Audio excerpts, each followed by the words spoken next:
Please be seated. Members, it would be unusual that I would address the House and Assembly Commission matters from the Chair. I just want to update the House that the Assembly Commission met this morning. Formally agreed that a new EV system will be introduced, with payment being required for all EV charging points in the Assembly Commission's responsibility on a consistent basis. The arrangement for the retention of data will also be reviewed for the new system. Officials have been asked to take this forward as quickly as possible. In the meantime, it has been agreed that the use of EV chargers in upper car park will remain suspended until the new system is in place. Officials will also engage with members who have been using the EV chargers to arrange reimbursement. I have to record that the current system was introduced in 2015. Decisions around that introduction and subsequent management of the EV chargers were operational ones which did not involve members of the Commission. I know that many members have noted that while they had seen the chargers, they were not aware of the arrangements for the use. However, the Assembly Commission has acknowledged this morning the legitimate public concerns that have been raised, and I want to thank Commission members for their cooperation in the meeting today to deal with the matter and note the unanimous cross-party agreement to deal with this. I know a number of members have tabled written questions to the Assembly Commission on these matters, and that is the appropriate way for members to raise further issues. A matter of the day has also been accepted. It will not be taken until after members' statements because it wasn't announced in sufficient time. So we'll do member statements first and then the matter of the day. And I call Linda Dillon. I rise today to call on the Health Minister to ensure that families with children with severe complex conditions that are life-limiting do not have to lose out on spending precious time with their beautiful children because they are fighting for services that they should have had access to. I also want to thank the Children's Hospice for their amazing services and the support for these children and for their families, both in their life and, unfortunately, in their death. In recent months, I have helped two such families, parents of two amazing, beautiful little girls with severe complex needs requiring 24-hour palliative care. Both of the girls passed away unexpectedly and were supported by the Children's Hospice. But both families were spending the precious time they should have been able to focus on their girls and their families, fighting for services that should have been in place to support them.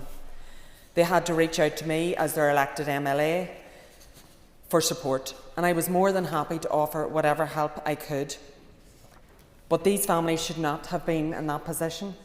The services should have been in place to care for these children and to support their families.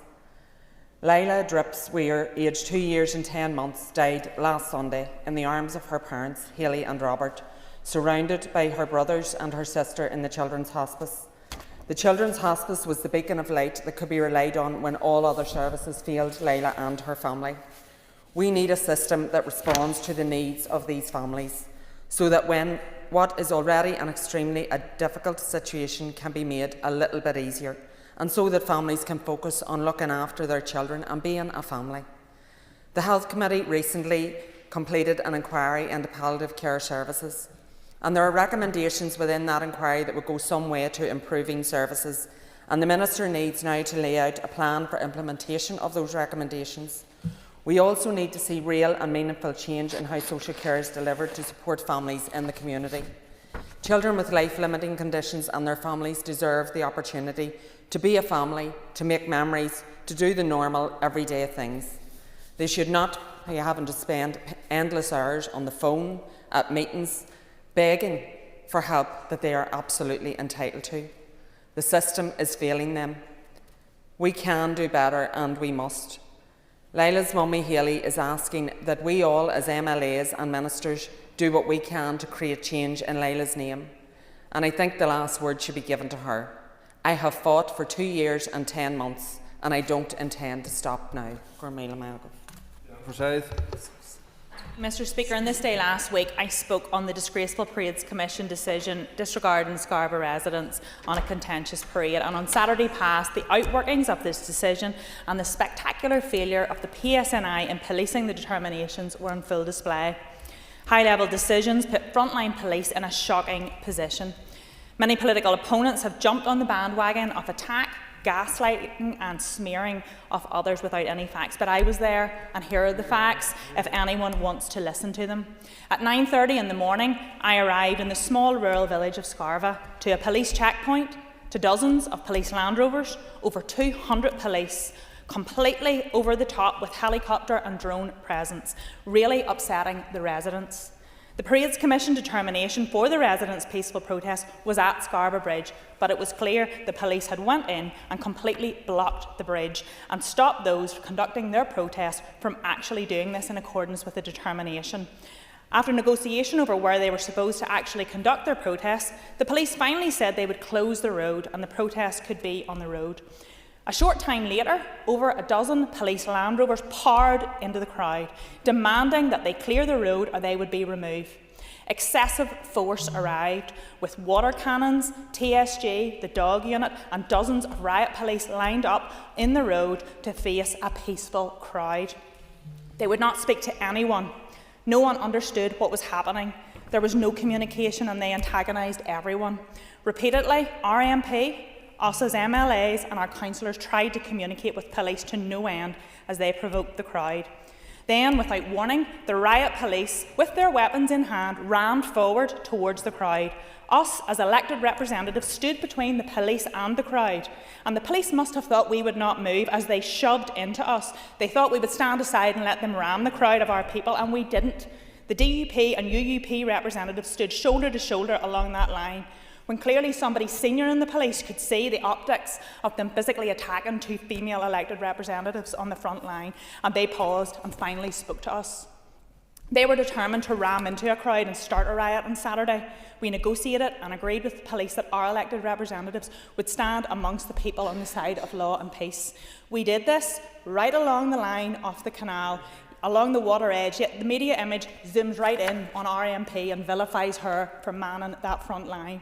The two-tier policing on full display when the Palestine Walk appeared, unfurled their banners and chanted at the crowd standing, and it was not policed at all.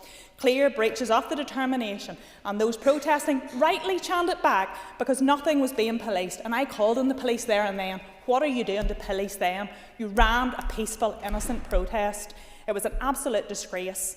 On the ground, I've never seen anything like it. But the DUP unashamedly stand firmly with the unionist and loyalist community in Scarborough and right across Northern Ireland.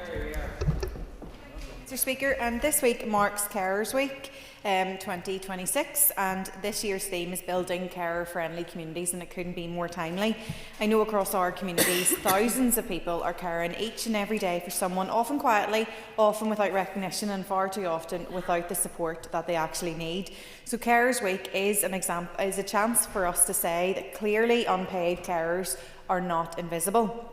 The updated Carers Week 2026 report shows that almost a third of unpaid carers do not feel that their caring role is understood or valued by their community. Nearly a quarter of current and former carers said they had not been able to maintain a healthy lifestyle, and 22% said they had been unable to take part in local groups or activities. So this shows us that caring can still mean isolation. It can mean missing out on work, education, relationships, community life, and most importantly, looking after your own health. It also tells me that we are too often waiting until carers are at breaking point before that support that they need arrives. It's not fair and it's not sustainable. We need to invest upstream. We need early intervention with carers before a crisis develops, and we need proper respite, replacement care and practical help before exhaustion becomes burnout. When we support carers early, we don't just improve their lives, we help protect the well-being, dignity and independence of the person that they care for as well. The report also shows where carers feel the gaps most sharply, and public transport was viewed as the least carer-friendly service in Northern Ireland, followed by financial services, workplaces and social care. These are everyday systems that carers need to navigate just to get through the week.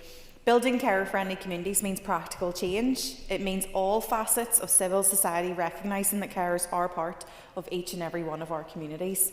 It also means legislation and policy that makes carers' lives easier, less arduous and much less lonely. We need a joined-up cross-departmental approach that recognises that carers do not live their lives in departmental silos. their needs cut right across health, communities, education, infrastructure, economy and finance, so our response should do the same. I want to highlight today the Northern Trust New Care Support Programme, which has been launched today. It includes walking groups, peer support groups right across North Antrim and beyond, book clubs, journaling, and a mix of in-person and online events for ease of access. And I want to pay tribute to the Trust Care Pathway Steering Group, who have shaped this programme for carers so that it feels supportive, practical and designed with carers in mind. So this Carers Week, I want to pay tribute to every unpaid carer across Northern Ireland, including those who do not even recognise themselves as carers. If we're serious about building healthier, fairer, more compassionate communities, then we have to build communities that recognise, value and support our carers, not just this week, but every week. Thank you.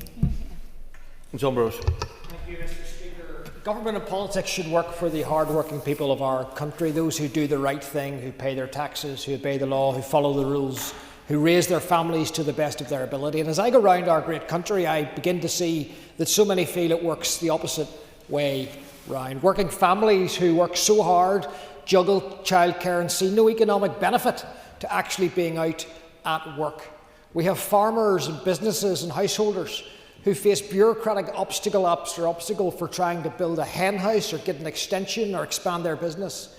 And yet, of course, we have statues to terrorists erected without planning permission and nothing is done. And we saw that, of course, with this party during COVID, those who were fined walking their dog, but those who can flood the streets in a show of strength and nothing whatsoever happens. I speak to constituents all the time who have children with special education needs and disabilities, who battle and battle and battle for statements. And yet, there are people in our society, and there are some that other politicians don't want to talk about, who manipulate that system for their benefit to the detriment of those who really, really need it. We have a police service, and I'm a great advocate for the police service, and how many times have we seen law-abiding motorists who are taxed, insured and MOT'd often get penalised for a minor infraction of the law in an automatic camera. But yet when you have e-scooters terrorising communities, the police cannot chase the e-scooter in case the rights of the suspect are impinged. Our prison officers, the longest places in the United Kingdom to be able to get a ban on smoking. Why? Because the Justice Department put the rights of prisoners to smoke ahead of the rights of the prison officers to have clean air in their workplace. This sums up what has went wrong in our society. Whenever there's a balance between the rights of a perpetrator and the rights of a victim, consistently it is the victim's rights that trumps all. Ultimately, that will come whenever Ms Mulholland brings her amendment, which would mean that down-blousing and upskirting and sexual assault and harassment in schools by anyone under 14 could not even be prosecuted. That someone aged 10 or 11 in one of her amendments, who replicated exactly the Jamie Bulger case, could not be touched by the police because the suspect's rights are far greater than the rights of the perpetrator. Where you can be the victim of a scandal, whether it's the post office or in health, and you cannot get an inquiry. But if you are a family of a terrorist who went out to murder, you get inquiries at the drop of a hat. All of this speaks to me about a society that is not standing for those who do the right thing, those who play by the rules, and doesn't properly stand for the most vulnerable in our society, where we should be laser focused on helping them and giving them the support. So as I go around the country, I do feel a disconnect in our society between government and politics and the people who we're supposed to serve. Thank you, Mr. Speaker. Senator Loughlin. Mr. Speaker, I want to take this opportunity to mark an important milestone in a piece of legislation that I have been working on for some time. Today, my Regional Balance Bill will complete its first stage in this Assembly, formally beginning its journey through the legislative process. This bill has been borne out. Ms McLaughlin, it's a general, it's a general principle that you don't discuss matters which are later being brought up. And as you're introducing the first stage of that today, it's not really appropriate. But if you have another subject you wish to talk to, it's fine. Well, can I talk generally about regional balance? Yeah. Okay, thank you. So, for too long, communities across Northern Ireland have experienced vastly different economic outcomes. And as a public representative from Derry, I know that only too well. We see it in employment rates, we see it in economic inactivity, and we see it in health outcomes. And we see it in the distribution of investment in our public services. And while every region has strengths and potential, the reality is that that opportunity remains unevenly spread, and that simply is not good enough. I wish to ensure that regional balance is no longer treated as an aspiration, but becomes a core consideration in government decision-making. I seek to look that every department, trying to make this not about the bill this morning, it would require every executive department to have due regard for regional balance in their policies, strategies and public services. It's about recognising that every community deserves a fair opportunity to succeed, and that government has a responsibility to consider the regional impact of decisions that it takes.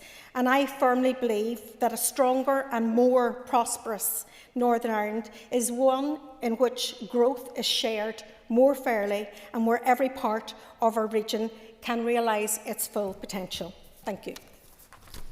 And I call Aisling Riley. The apology issued last week by the British Prime Minister Keir Starmer to the families of those killed in the Spring Hill massacre was an important but a very long overdue acknowledgement of what happened on the streets of Spring Hill and Westrock in West Belfast in July 1972. For more than 50 years, the families of Father Noel Fitzpatrick, Patrick Butler, John Dougal, David McCafferty and Margaret Gargan have carried the pain of unimaginable loss, while also having to fight for truth and justice. The findings of the Spring Hill inquest and the apology that followed confirmed what the families always knew, that their loved ones were innocent and they should not have been targeted. In apologising, the British Prime Minister accepted the findings of the inquest and expressed regret for the grief and trauma that was endured by the families, and that acknowledgement really matters, but Spring Hill cannot be viewed in isolation. It forms part of a wider period in our history that left deep and lasting scars across many communities. The actions of the British State Forces in places such as Derry, Ballymurphy, Spring Hill and the New Lodge caused immense suffering and had profound consequences for generations of families. For many, the hurt was compounded by what came afterwards. Efforts to deny, justify or obscure the truth deepened the trauma and left families facing years of struggle simply to have the facts recognised. And yet those families never gave up. Their determination made sure that the truth endured despite decades of obstacles and delay. We have seen similar acknowledgements before. Following the Savile inquiry, the British government apologised for Bloody Sunday. Following the Ballymurphy inquest findings, an apology was also issued to those families. And those moments mattered because they represented official recognition of wrongdoing, and they vindicated families who had spent years seeking the truth. And the acknowledgement of Spring Hill is significant for that same reason. It establishes a record that cannot be denied or rewritten. It reinforces the principle that no state actor should be beyond scrutiny, that everyone must be accountable under the law, and that everyone deserves equal respect and equal treatment. And above all, today and every day our thoughts remain with the Spring Hill families and all of the families who have fought and are still fighting to get truth and justice. They have my utmost respect, and I want to acknowledge the determination that brought them to this moment, because their perseverance, their dignity and their courage made sure that the truth prevailed. Gareth Wilson.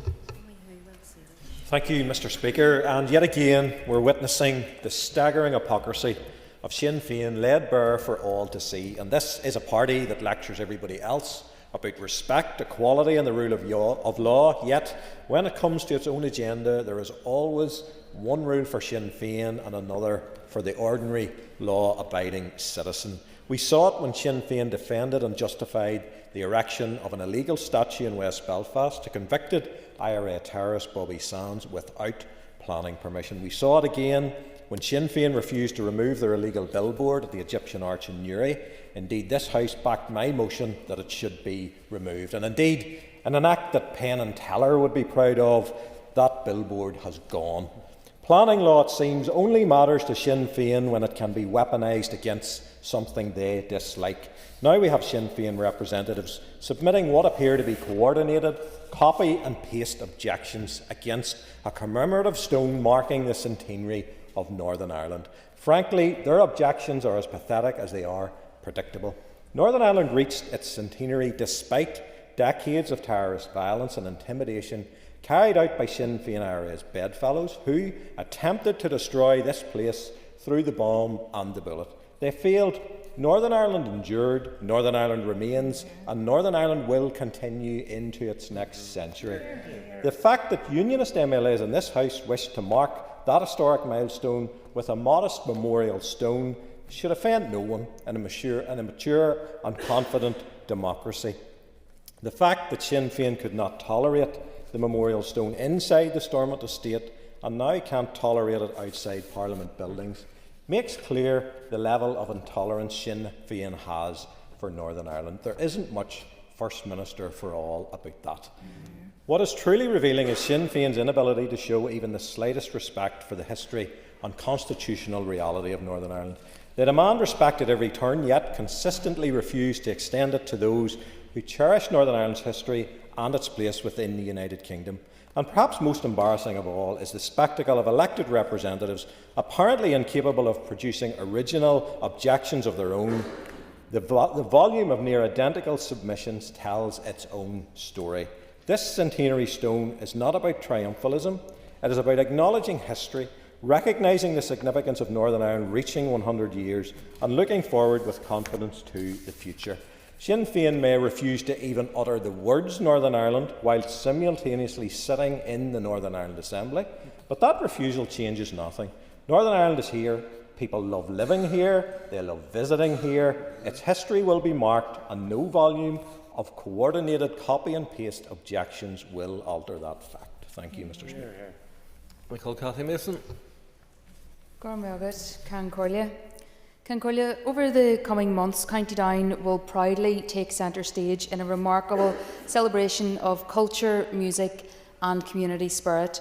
From the County Fleadh in Downpatrick, hosted by Lakeal Cultus, to the Ulster Fleadh and Warrenpoint, and culminating in the All-Ireland Fleadh in Belfast, we have a wonderful opportunity to showcase the very best of our people, our places and our traditions. Thousands of visitors will travel to our towns and cities, supporting our local businesses, filling our cafes, restaurants and accommodation providers, and bringing a really welcome buzz to our communities. The Fleadh brings people together. It fills our streets with music, with colour and with energy. Young musicians, singers, dancers and Gaelgory will take to the stages and competition halls, carrying forward traditions that have nurtured and cherished for generations.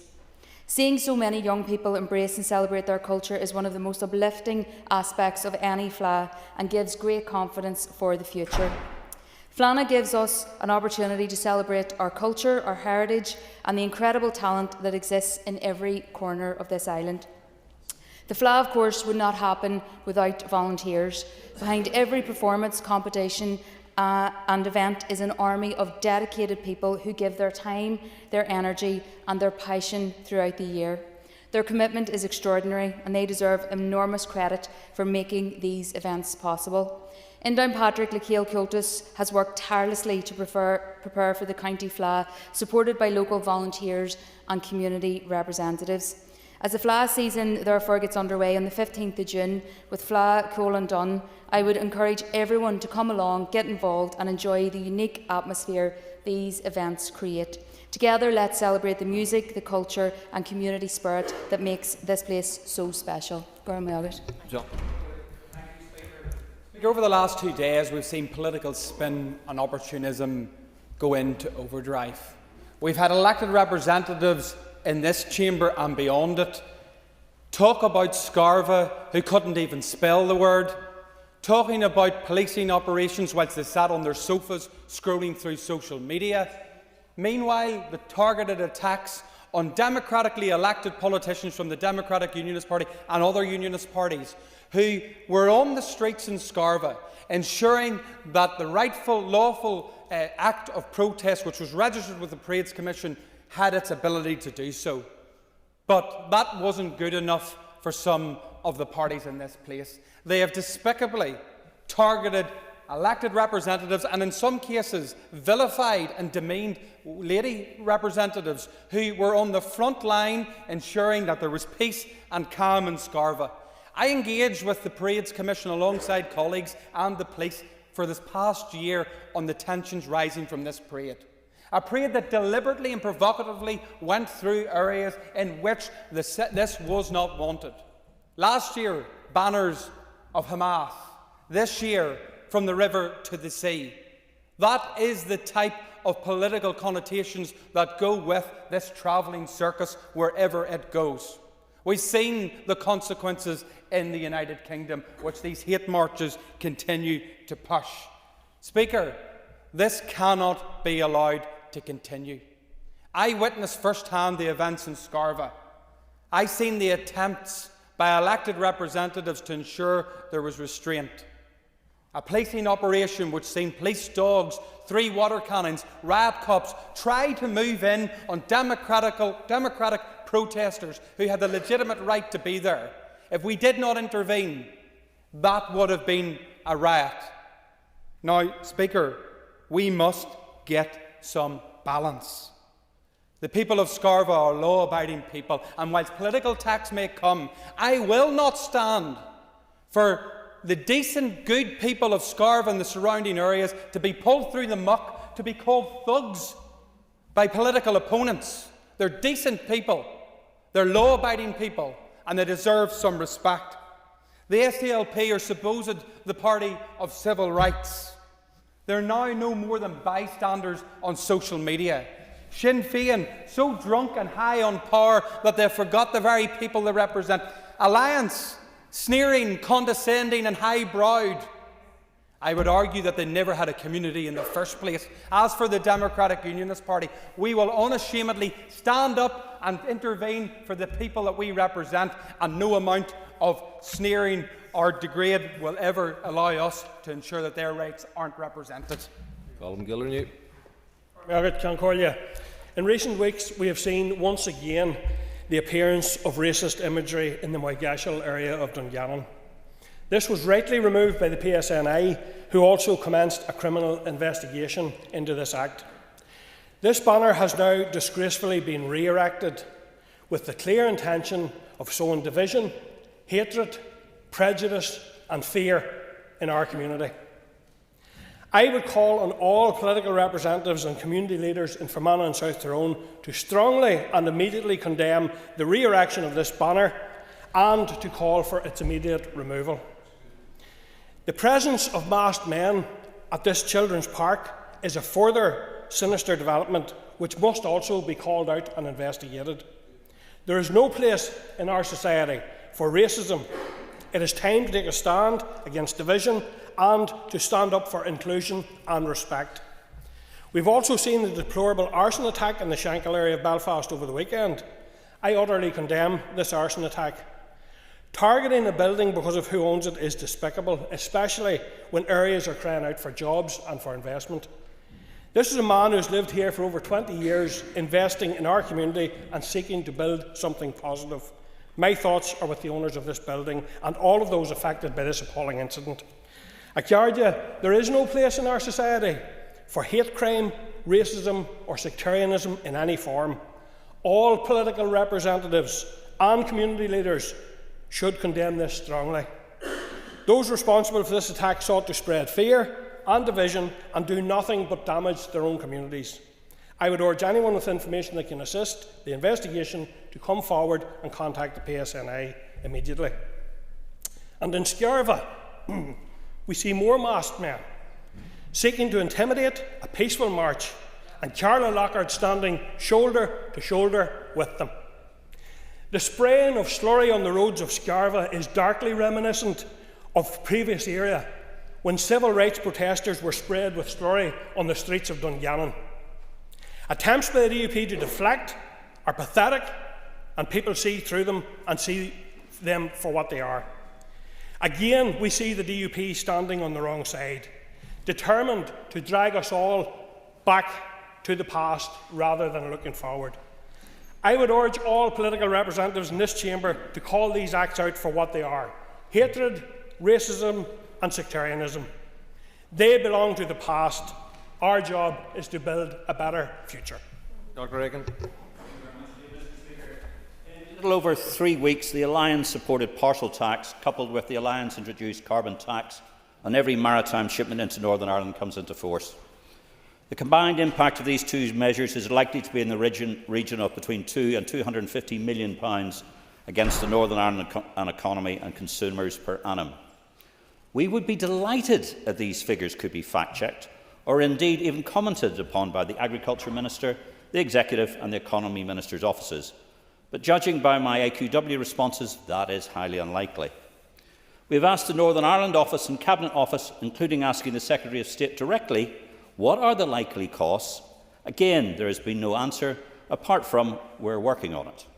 And unofficial messages coming back from Brussels are that there will be costs, undefinable, but as we're in the negotiation tunnel for the new UK-EU agreement, don't expect any answers soon, except that the United Kingdom official line in Brussels is that His Majesty's Government will be seen as faithful implementers of all existing agreements. And still no answer to where the £200 million Irish Sea border tax will go. Is it going to go to Rachel Reeves' coffers, or to the Northern Ireland Executive, or to pay for the new Irish Sea border infrastructure, including the very expensive SBS structure in Larne? No answers from His Majesty's Government's EU Relationships Minister, Nick Thomas-Symonds, to us. So why should he just tell 1.9 billion or 1.9 million British consumers that are of absolutely no interest to him? But in today's Times, he states that he is working tirelessly on the UK-EU reset. This will, he hopes, bring changes to the SPS agreement, to rejoining the EU internal market for electricity, carbon trading, and, though very quietly, opening up to a youth movement scheme between the United Kingdom and the rest of the European Union. With talks clearly at a critical stage between Nick Thomas-Symonds, when aren't they with the EU, the added cost to Northern Ireland from the Alliance partial tax, the Alliance maritime fuel surcharge, which, remember, Scotland has achieved a derogation for, we are clearly again the price that has to be paid for appeasement to an EU that, quite frankly, couldn't care less about us. The least the Secretary of State could do is to actually tell us how much this latest round of keeping Brussels happy will cost us, and just where will the money go. Or maybe we'll just get a press release with our £5 duty bill from HMRC for all our Timu parcels when they arrive. Thank you, Mr. Speaker. That brings to conclusion members' statements. We now move on to the next issue, which is a member statement from Mr. Carroll. The Principal Deputy Speaker is going to chair this, as I have already spoken on the matter. Members, take their ease for a moment.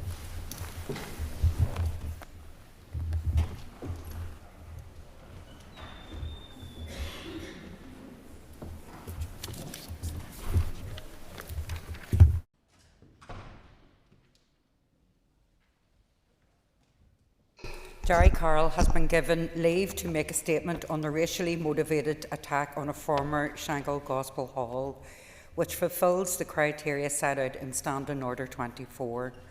If other members wish to be called, they should do so by rising in their places and continuing to do so.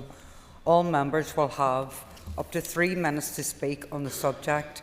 And again, I would just like to remind members that interventions are not permitted. I will not be taking any points of order on this or any other matter until this item of business has concluded. I call Jerry Carroll. Thank you, Deputy Speaker, and thanks to the Speaker's Office for selecting this important matter. On the early hours of Saturday morning, a former gospel hall on the Shankill Road was burnt to the ground, and this fire was set deliberately. The building had been bought by a family who intended to open a food shop and bring much-needed service to the people of the Shankill, and this is obviously being investigated as a racially motivated hate crime. And I want to begin with the man at the centre of this tragic incident, who's lived here and worked here and contributed here for almost 20 years. He put his life savings into this building and it went up in flames. I believe Belfast City Council and the Executive should step in and financially support the man at this time. I also want to say to him and his family today, Deputy Speaker, these words, that you're welcome here, you're part of this community, and this chamber values your input to Belfast and beyond. It has to be said, though, Deputy Speaker, that this fire unfortunately didn't come from nowhere. For weeks, poison was pumped out online, cards, filming videos, sneering at so-called foreign food, warning of an influx of people. There were attempts to intimidate this family before the shop even opened. Incitement came first and then the arson followed. Those who lit the match and those who stoked the hatred share the guilt of this crime. And special mention, Deputy Speaker, must go out to TUV Councillor Ron McDowell, who repeated great replacement theory nonsense about a shop changing the character of this area. This fire isn't an isolated event, unfortunately. It's the latest in a series of events, and this Assembly cannot ignore the one with the fire in the Shankill or any of these other events. Unfortunately, racist hate crime in the north has reached record levels. 4 race hate crimes are reported to police every single day. Racist violence is spiralling out of control in this. Just a few days ago, this Assembly heard that migrants are stockpiling food because they're fearful of another summer of pogroms and racist violence. What does this say about this society and where it's going? I represent West Belfast, Deputy Speaker, including the Shankill as well. And the man trying to open the shop is not the enemy of people in the Shankill or anywhere else, be they Protestant, Catholic or neither. The system which denies jobs, housing, hope and investment to the Shankill and to the Falls is the enemy, and its biggest offenders in this place are quite often the Unionist Party. So condemn this racist violence, stand against it and welcome everybody who comes here, be they migrant, Muslim or anybody, because they're welcome on these shores. They contribute to this society and they're very much part of this fabric. Thank you. Thank you, Jerry. I call Emma Shear. And I want to thank the member from West Belfast for bringing this matter of the day today and associate myself with a lot of the remarks that he's made. What happened on Saturday to this gentleman and his family was wrong, and I welcome the condemnation from across the House and across society of it. And I appreciate that an awful lot of the commentary associating this has been in very good faith in referring to the fact that this gentleman has been here for almost 20 years, has worked hard, has buried his life savings into this potential business, all of which has been scuppered by the disgusting racism which was on show on Saturday night or the early hours of Saturday morning. But I think it's important as well that we remember that a person's worth is not measured by their financial value or the financial contribution that they make. Nobody, regardless of their background or race or religion, should be subject to violence, intimidation or abuse of any kind. And nobody should have to justify why they deserve to be here. We should have a migrant population in the north of Ireland who feel free and safe to go about their business, and that they don't have to give rationale as to why they should be allowed to live peacefully. And I hope we see that as the summer continues from across this House, that we're a welcoming community and we have place here for everyone. Thank you, Emma. I call Brian Kingston. Thank you, Madam Principal Deputy Speaker, and I rise to join others in condemning the appalling arson attack which occurred on the former Shankill Gospel Hall in the early hours of Saturday morning.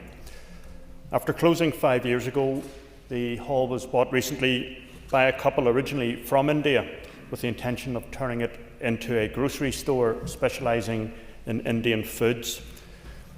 The Assembly Speaker, as he said this morning on radio, the Assembly Speaker and I met with the owner some weeks ago at the invitation of Dr. Sangal, Chair of the Indian Community Centre, if I remember correctly, to hear of his plans for the building. Regrettably, some people, mostly from outside the area, have made it their business to stir up opposition to this proposal with social media posts containing false information and suggesting that such a store should not be allowed on the Shankill Road. On Saturday morning, I was passing the premises, went out for an early morning run, when I noticed the police car outside after the fire had been extinguished. I had to ring the owner to tell him the devastating news of the fire which had occurred in his premises, and I met him on site later that day. He is understandably in deep shock at what has occurred and does not know how to proceed. I have been liaising with various statutory agencies and with community representatives on his behalf, and I will continue to do so. The majority of people in the Shankill are appalled that this attack has occurred. To be clear, there are many stores along the Shankill Road owned by people from outside the area, including from overseas. That is quite normal, and they are supported locally and by the many people who visit the area to avail of the shops. Indeed, this would not be the only international food shop on the Shankill Road. Those behind those inflammatory social media posts bear considerable responsibility for what occurred. I spoke to one on Saturday morning make a video with himself about the arson attack. I agreed with him that it was disappointing to see a church closing in the area and being repurposed, and that has happened to many churches. I asked him, did he attend church himself? He said no, and sadly that is part of the reason why churches are closing and being repurposed. Whatever concerns people have, they should raise with community and elected representatives, and I will always listen to their concerns. There are many people working on the regeneration of the Shankill Road to bring derelict buildings back into use and to maintain shops along the road.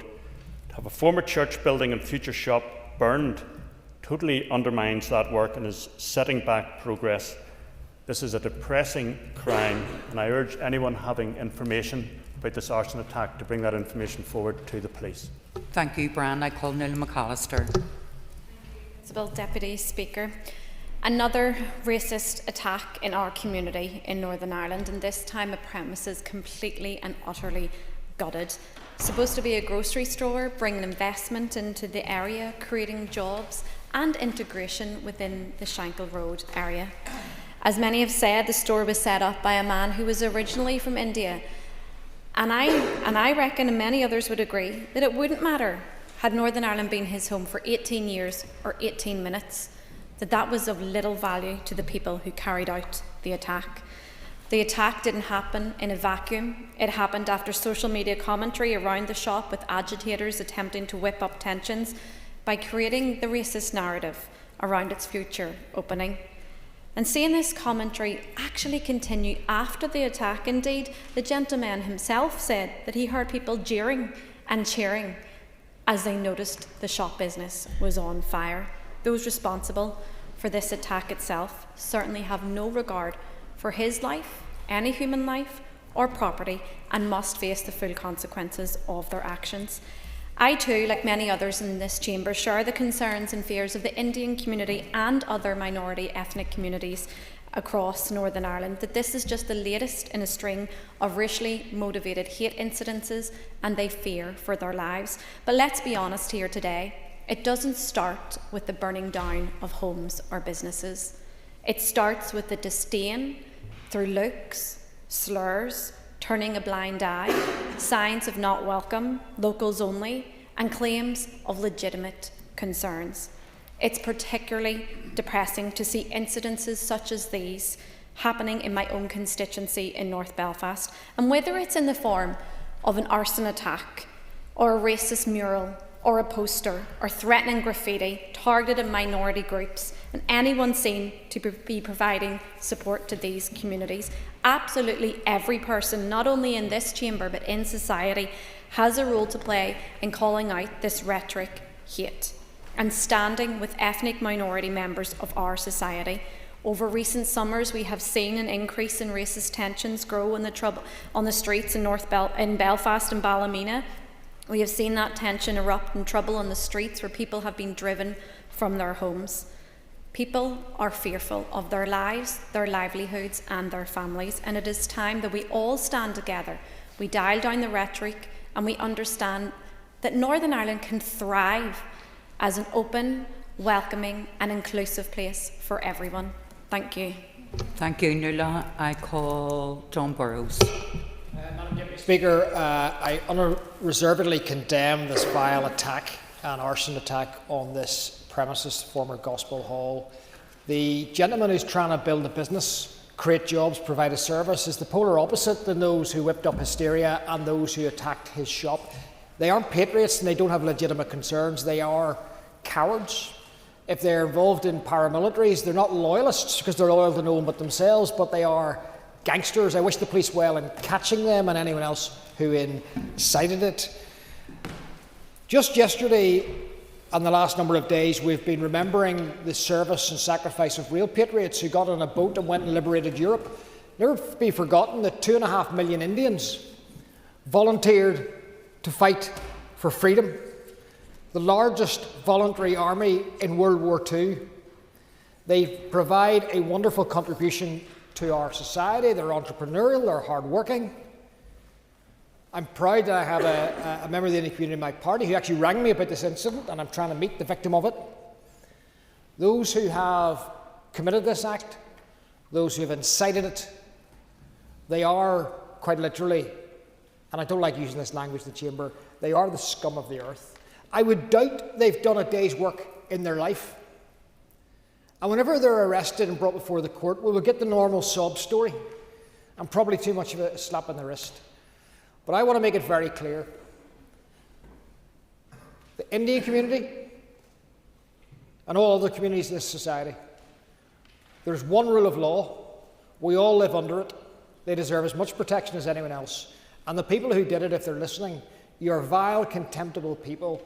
You are the opposite of loyalists. You're the opposite of patriots. You are just the scum of the earth. And I wish that family all the very best. They're very welcome in Northern Ireland, and I look forward to meeting them if I can. Thank you. I call Mark Durkin. I stand here today filled with absolute fury. I refuse to look at the ash and ruin of the weekend's racist arson attack in Belfast and treat it as just another sad news story. It is an outrage. It is a stain on our society, and it demands our total, unyielding anger. Let's call this exactly what it is. This isn't just vandalism. This is terrorism. When thugs throw petrol bombs into buildings, they are sending a sickening message to our minority ethnic neighbours. You are not welcome here, and you are not safe here. Well, the SDLP, and I'm glad to hear every party in here say it, will not let that stand. I think of my many friends from different places who have made this place their home, especially today, my Indian friends. People keeping our health service alive, people looking after our vulnerable and elderly friends and neighbours, people working hard and paying for the privilege. Some of them have looked me in the eye and asked if they have a future here. How can we allow a small, cowardly minority of bigots to make our friends and neighbours live in terror? How dare they drag the name of this place, whatever name you give this place, through the mud? We have spent decades crawling out of the darkness of conflict. We know exactly where hate leads, and we swore we would never go back. Yet here we are in 2026, watching fires lit by racism in our streets, livelihoods ruined and lives turned upside down. Condemnation in this chamber is easy.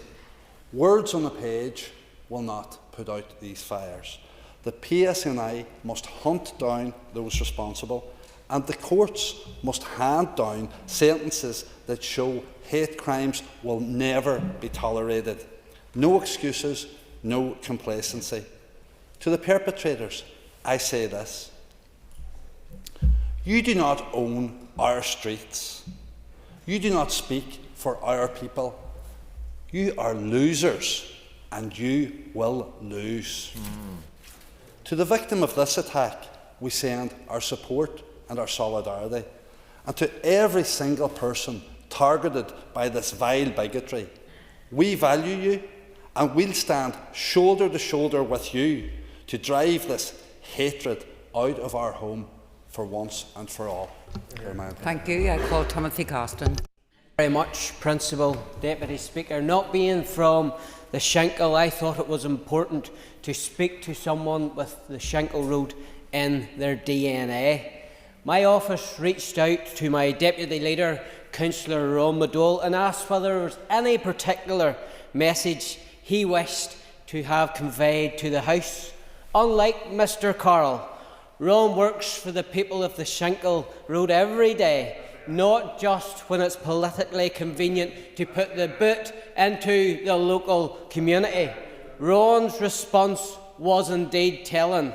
The message from the Shankill Road today is that many local people are astonished that Jerry Carroll, Paul Maskey and others who have rushed out to comment on this issue even knew that the Shankill Road existed. At no stage have they sought to be part of the solution.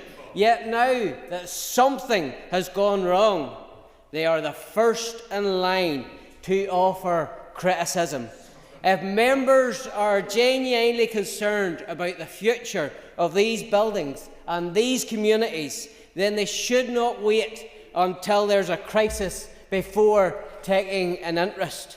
I utterly condemn the arson attack, but those rushing out to gaslight those of the Shankill Road are not showing leadership, and it does nothing to ease community tensions. Order. So the members are right to be heard. It doesn't matter how obnoxious people are on their feet, and there have been plenty of examples of that. The member still has a right to be heard. Mr. Gosson, finish your remarks. Thank you very much, Principal Deputy Speaker, and I refute the claim obnoxious. When you're sitting in that chair, you should be impartial. And I do finish on this, and I say to those... Mr. Gosson, take your seat. I didn't say you were obnoxious. I'm making the point generally. Okay? I don't need any support here. Thank you very much.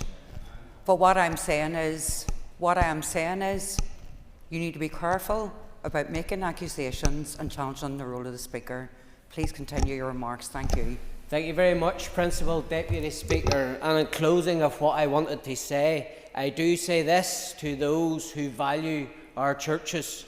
If you do not want to see places of worship close or pass into other uses, then we must attend them, we must support them and allow them to be sustained. Thank you very much. Thank you. I call Colm Gilder now.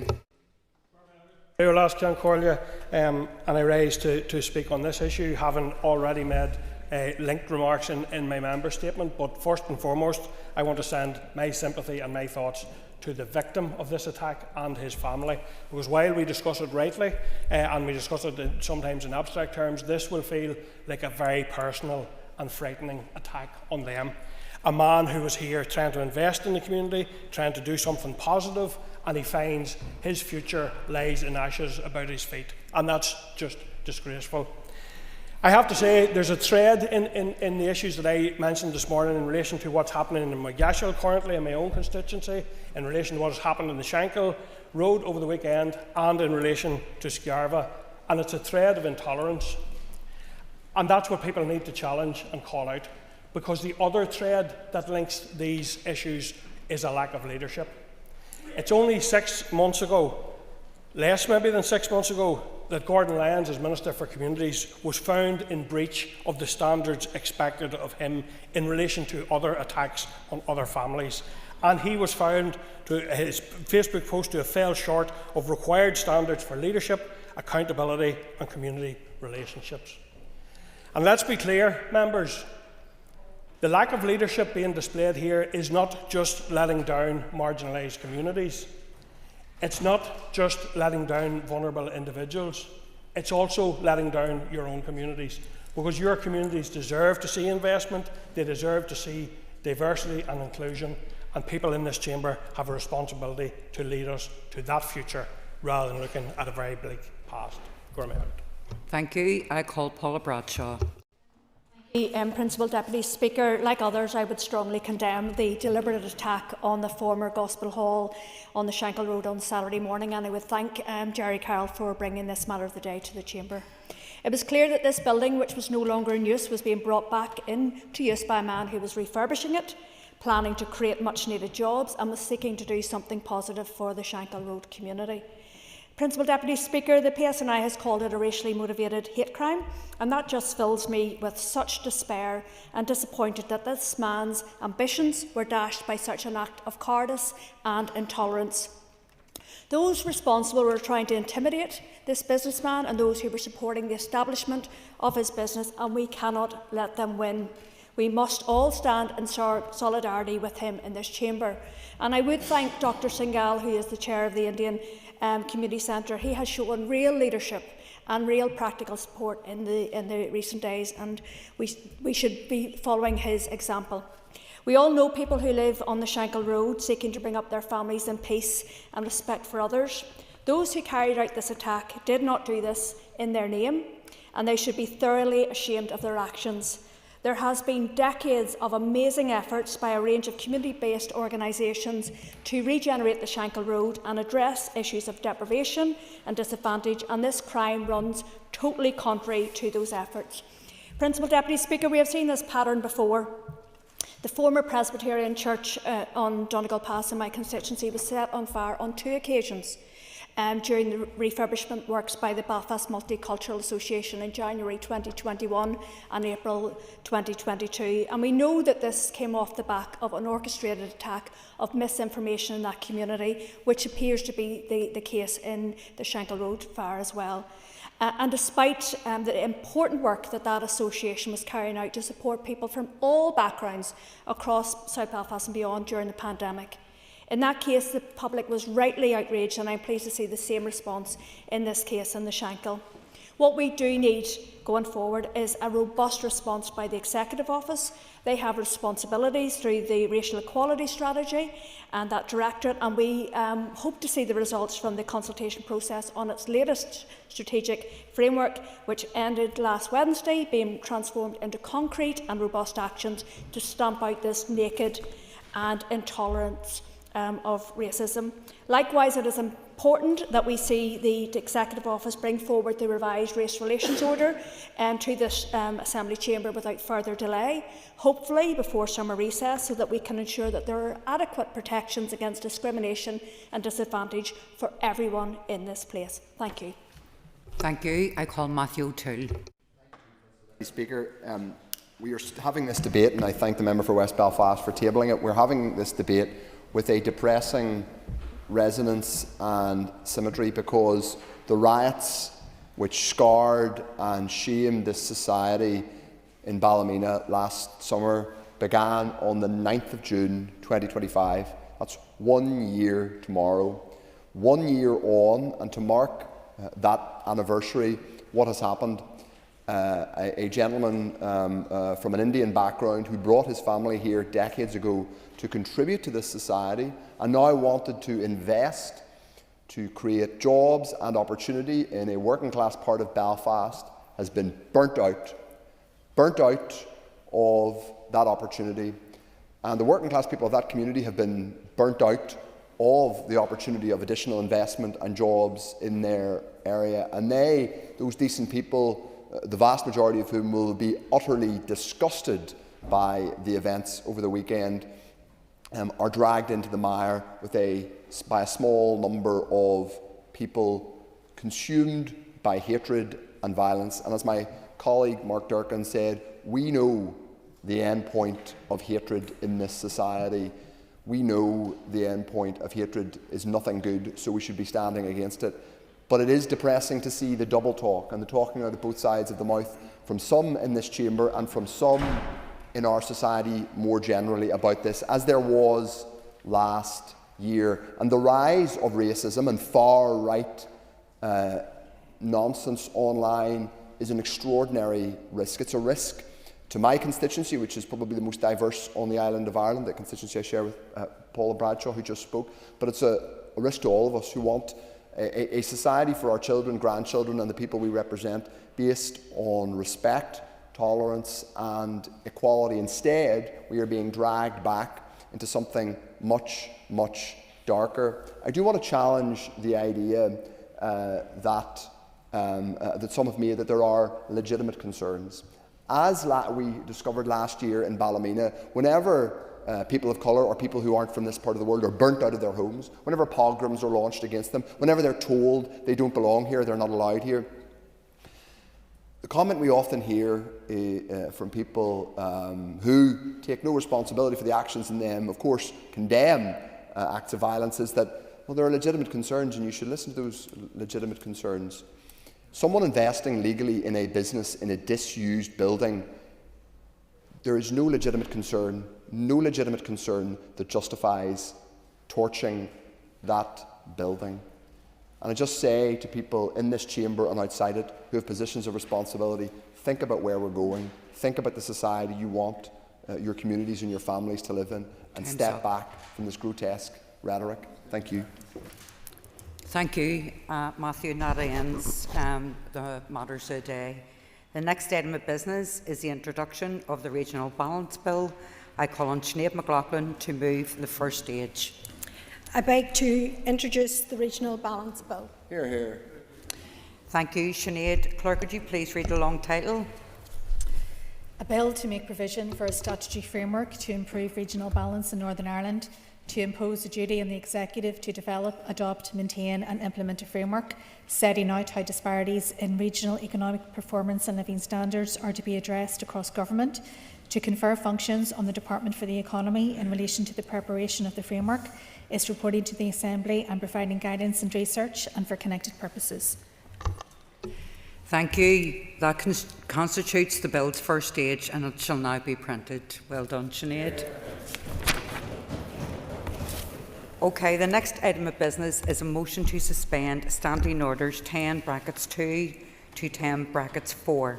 Clerk, could you please read the motion? The Standing Orders 10(2) to 10(4) be suspended for the 8th of June 2026. I call on the Minister of Justice to move the motion. So moved. Before we move on to the question, I would like to remind members that it requires a cross-community support. So the question is that the motion standing on the order paper be agreed. All those in favour say aye.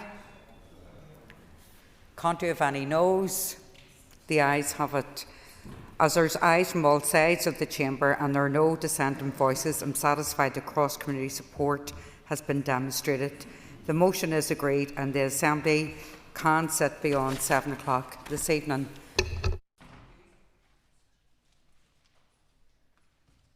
We now move on to consideration stage of the Justice Bill. During the first day of consideration stage on Tuesday the 2nd of June, members debated the amendments in Group 1 and voted on clauses 1 to 3 stamp part of the bill. Members then completed the debate on Group 2 amendments, which deal with child bail, child custody and live links, but did not vote on any Group 2 amendments. The chairperson of the Committee for Justice moved Amendment 41 at the beginning of Group 2. So we will now proceed to the vote on Amendment 41. So the question is that the amendment proposed to Clause 4, page 18, line 40, insert word printed on the Marshall list. The question is that Amendment 41 be made. All those in favour say aye. Aye. Can't we have any noes? The ayes have it. The ayes have it. The question is that Clause 4, as amended, stand part of the bill. All those in favour say aye. Aye. Can't we have any noes? The ayes have it. The ayes have it. I'm going to take a seat because this looks like a long one. Hold on. So Amendment 42 has already been debated. I call on the chairperson of the Committee for Justice to move formally Amendment 42. Thank you. So amendment proposed to Clause 5, page 19, line 37, insert word as printed on the Marshall list. The question is that Amendment 42 be made. All those in favour say aye. Aye. Can't we have any noes? The ayes have it. The ayes have it. So question is the Clause 5 as amended stand part of the bill. All those in favour say aye. Aye. Contrary if any noes? The ayes have it. Amendment 43 has already been debated. I call on the Chair of the Committee for Justice to move formally Amendment 43. Thank you. Amendment proposed to Clause 6, page 22, line 22, insert word as printed on the Marshall list. The question is that Amendment 43 be made. All those in favour say aye. Aye. Can't we have any noes? The ayes have it. So question is that Clause 8 as amended stand part... Sorry, 6. Thank you. the question is that Clause 6 as amended stand part of the bill. All those in favour say aye. Contrary of any noes, the ayes have it. No amendments have been tabled to clauses 7 to 11, so I propose by leave of the Assembly to group these clauses for the question on stand part. So the question is that clauses 7 to 11 stand part of the bill. All those in favour say aye. Contrary of any noes, the ayes have it. Amendment 44 has already been debated. I call on Mr Paul Frew to move formally Amendment 44. Moved. Thank you. Amendment proposed to Clause 12, page 25, line 32, leave out and insert words as printed on the Marshall list. So the question is that Amendment 44 be made. All those in favour say aye. Aye. Contrary of any noes? Clear the lobbies. The question will be put in 3 minutes.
Close the doors. Oh, sorry. We're just... Okay. We're just waiting for the second caller, by the way. Yeah, Okay, order. Members, please resume your seats. So the question is that Amendment 44 be agreed. All those in favour say aye. Aye. Contrary of any noes? Do we have tellers?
Order, members. Order, members. Tellers have been appointed as follows. Tellers for the ayes are Brian Kingston and Morris Bradley. Tellers for the noes are Stuart Dixon and Peter McReynolds. Clear the lobbies. The Assembly will divide. Ayes to my right, noes to my left.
The doors, secure the doors.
Order, members. Order, members. Thank you. Clerk, could you please read the result? 74 members voted, 28 members voted aye, 46 members voted no. The amendment is not made. Unfasten the doors. So the amendment's not made. The question is that Clause 12 stand part of the bill. All those in favour say aye. Aye. Contrary of any noes? The ayes have it. No amendments have been tabled to clauses 13 to 19. I propose by leave of the Assembly to group these clauses for the question on stand part. The question is that clauses 13 to 19 stand part of the bill. All those in favour say aye. Aye. Contrary of any noes? The ayes have it. We now move on, We now move on to the third group of amendments for debate. So with Amendment 45, it will be... Members, order please. With Amendment 45, it will be convenient to debate Amendments 46 to 48, Amendments 70 to 73, 78, 88, 89, 123, 128, 130 and 132. Any links between amendments in this group will be indicated at the appropriate point. So if all that's clear, I'm sure it is, I call on the Minister for Justice to move Amendment 45 and to address the other amendments in the group. Minister. Thank you, Madam Principal Deputy Speaker, and I beg to move Amendments 45 to 48, which create two new offences of participating in the criminal activities of an organised crime group and directing the criminal activities of an organised crime group. Specifically, the proposed provisions are intended to create specific legislation for prosecuting an individual involved in criminal conduct linked to serious organised crime in Northern Ireland, criminalise those who at any level are involved in the commission and undertaking of serious organised crime, and pursue those who work together to commit or conspire to commit serious crimes which are intended to generate material benefit, whether directly or indirectly. The legislation will provide a more effective approach to addressing the specific issue of involvement in organised crime, and the clauses define what constitutes an organised crime group and set out what it means to participate in the criminal activities of an organised crime group. Some might ask why these amendments are needed, to which I would reply that Northern Ireland is currently the only area of the United Kingdom or Ireland without bespoke organised crime legislation. Whilst existing offences are utilised for prosecuting individuals for their specific offending, they do not accurately reflect the extent of offending or the potential larger role those individual offences play in the overall operations of organised crime gangs. These provisions will bring us in line with neighbouring jurisdictions and ensure that Northern Ireland does not fall behind in its response to organised crime. The new offences will be an additional tool for law enforcement to tackle organised crime, and the provisions, coupled with the associated significant penalties, will also provide reassurance to the public by sending a strong message that no one is untouchable. I am sure we have all heard complaints from our constituents that very often it is those on the fringes of organised crime who get prosecuted and those at the centre who direct it who get away. This is a deliberate attempt on our part to ensure that those who orchestrate these organised crime gangs and who direct their operations are as amenable to justice as everyone in that organisation. I trust that the amendments will have the full support of everyone here today. Madam Deputy Speaker, I'll now move on to Amendment number 70, which introduces a new clause and a new schedule to the bill to repeal Section 4 of the Vagrancy Act 1824, which criminalises rough sleeping, and the Vagrancy Ireland Act 1847, which criminalises begging. This outdated and archaic legislation criminalises some of the most vulnerable people in our society. Rough sleeping and begging are often linked to underlying issues such as homelessness, poverty, alcohol, drug addiction, poor mental health, sexual and domestic abuse, family breakdown, adverse childhood experiences, and low educational attainment.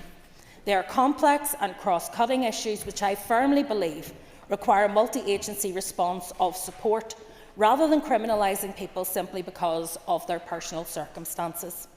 My decision to repeal without the need for any replacement legislation followed a detailed review of the existing legislation and public consultation on those legislative proposals. The aim of the review, carried out in liaison with the PSNI and which preceded consultation, was to determine how the existing legislation was used and whether any replacement legislation was needed in the event of repeal, in the context of pre-existing offences which could be used to deal with any associated problematic behaviours which cross the criminal threshold. No criminal behaviours encountered by the PSNI when dealing with those who beg or rough sleep were identified by them as incapable of being addressed under the existing criminal legislative framework. The only gap left by repeal would be an inability to deal with what was referred to as simple begging through an out-of-court disposal or prosecution. I believe that in modern society no one should be criminalised for simply begging, who are not otherwise behaving in a way that would attract criminal sanction for people who are not begging. Poverty and destitution should not be a crime. The public consultation which followed the review sought views on my proposals to proceed with the repeal without the need for replacement legislation. The majority of respondents supported my proposals, highlighting the criminalisation exacerbates the existing vulnerabilities of those who beg or sleep rough. Some respondents were keen to change the narrative around homelessness and begging, with the view that rather than punitive measures, we should be focusing our collective efforts on providing support to those involved in such street activity, and I would concur with that. Many also commended the police for their compassionate and supportive approach, something which I unreservedly wish to echo. Police initially adopt an engage and explain approach and direct those who rough sleep or beg to wider partners in the statutory, voluntary and community sector, a sector which I also want to recognise for the incredible work and difficult work that they do in providing support to some of the most vulnerable and marginalised in our society, often work that is done with limited public interest or support. While I received significant support on my proposals, I am fully aware of the concerns of the business sector. 2 Belfast business improvement districts, representing a large number of businesses in the city centre, responded to the consultation and considered that repeal would require replacement legislation. I subsequently met with retail representatives, as did separately my officials, in a bid to address related concerns and to better explain the rationale. Where people begging or rough sleeping are conducting themselves in a manner that is disruptive or in a way that is causing a breach of the peace, there are laws in place to deal with that. Harassment, intimidation or threatening behaviour, all of these are genuine policing matters, just as they would be if someone who is not begging or sleeping rough was behaving in that way. The vagrancy laws that I am seeking to repeal with this amendment criminalise poverty, destitution and desperation. Poverty is not a crime, Madam Principal Deputy Speaker. Being destitute is not a crime. Being desperate is not a crime. In this day and age, we must have better methods of addressing those who are in poverty, destitution, coping with trauma, addiction or poor mental health, and who find themselves with nowhere to go but the streets. The phrase "that there but for the grace of God go I" is a reminder of the role of chance, luck, upbringing and opportunity in people's life outcomes. I know that members would agree that they wouldn't swap their lives for those who find themselves in such desperation. But none of us know what lies ahead for ourselves or indeed for members of our families. The response to seeing others in desperate straits should be one of compassion, not of censure. It is Dickensian that people can be threatened with arrest simply for sleeping rough or asking for a cup of coffee or a sandwich in the town centre. My amendment seeks to repeal those outdated and harsh laws, and I would commend them to the House. I now want to discuss 2 amendments which Mr Paul Frew, Mr Maurice Bradley and Mr Brian Kingston have tabled, which are contingent upon the repeal of the vagrancy amendment. Their first amendment, number 71, would provide for a new offence of trespassing with intent to commit a criminal offence, and would replace provision within Section 4 of the 1824 Act of found on premises for unlawful purpose, which in the past has been used to target individuals who are sleeping rough. A similar offence is provided for in the UK Crime and Policing Act 2026, and it was this provision which led the PSNI to raise concerns at committee that a similar offence might be needed in Northern Ireland, although these concerns were not raised with the Department during the course of the review. The current Section 4 offence is primarily used as a support charge in cases where proof of burglary, for example, is not made out. It does not appear to have been used to arrest offenders, but rather added onto the principal charge in case it isn't made out at court. While I understand that the use of the offence has been declining year on year over recent years, I am willing to support the amendment that has been brought by the members previously named, providing, of course, that the vagrancy legislation is also repealed. I would be concerned that in the absence of repeal, such an offence would have unintended consequences and could be used in the future to simply target those who sleep rough or beg. This would align with the approach being taken by the UK Government, who intend to commence the new trespass offence of the Crime and Policing Act 2026 in tandem with commencement of vagrancy repeal. I believe the same approach can apply here. The second amendment, number 72, relates to organised begging, which was raised as a particular issue by the Justice Committee during its scrutiny of my proposals, with concerns about the PSNI's ability to deal with organised begging in the event of repeal. I should highlight that the existing legislation under Vagrancy Ireland Act 1847 does not address organised or coerced begging. The 1847 Act criminalises only those who beg, not those who coerce others to beg. My proposed repeal, therefore, does not create a gap in that provision. There is also current law to address such behaviour. Section 1 of the Slavery, Servitude and Forced or Compulsory Labour and Section 2 of the Human Trafficking and Exploitation, Criminal Justice and Support for Victims Act, Northern Ireland 2015, introduced by Lord Morrow, are available to prosecute those who are found to have forced persons to beg or have arranged or facilitated the travel of others with a view to those persons being exploited in that way. Further, there has been no evidence of or concerns from the police or the wider Organised Crime Task Force, the Modern Slavery Trafficking Subgroup or the NGO Engagement Forum, with whom we regularly engage, that organised begging represents an issue in Northern Ireland. That said, this amendment provides for a new offence of arranging or facilitating begging for gain. This again mirrors provision in the UK Government's Policing and Crime Act 2026 to be enacted on repeal of Section 4 of the Vagrancy Act 1824 as it applies there. While I remain of the view that the provision of new offences should only be developed on the basis of an identified gap, I am willing to support the amendment as it will not impact negatively on those who simply beg or sleep rough. Amendment number 73 is the next I wish to turn to, and I want to very much welcome Ms Connie Egan's proposal to repeal the blasphemy offences. I believe the common law offences of blasphemy and blasphemy libel are archaic and that they have no place in a modern society. When I was in Parliament, I was the representative, the parliamentary champion of open doors. And it was something that we remarked on, that where there is freedom of and freedom from religion, often other rights are better protected. And yet around the globe there are many places that continue to have and indeed to implement what are not just archaic blasphemy laws, but often quite draconian blasphemy laws. It is something that I have been committed to changing for most of my adult life, and it is something that I believe we need to show leadership on here in this corner of the globe. I am fully committed to freedom of and freedom from religion, and so I am both sympathetic and supportive of removing these outdated and mainly unused offences from the law. Northern Ireland is now the only jurisdiction in these islands which has not abolished the offence of blasphemy. Everyone has a right to freedom of expression and religion without fear of prosecution, however remote that fear might be. And I would ask why any one religion would continue to have or to need more protection under blasphemy law than others. I'm very grateful to Ms Egan for tabling her amendment, and I am happy to support it. Turning now to Amendment 78, another provision tabled by Messrs Frew, Bradley and Kingston, which aims to tackle the advertisement of sexual services.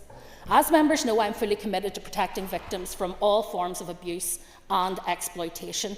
Sadly, such deplorable behaviour is mainly targeted at women and girls. Advertising people who are trafficked or sexually exploited as though they are merely a commodity to be used and abused is completely unacceptable. And the terrible thing is that many people do not know that they are being traded and objectified in this way. Pimps and traffickers create the profiles and collect the profits, while their victims are powerless and continue to be exploited and abused. I therefore very much support the intention behind the amendment to strengthen protections for those who suffer such sexual exploitation, many of whom who are also victims of human trafficking. I will always support measures that are designed to help reduce the terrible harms and abuse inflicted on some of the most vulnerable in our society by some of the most despicable in our society.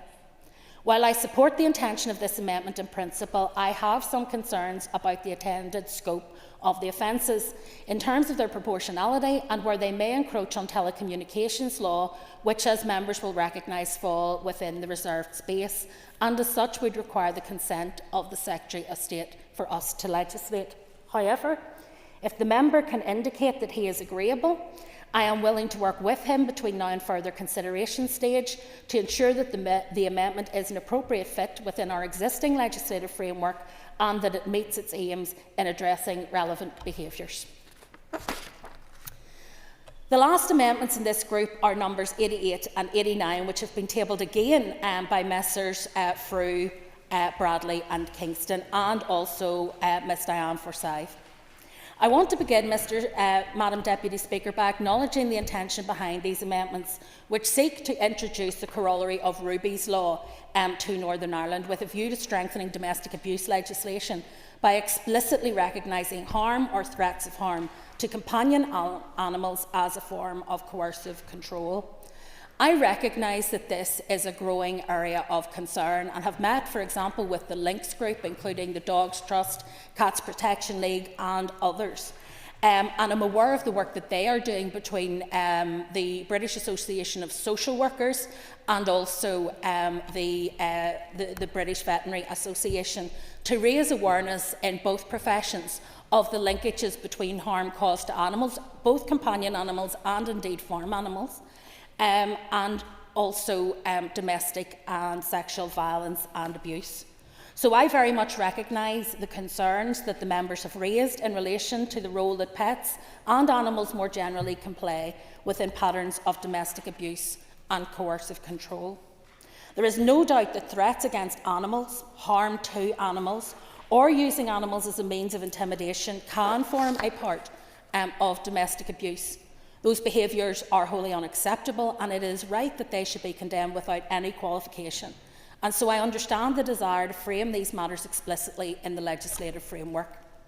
Turning first to Amendment 88, it would make changes to the Family Homes and Domestic Proceedings Order Northern Ireland 1998 with a view to enhancing protections for victims of domestic abuse by preventing anyone from perpetuating abuse by harming or threatening to harm a pet or an animal. The effect of the amendment would be to require the court, when considering whether and if so how to make an occupation order or non-molestation order, NMO, to have regard to the likelihood and likely effect of any such order or decision on the welfare of an animal cared for by the person whom the order is intended to protect or by their child. Madam Deputy Speaker, responsibility for the Family Homes and Domestic Proceedings Order Northern Ireland 1998 falls to the Minister of Finance, and he has advised that it is already implicit within the 1998 order that a court must have regard to all circumstances when determining whether to issue an occupation order or an NMO. It is therefore already possible for animals to be referenced in such orders. However, the Minister of Finance has also indicated his view that, on balance, making it an explicit requirement in the 1998 order could serve to reinforce the legislation and therefore assist both the courts in making the orders and victims in applying for such orders. While he also believes that further policy development and engagement with stakeholders would be beneficial, both he and I recognise the potential benefits of that amendment, and as such, I will be supporting the amendment and encourage others to do so. Amendment 89 would then amend the Domestic Abuse and Civil Proceedings Act Northern Ireland 2021 to give effect to two separate key provisions. First, it would amend Section 2 of the Domestic Abuse and Civil Proceedings Act 2021 to explicitly include harm or threat of harm to an animal within the behaviours that constitute domestic abuse within that Act. As I've already noted, I recognise that threats of harm and harm to pets and animals can be used to perpetuate domestic abuse and coercive control, and wholly condemn it.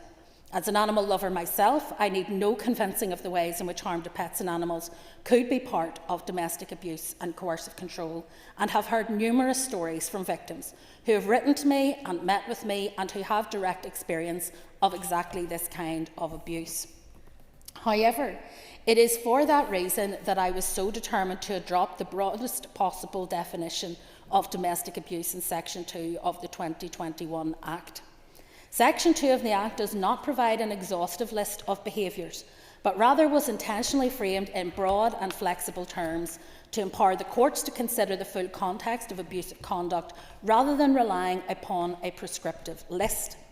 Ruby's Law was originally conceived as an amendment to the English legislation, which does have a prescriptive list and which did not include abuse of animals on that list. So it made sense in that context for abuse of animals to be specified. However, as our law is framed differently with a more expansive approach, which can include animal abuse, it would seem slightly contrary to have only animal abuse listed and specified as a form of abuse. Neither harm nor threats of harm to pets are explicitly listed on the face of Section 2 of the Act. We did seek to make it absolutely clear in the explanatory notes to the Act, which provide insight into the policy intent, that these provisions extend to behaviour concerning animals and provided some specific examples of behaviours towards animals that could constitute abuse under the Act. This broader approach to defining abusive behaviour was previously accepted and supported by the Assembly when the Act was first passed. As such, I am satisfied the existing framework already permits the courts to take account of behaviour involving animals where relevant. I have also not seen evidence that the current legislation is failing to address the issue in practice. Whilst I acknowledge the member's intent that explicitly referring to animals could provide additional clarity, I believe that there is a risk that rather than filling an identified gap in the law, the effect of this aspect of Amendment 89 would instead be to inadvertently place more focus and emphasis on one type of abuse than on others, which I do not believe would be helpful and I do not believe is the member's intent. The second part of Amendment 89 would amend Section 27 of the 2021 Act, which provides an enabling power for my department to make regulations to give effect to protective measures for victims of domestic abuse, now commonly referred to as Domestic Abuse Protection Notices and Orders, or DAPNs and DAPOs. Members will be aware that DAPNs and DAPOs have not yet been introduced in Northern Ireland, and my department is continuing to work with partners to develop a model that will be appropriate and effective within this jurisdiction, having first been informed by early lessons from pilots in England and Wales. And I hope to introduce regulations and launch a pilot DAPN and DAPO scheme for Northern Ireland towards the end of the financial year. This aspect of Amendment 89 would allow regulations made under Section 27 of the 2021 Act to provide powers for the Court to include such requirements in relation to pets as it considers relevant in a DAPO. I believe this could help to prevent the use of harm or threat of harm to pets to perpetuate abuse and/or coercive control over a victim. In addition, subject to Amendment 88 being supported by the Assembly, this provision would allow the regulations relating to DAPOs and DAPNs under Section 27 to be framed in such a way that there would be consistency and alignment of approach with non-molestation orders and occupation orders under the 1998 order. I believe that there is benefit in ensuring that these various protective regimes can operate consistently with one another, and I am supportive in principle of this aspect of Amendment 89. Given that I believe that it is important that we have that consistency, I think we then need to look at how we handle this particular amendment, the first part of which I do not believe is helpful, but the second part of which I believe is very valuable. So whilst I am supportive of the intention behind Amendment 89 and of the proposed amendment to Section 27 of the DACPA, as I've noted, I do have concerns about the unintended consequences of the amendment to Section 2 of the Act. However, again, if the members who have brought this are willing to give an undertaking to review the provisions and amend it further at consideration stage to remove the changes to Section 2 of the 2021 Act, on that basis I would be content to give it my support today. Thank you, Madam Deputy Speaker, and that's all I wish to say in relation to these amendments in this group, and look forward to now hearing from those who have tabled complementary or competing amendments in these policy areas, and I look forward to a healthy debate on these matters. Thank you. Thank you, Minister. And before I call the Chairperson of the Committee for Justice, Mr Paul Frew, members will be aware that we'll either be suspending or taking our ease just before 2 o'clock to facilitate question time.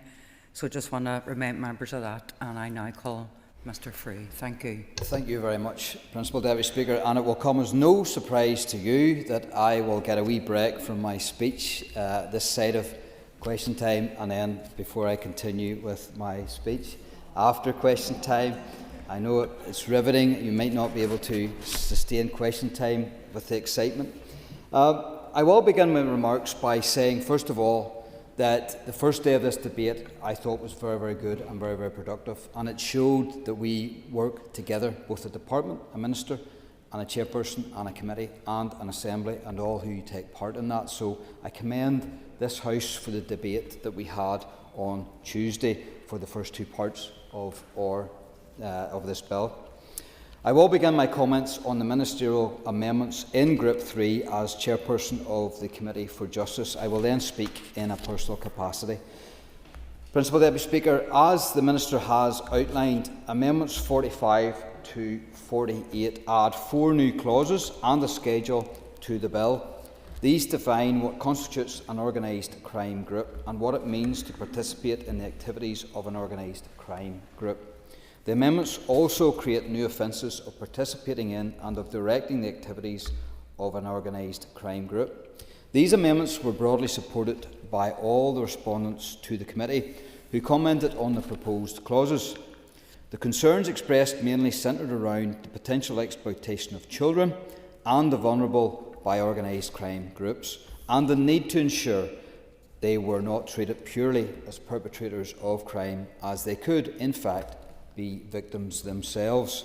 The children's rights group, Children in Northern Ireland, suggested the need for statutory recognition of child criminal exploitation and for a welfare-first approach rather than criminalisation. The Safeguarding Board for Northern Ireland raised similar issues. In response to such comments, the Department clarified that the recent Westminster Crime and Policing Bill created a specific child criminal exploitation offence which was being extended to Northern Ireland.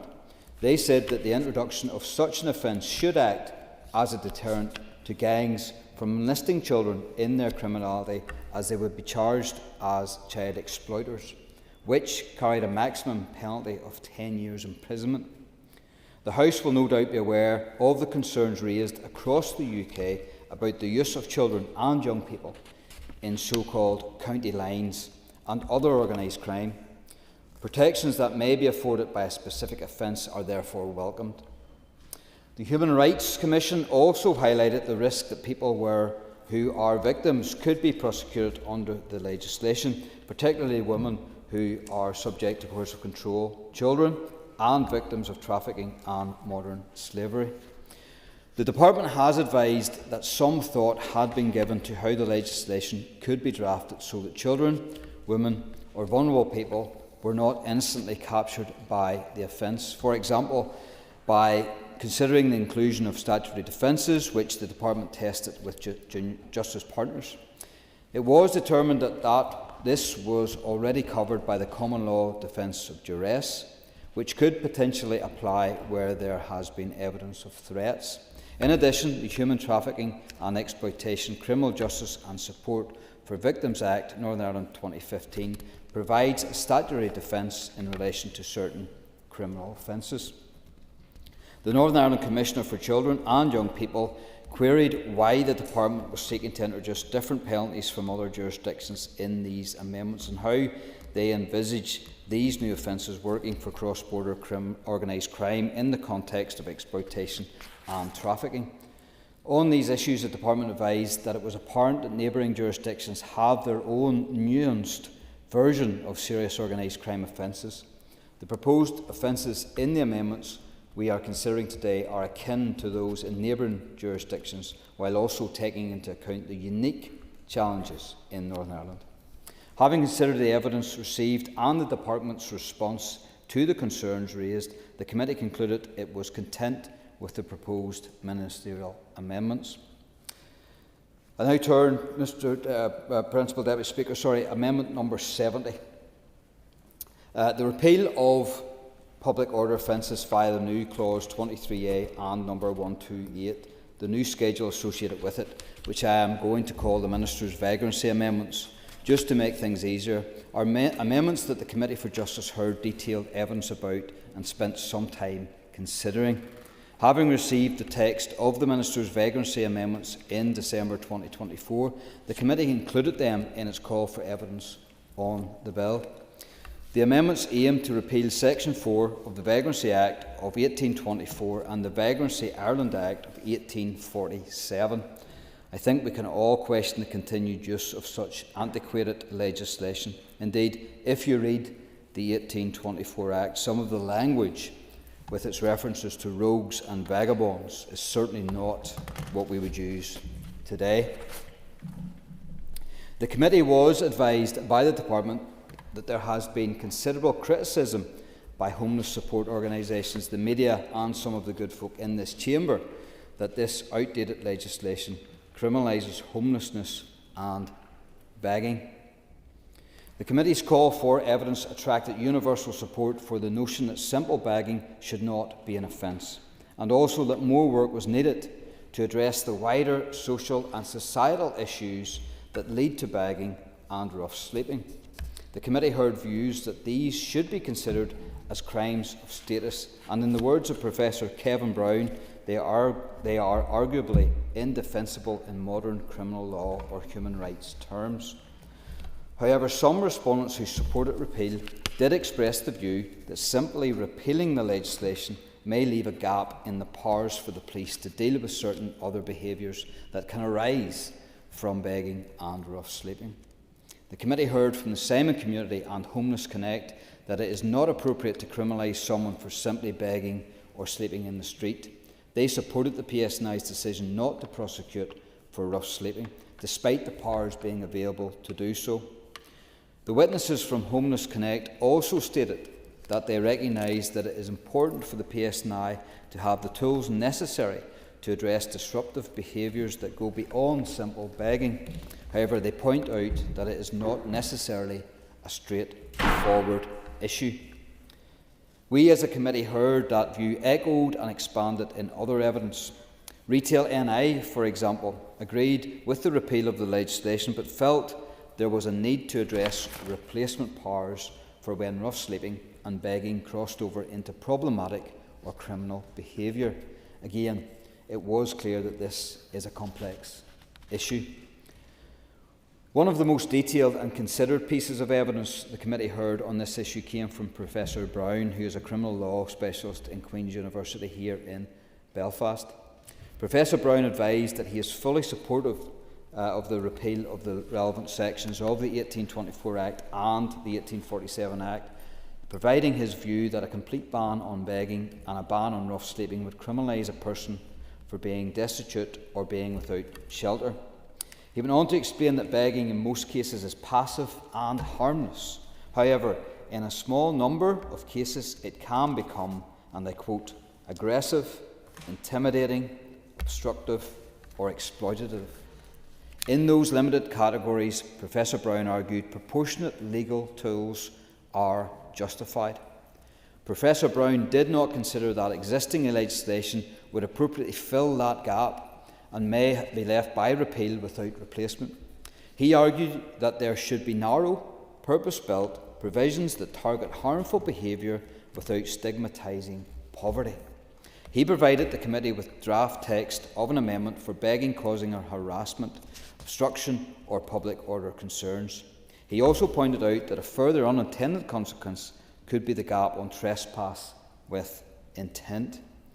The committee forwarded Professor Brown's comments and suggestions to the Department for their views. The Department responded to advise that it did not support the proposals as they could continue to criminalise people who are simply begging and would marginalise some of the most vulnerable in our society. The Department also advised of potential interference of the proposed measures with Article 8 rights, which is the right to respect for your private and family life. The PSNI, when giving initial evidence to the committee in April 2025, advised that they did not believe that simply arresting people for begging was the appropriate pathway or response to the issue. They also said that where they feel there is no alternative to a criminal justice process, there were other offences which could be used. These include disorderly behaviour, breach of the peace, public nuisance or provocative behaviour to deal with problems in the behaviour of those unfortunate enough to end up on the streets. However, in subsequent evidence in November 2025, the PSNI did then indicate some concerns that repeal without replacement legislation may leave some gaps, noting that provisions for alternative offences had been implemented elsewhere in the UK and in the Republic of Ireland. The PSNI suggested that powers similar to Clause 10 of the Crime and Policing Bill in England and Wales and Section 11 of the Criminal Justice and Public Order Act 1994 could be used to plug the gaps for trespass with intent. Clause 11 of the Crime and Policing Bill could be used to tackle the facilitation of begging for gain. In our deliberations, it quickly became clear that all members supported the repeal of this antiquated legislation. However, we had to decide if that could be done with or without putting replacement legislation in place. The Department wrote to the Committee on the 27th of February to ask if any agreement had been reached and if the Committee proposed to make any amendments in this area. The Committee had draft amendments drawn up to incorporate elements of Professor Brown's draft text along the lines of Clause 10, offensive trespassing with intent to commit criminal offence, and Clause 11, arranging for or facilitating begging for gain in the Westminster Crime and Policing Bill, which is now an Act. The Committee considered the draft text of the amendments in March. As I have said, members were in agreement and the 1824 and the 1847 legislation should be repealed, but we could not reach a consensus on the way to do this. Formal proposals were put on two options: to proceed without replacement legislation or to proceed with replacement legislation. However, as the votes for and against each proposal were equal, both proposals fell. Therefore, while keen to see the legislation repealed, the Committee did not reach an agreed position on an amendment by which this should be done. Mr. Speaker, that now ends my speech as chairperson of the Justice Committee. I will make comments as an individual MLA and spokesperson for the DUP, but I suspect you'll want me to stop now, if that's in order. Mr. Yes, we'll take our ease for the next 2 minutes or so, and then we'll move to members' questions. Thank you for that, Mr. Frew. And if members just take their ease for a moment or two.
Okay, members, proceedings is recommenced, and it's now questions to the Executive Office, and I call Michelle Guy.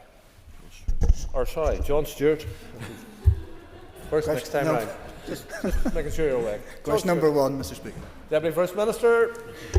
Thank you, Mr. Speaker. The High Street Task Force concluded its work when it published its report in March of 2022.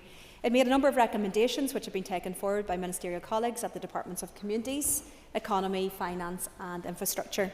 We recognise the significant pressures facing small businesses here, particularly the impact of rising costs of food and fuel and the challenges this creates for the sustainability and vitality of our high streets. In response, the Department of Finance has extended support for small businesses through the Rates Relief Scheme to 2026-27, which supports around 30,000 businesses here. Local councils also play a vital role in supporting and revitalising our high streets. The £45 million Regional Balance Fund supports councils to identify and address specific economic challenges in their areas. It will be important to continue to engage with them as key delivery partners to ensure that we have thriving, sustainable high streets for all of us to enjoy. Mr. Stewart. I thank the Deputy First Minister for her answer. The Deputy First Minister will know that our high streets in our towns and cities are under massive pressure. Rising rates bills, declining footfall and changing shopping habits. It is having a huge impact on these retailers.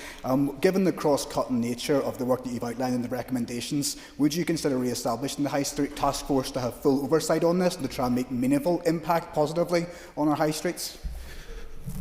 I think the member raises an important issue about the challenges that we know are being faced by our high streets. We know that many of the units on our high streets are now small businesses and they are really struggling. It is those small businesses that is hit, particularly in relation to the rising costs, as I've indicated, in relation to food, for example, but also energy prices. These businesses very often survive on very, very small margins. And whenever prices increase, that eats into their ability and their sustainability. So we recognise that they do need support, but I do think that it has to be much wider than just this particular grouping. I think the work of this task force has been completed, but that doesn't mean that these high streets don't require additional support and help. We're very, very acutely aware of that. That is why growing the economy is a key priority in the programme for government.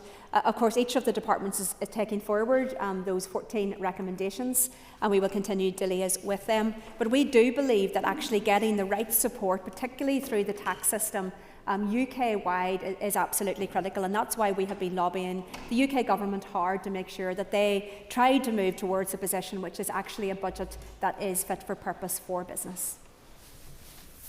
Anya Murphy. Can I thank the Minister for her answers thus far. Deputy First Minister, many businesses in my constituency of Fermanagh and South Tyrone, particularly on the High Street, are struggling at the minute, particularly in relation to the cost of overheads. What additional support can be provided to address this?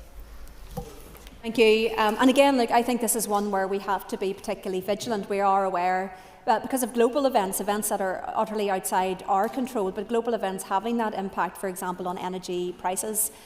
We have been doing a significant amount of work in terms of the group that has been stood up by the head of the civil service through that regular monitoring that the First Minister and myself get in terms of looking forward to what is likely to be coming down the line. But of course, participating UK-wide to push the UK government with energy support schemes. We are anticipating some additional proposals being brought forward in the summer by the UK government, but we want to make sure that these are fit for purpose for Northern Ireland as well, that we are actually included as part of the policy development of that to ensure that that support can get to the businesses and the people of Northern Ireland where and when they need it. But we are very aware, look, we are unfortunately limited in what we can do. We cannot control those global events, and in terms of energy security and energy costs, we have been thus far subject to the headwinds that happen elsewhere. But I think what we can do is try to get our energy policy right. And that's why we have been increasingly articulating our concerns, but also the opportunities that we feel, particularly around east-west connectivity, to make sure that we've got stability of supply, but also that is supporting the cost, which includes to our small businesses and those on High Street. Jan Forsyth. Thank you, Mr. Speaker. And there's no doubt our hospitality sector is facing considerable challenges in terms of the cost of doing business. Would the Deputy First Minister agree with me that UK Government should introduce a hospitality VAT pilot for the reduction of the VAT in Northern Ireland to help revitalise our hospitality sector? Sure. Absolutely. Week in and week out, we are seeing some of our favourite coffee shops, cafes, restaurants, bars closing. And they are closing because of the immense pressure that they are under. The cost of doing business is much too high here in Northern Ireland, but of course across the UK as well. We do need the Chancellor to step up and to ensure that there is a budget that supports business, supports our economy. But of course there are other things that we can be doing as well, and I would call on the Economy Minister to do what she can in relation to supporting our businesses. I support wholeheartedly, as I know that the member does as well, the campaign for the VAT reduction. This is an issue that I raised directly to the Prime Minister at our meeting with him. He did engage with us on that. He did promise to come back to us on that. That's the idea of the VAT reduction pilot for Northern Ireland. I had indicated on the back of my engagement with Hospitality Ulster and all of the good work that they have been doing that the organisations across the UK were content for Northern Ireland to be used for that pilot. And I think that is important because, as I said to the Prime Minister, that provides the opportunity to evaluate that as that pilot is rolled out, to see the effectiveness of that, and importantly, to protect those small businesses that very often are the backbone of our towns and villages right across Northern Ireland. Stuart Dixon. Thank you, Deputy First Minister, for your answers so far. And while, Deputy First Minister, I appreciate your comments with regards to the global effect on our high streets, nevertheless, your report was delivered in 2023 and actions flowed from that, but it is genuinely difficult, with the exception of the rate reduction, to see how those actions have actually hit home on our high streets. And I think particularly of my hometown of Carrickfergus, where again we're seeing more businesses closing down rather than opening up. We're seeing dereliction on the high street. Can you indicate to the House the support the Executive is going to give to my colleague Minister Muir with regards to the dilapidation bill? And would you agree with me that that is one aspect that will help to revitalise our high streets? Thank you. Look, absolutely, tackling dereliction and dilapidation on our high streets is absolutely important. There's no doubt that that causes a sense of decay or decline within the centres of our towns and villages. It no doubt puts people off from coming in, whether it is to sit outside at a cafe, mind you, in this weather you're not going to be sitting outside in the cafe, but visiting the various things that a town has to offer. I think it is important to say, though, that we have some incredible businesses in all of our towns and villages. I often get the opportunity to come and visit with many of them. They are small businesses doing their best and supplying very often either really good quality local produce or locally made products. And I think we should be really proud of them, and I think we all need to get into our towns and villages and support them. Very often when we criticise about shops disappearing from the high street, we don't highlight in the same way the many that are still there that still need our support. And I think one of the things that we can really do as elected representatives is to highlight those small businesses, encourage people to get out and get into our town centres and village centres and support those people who are really trying their best and bringing those shops still to our towns, centres and villages and centres. Colin McGrath. Speaker, and of course the reality is that some high streets are suffering more than others for whatever reason. That may be some neglect from local authorities, it may be because of location, it may be because businesses have opened elsewhere. Via this High Street Task Force, is there a way of providing bespoke help and assistance for some towns? I think of Downpatrick as somewhere that could be on that list, that might be able to get some more extra help and support because they are suffering more than others. Minister. Thank you. Look, and again, I think absolutely right. I think it's always important that we don't punish success either. I do think that those towns and villages that are doing well have put a huge amount of effort into that.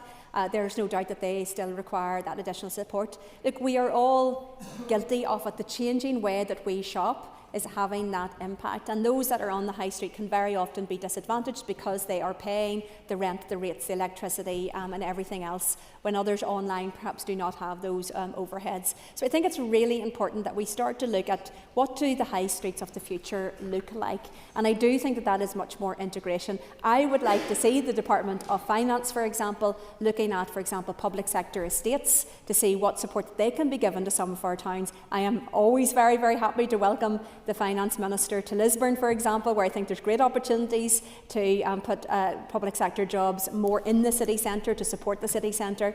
But of course, we have to be realistic as well. The way people shop and our behaviour has changed. Our high streets need to change to keep pace with that. It hasn't done that thus far. But of course, the support from departments, the government, and of course our elected representatives will be critical in making sure that we can create those new, re-envisaged and fit-for-purpose high streets of the future. Jill McElveen. Question to Mr. Speaker.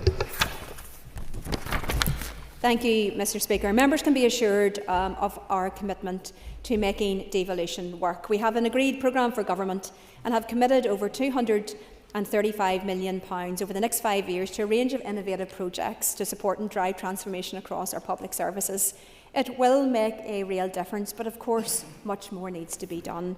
The reality is that the current funding package for Northern Ireland does not match the scale of the challenges facing our public services. Our firm view is that the current fiscal position is unsustainable and that more can and should be done by Westminster as well. We have presented a case directly to the Secretary of State and the Prime Minister and will continue to make the strongest possible case for a funding settlement that reflects local needs and supports the sustainable delivery of public services. Thank you. Would the Deputy First Minister agree that the public expect more from their political leaders than simply blaming others for all the challenges that we face, and that there are things that we can do at a devolved level to help our finances be put on a more sustainable funding? Look, absolutely, and I think this is such an important issue. It goes to the heart of how we are custodians of each of the departments, how we are custodians here in Northern Ireland. I've often said it's not just how much money we get, it is what we do with that money. And I have to say, I do think that people out there are really frustrated when they see some political parties and some ministers constantly just blame it on the Brits, the Brits, the Brits. I think what they want us to do is to step up and take some responsibility as well. That does mean driving efficiency and effectiveness within all of those departments. It does mean driving waste where that occurs, and we know that there is still too much waste in our system. We do not have the finances, the availability of resources to facilitate any waste or inefficiency within our system. So I think the member is absolutely correct. I know it's an issue that she feels very strongly about as well. We must step up to the plate, we must step forward, we must do what we can and be responsible. We can't simply just blame it on the Brits. So in continuing the theme of undermining public confidence and indeed public effectiveness, why are you and your DUP colleagues continuing to block the Good Jobs Bill, particularly for parents whose babies require neonatal care, and indeed other measures that will support workers struggling with the cost of living? Minister. Well, Mr. Speaker, I have taken time over the course of the last number of weeks since I received the bill to go through that legislation line by line, clause by clause. I had a useful meeting last week with the Department of Economy officials in relation to that. What is absolutely clear is that there are a number of things within this legislation that I believe that people right across this House support, such as neonatal leave. But what I believe is absolutely wrong is the behaviour of some within Sinn Féin and the benches opposite me, where they are using those issues where they know there is consensus to try to bully and bounce me in particular and the DUP into supporting other ideas within that legislation which are quite frankly half-baked. In terms of the, for example, trade union access clauses in relation to the legislation, these are the most aggressive and expansionist access to trade unions, not just across the UK and Ireland, not just across the European Union, but of course across the globe. The minister has had to go to New Zealand to try to pull forward such a regime. But what is also clear is that there's not a single business across Northern Ireland that supports the Minister's proposals. What is clear is that there are many, many questions that the Minister simply cannot answer, because she says it's all going to go into a code of conduct. That code of conduct hasn't even been started, never mind there for us to take a look at. So I would advise the member perhaps to take a look at some of those detailed proposals, and I would say to the Minister for the Economy, if you want to bring forward clauses in relation to neonatal care, do that. Do that, separate that out from the legislation, and I can give a promise to this House today that I will clear that by urgent procedure today, and that can make it into this chamber and get that legislation going, because the Minister knows that there is not consensus in relation to some of those. She can bring forward a trade union bill if she so wishes, but do not use important issues like neonatal care to try to manipulate anybody. Buchanan. Question 3, Mr. Speaker. The provision of funding for victims and survivors groups remains a key element of the executive strategy for victims and survivors, and we are committed to ensuring victims and survivors receive the support they need. We also recognise and greatly value the vital role that these groups play in delivering essential support within our communities. Through the Victims and Survivors Service, the Department funds 38 groups across all programme areas, ensuring services are delivered where they are most needed. In the previous financial year, a total of £12 million of funding was awarded to these groups. But we are aware of the pressure that groups are under and that they are seeking additional funding in the current year due to an increase of demand. Whilst the draft budget is still to be formally agreed, we have asked officials to explore options to enable the provision of further support. Mr. Buchanan. Thank you, Deputy First Minister, for your answer so far. The burden has been put on this sector to work with groups, obviously, that deal with people that have suffered dramatically over the lifetime of the Troubles and up to this present time. Groups like Move and Mid-Ulster that I work with directly on a weekly basis, that do this great work. What more can you do to secure the money, not that they deserve, but they need, to deliver these services, Deputy First Minister? Thank you, and I thank the member for Mid-Ulster for this very important question, because I know that he has been a great advocate for the victims and survivors sector, particularly on this issue. I don't think that there is a week that goes by that he doesn't raise this particular issue with me, because he recognises the huge demand that there is on victims and survivors groups, particularly in relation to mental health and support.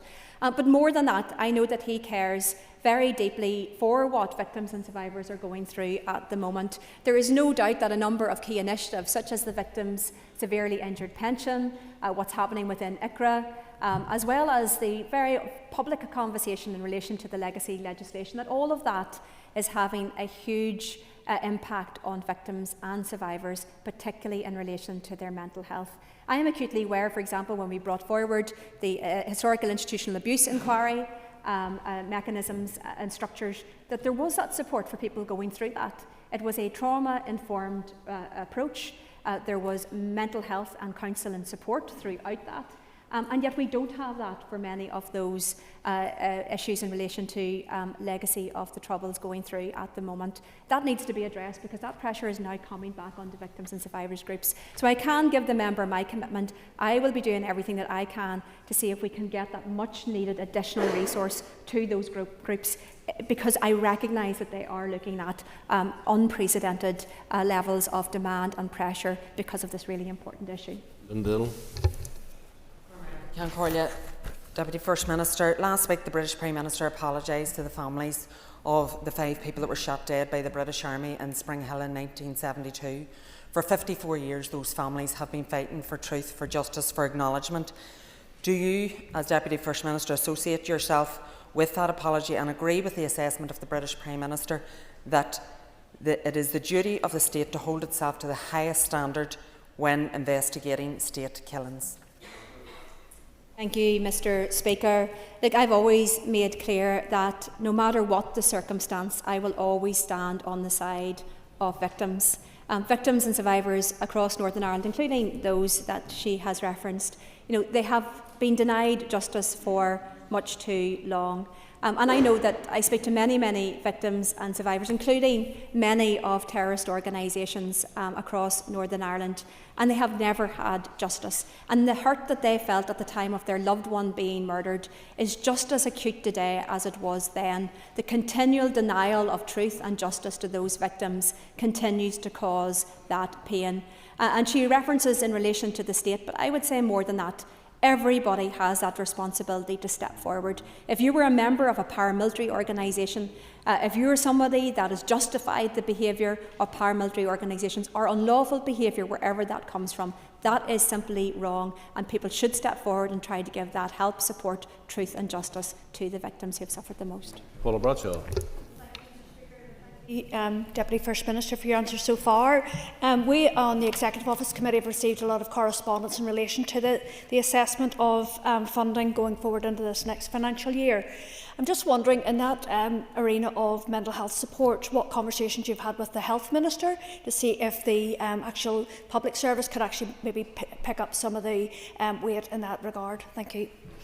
Thank you. Look, I recognise absolutely that this is very challenging within our mainstream health service to pick up, because the services are not fit for purpose at the moment in terms of getting people the help and support that they need when they need it. The waiting lists are too long, and I know that the Health Minister is particularly looking at this issue, but I think that is part of the challenge that we're facing. If somebody is going through an application process where they're having to go through their experience as part of that process, that can be deeply re-traumatising for that individual, understandably so. I think that is even more the case whenever they are trying to articulate the impact of that event on their mental health, very often mental health, trauma, post-traumatic stress disorder that they are currently going through. So whenever they are at that point, they need that help almost immediately. If you go through the GP to try to get that support, you are likely to be waiting for quite a sustained period of time, sadly, unless you are an absolute crisis point. And that is why victims and survivors groups are seeing a significant increase in demand. I think from talking to some of the groups that is as much as 30 to 40% increased demand coming through from those people taking part in or applying for some of these schemes. So look, there is a need there. We've always fought hard to protect the budget for victims and survivors from any reductions or cuts elsewhere. But the reality is, with rising costs, then that budget is getting more and more squeezed. So that's why I've been having a series of discussions to see what can we do, not just to work with the health department, but being realistic about it, how can we get additional resource into our victims and survivors groups as well. Stephen McLaughlin. Thank you, Mr. Speaker. Can I ask the Deputy First Minister, will she and the First Minister be bringing forward an amendment to the Mother and Baby Institutions Bill that deals with the posthumous state, because it's currently in its current form, it's doing a real injustice to those that died before the stated date? Thank you. I think, first of all, I want to put on record my thanks to all of those victims and survivors who have campaigned so hard for the inquiry for the redress scheme. And many of those people, as she has highlighted, are no longer with us and will not get the benefit of that scheme. Those who are will. And that is why the scheme is set up the way that it is. But it doesn't deal entirely with posthumous claims. It is too late for those who sadly have passed away to be able to get those payments in acknowledgement for what they have suffered. Some of their family members will be able to apply for that acknowledgement payment. But I would say to the member, look, this is an issue that we very carefully considered within the Executive Office. We were advised around what happened elsewhere and other jurisdictions. The Republic of Ireland, for example, their posthumous date is 2021. We felt that would be not far enough back, so we went back to 2011, where we have been advised objectively by officials that is the date in which a legitimate expectation could first have been raised. That is further back than any other jurisdiction as far as I am aware, and while it is a very difficult issue, of course it is, we have tried to be as generous as we can while prioritising undoubtedly those that have those needs right now and ensuring that those people can get the most support possible. Harry Harvey. Question 4, Mr. Speaker. Thank you. We have written to the Prime Minister outlining the scale of the pressures on public finances and the implications for service delivery. Secretary of State responded on the 28th of April on the Prime Minister's behalf, reaffirming his view that funding is sufficient overall. However, our view is that the current fiscal position is unsustainable and that more should and could be done. We have sought a meeting with the Secretary of State to discuss these issues further, and of course we have asked for that urgent meeting with the Prime Minister as well. The Finance Minister continues to engage with the UK Government to underline the scale of the Executive's financial challenges and to seek additional support to help stabilise public finances. The Executive is united on this. We believe that the current allocation does not reflect our service pressures. Our focus remains on securing a fair, sustainable settlement while considering ongoing cost of living pressures. Harvey. I thank the Deputy First Minister for her answers so far. Deputy First Minister, you will be aware of the recently announced summer travel scheme for children in England as part of the Great British Summer Savings Programme. We are likely to receive a Barnett consequential in relation to this, and has there been any discussion with Treasury following this announcement? First Minister. Thank you. There's no doubt that I think the proposal as set out has been welcomed by many people, but it only goes such a small way to supporting hard-pressed families, and this is the reality that we face. Our median income is lower in Northern Ireland than anywhere else across the UK, and that means that our families, including working families, are most impacted by, for example, a rise of energy costs or any increase in terms of their bills. We must recognise that. And I want to put on record that I will always have the back of those hard-working families. We recognise the pressures that they are under, the increase in childcare costs, the increase in relation to energy bills, the increase in the cost of petrol or diesel that they need to put into their cars to get to the places that they need to go. That is all hitting families hard, and we need to be there to support those families. So I will continue to lobby the UK Government to provide more support and help to our hard-working families. But of course, again, we must do everything we can within our departments to use the money that we get in the best possible way to support those families. Can the Minister outline what risks arise from departments operating within contingency planning envelopes rather than an agreed budget, and how those risks are being managed?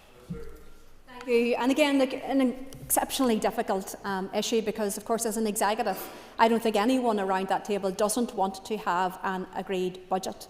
But we do have to weigh up the implications of agreeing a budget which is woefully inadequate to support frontline services. The moment a budget would be agreed, then accounting officers within health, within education, within justice, within every single department would be turning around and saying to ministers, you cannot spend in relation to these vital public services.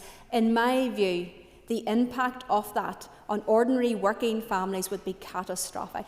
And that is not something that I am prepared to stand over. Of course, the current system is also inadequate. I do not want to be in a situation where, for example, we can only spend 45% of that allocation until July. But every person across this chamber needs to be aware of what would happen if a budget is set with £1 billion plus missing from what is required and assessed to be required to run our public services. Donnelly. I'm sure the Deputy First Minister is aware that the extra spending required to run our divided society has been calculated at almost £1 billion a year. Does she think that the case for more funding from the UK Government could be improved if the Executive Office took more seriously the issue of the cost of segregation?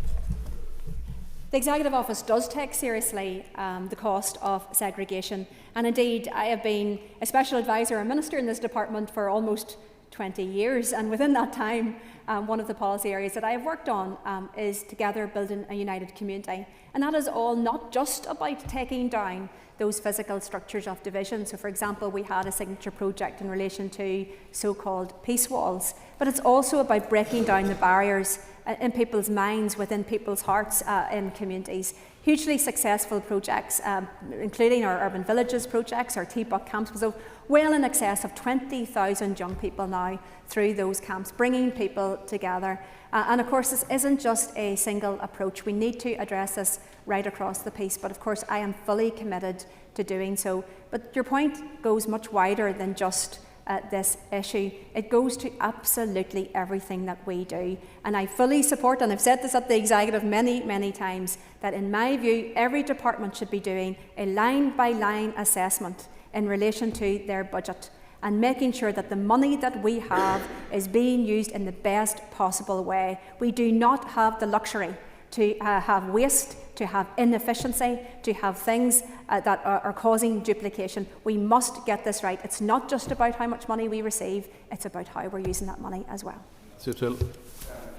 What crisis, Mr. Speaker? We are in a situation, Deputy First Minister, 2.5 months into the financial year where no budget has been set. Will you confirm that if you and your colleagues cannot or will not set a budget, and yes, we all agree, the opposition included, that we want the maximum settlement from London, but if a budget is not set, you talked about £1 billion, not having a £1 billion gap. You will have to cut more than £1 billion on last year's budget. Isn't that the legal position, that if you do not set a budget, you will have to cut services, have to cut wages, and plunge this place into crisis? Isn't that the reality that the crisis the executive is creating?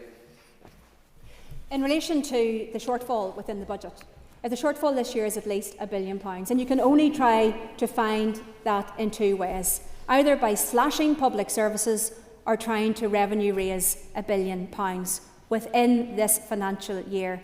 In my view, both of those options would be devastating to the people that we serve. That is why, and I've often said, I do not subscribe to begging bowl politics. This is about a partnership with the Treasury, a partnership with the UK Government to meet them halfway, saying that we are going to be proper custodians of public funds. We are going to drive inefficiency and waste out of our system. We are going to do everything that we can.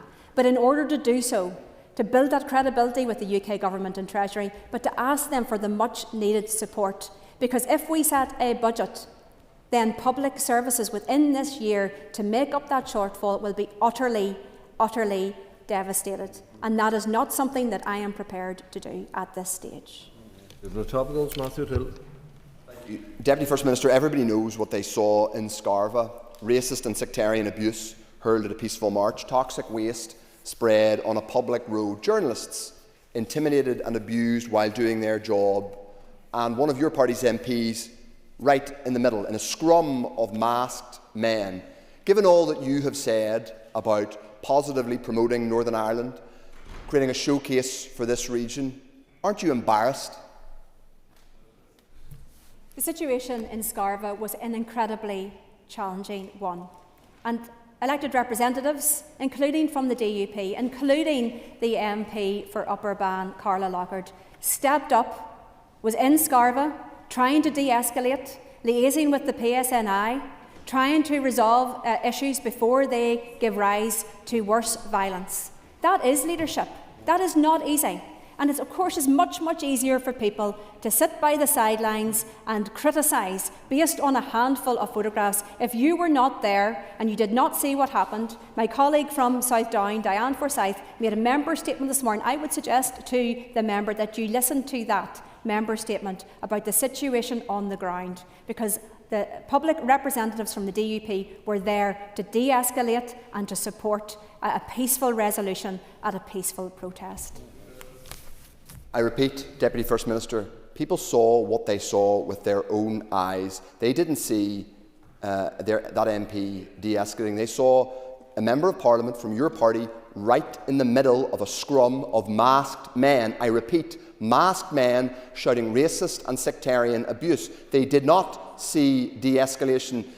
Deputy First Minister, you talk about a positive image for our future, and that's one I would wish to share in, but those images looked like they were from a Paisleyite past. That could have been Burntollet Bridge. It is shocking and unacceptable that you in this role cannot accept the gravity of those images. So I repeat, Deputy First Minister, are you not ashamed of those images? Deputy First and Minister, do you condemn the masked men, the racist abuse and the spreading of Mr. toxic waste on the public I've called road? the Deputy First Minister. You've had a very good score at this, so please. Look, I think it is shameful that you stand in this place and that you spin on the basis of a handful of photographs when people are telling you what happened on the ground. The protest was happening. The situation was volatile.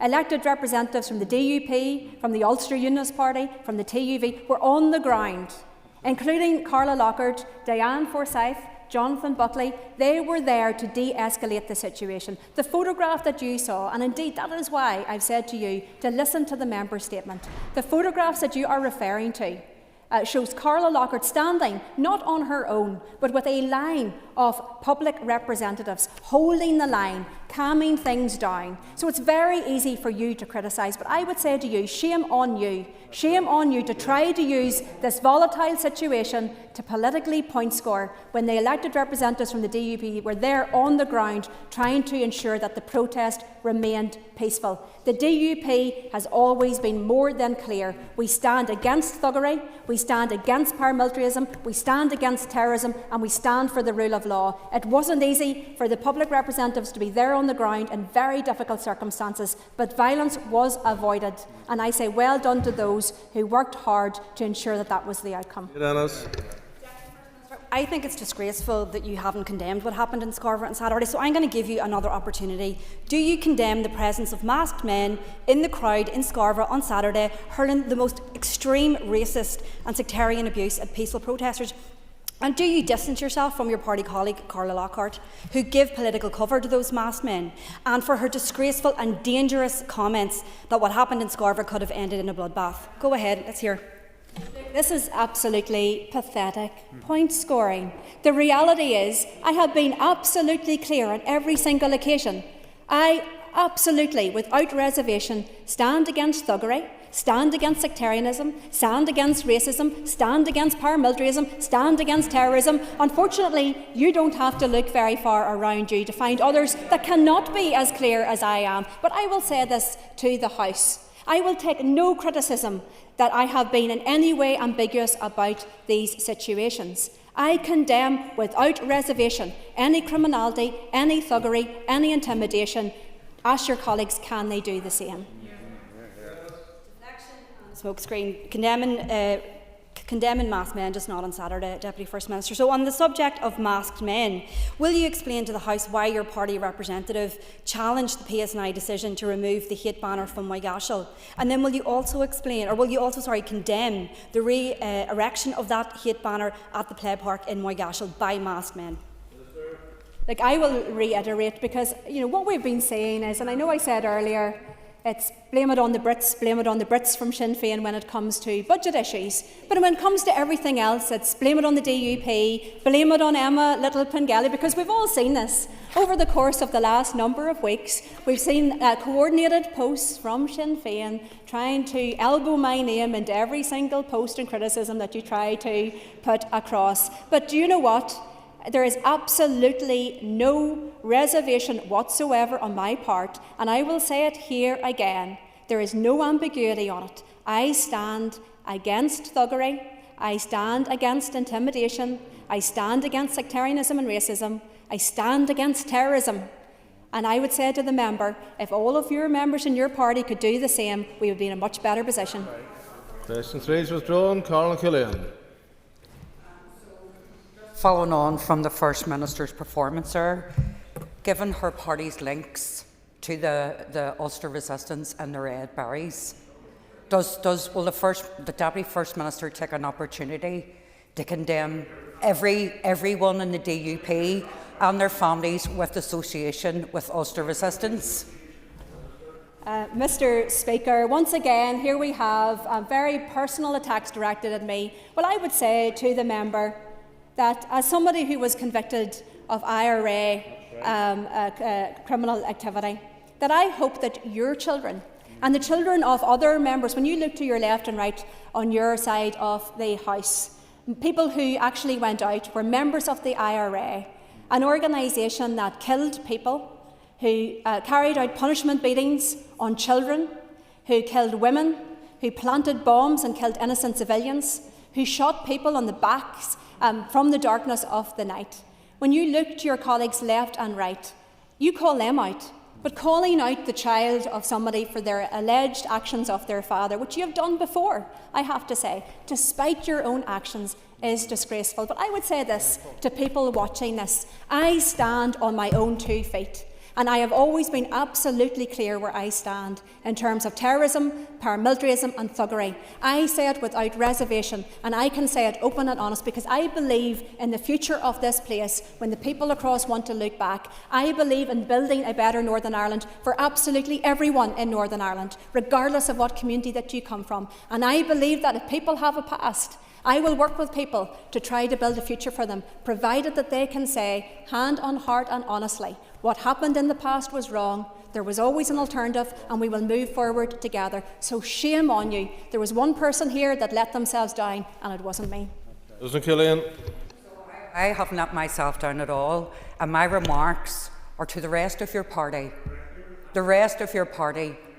So at the end of the day, there were guns that were used to kill Catholics, Davy Payne, surface-to-air missiles in South Africa and Paris, and then some. So I'll give the Deputy First Minister another opportunity, not just to deflect, but condemn her party's involvement in the Ulster Resistance and with the Red Berets and others that the war. Look, this is, again, absolutely pathetic. A blind man and a galloping horse can see what Sinn Féin is all about. It's all about trying to attack me repeatedly over the course of the last number of weeks. I have put on the record my determination to move forward, to look to the future, to champion Northern Ireland, to support people from across all of the communities. It is really sad that you have decided to come here to this chamber and to try to drag this down in what is very clearly a personal attack on me. Let me repeat, all terrorism was wrong. Your terrorism was wrong. Your colleagues' terrorism was wrong. Terrorism should have come from the Loyalist side, the Republican side, or wherever, was wrong. There was never any justification. There was always an alternative. I can say that clearly. I wish you could. I wish your party leader could. I wish your colleagues could. But I will say this. I think it is shameful that I stand here and people watching this today see this display in a really blatant attempt to attack me and to bring me down. I look to the future. I look to the positivity of the future. I look to working in partnership and driving forward our programme for government, because what matters to people is in relation to health, education, building our economy, getting Northern Ireland going. I condemn all terrorism. I have said that very, very clearly. So it's all about distraction and deflection, and everybody can see through it. Everybody can see through it. Thank you, Mr Speaker. The Deputy First Minister is aware that Alliance have long advocated for reform of power sharing to stop single parties from blocking the functioning of the Executive. We've done this because we believe pulling this place down has caused damage to our education, health and economy. The Deputy First Minister's colleague in the Executive Office has just published their own reform proposals. So will the Deputy First Minister commit to talks with other parties in the Assembly, including the UK and Irish governments, to bring about institutional reform? Minister.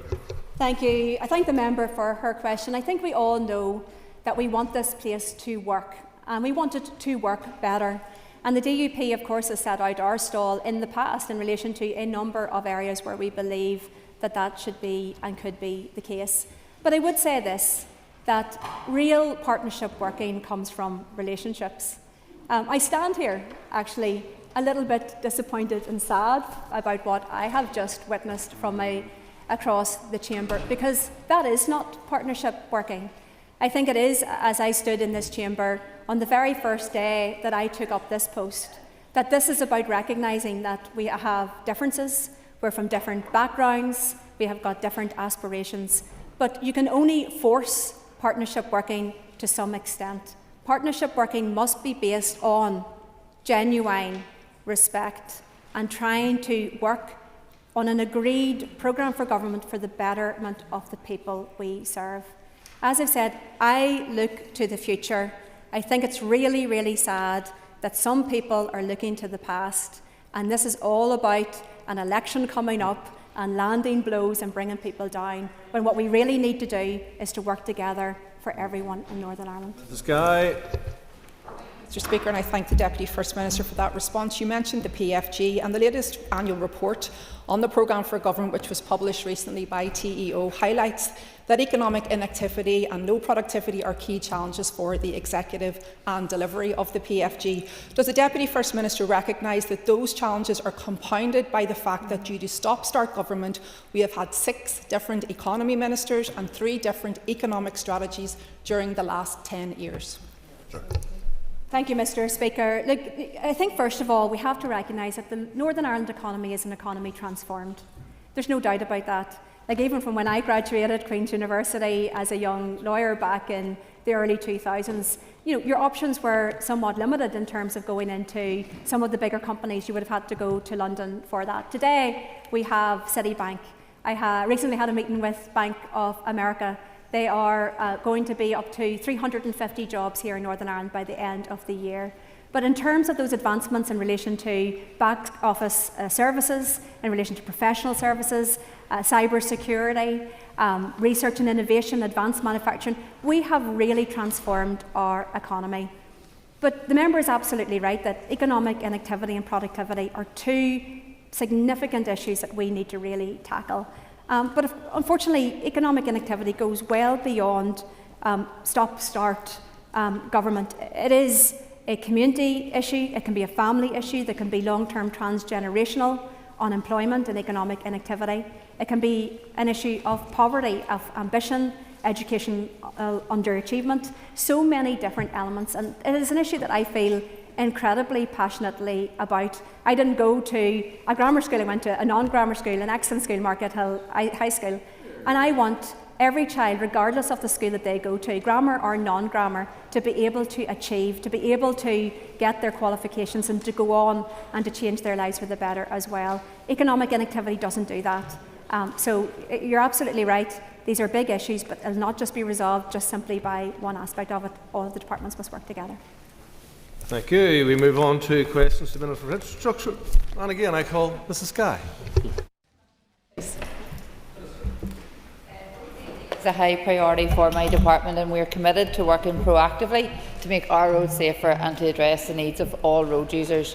I fully recognise the concerns about the junction, which has been raised with my department by a number of elected representatives, including Michelle Guy, and my officials have identified this junction alongside Ballymcbrennan and Crossings Crossroads as 3 locations where improvements are being developed. These works are considered to be a priority, and a consultant has been commissioned to take the proposals forward. However, members will appreciate that progressing junction improvements of this nature involves detailed design, land acquisition, engagement with landowners and procurement, and so delivery will take some time to get through all of that. And recognising the timeline associated with the full junction improvement scheme that is required here, we have already taken proactive interim steps to improve safety at the junction. Most recently, during nearby roadworks, we carried out roadway and drainage cleaning, renewed road markings and cut back vegetation. And we've also started work to renew high friction surfacing and upgrade road markings with increased performance road markings at this junction, as well as cleaning signs and replacing cat's eyes in the area, all of which will support road safety whilst the full junction improvement scheme is being progressed. Mrs. Skye. Thank the Minister for her response, and I have seen some of the improvements that have happened over the last week and they are welcome. But Minister, residents are at a loss to understand the lack of real action at this junction. I've spoken to a resident who lives beside that junction who acted as a first responder during a fatality at one of the collisions at that junction.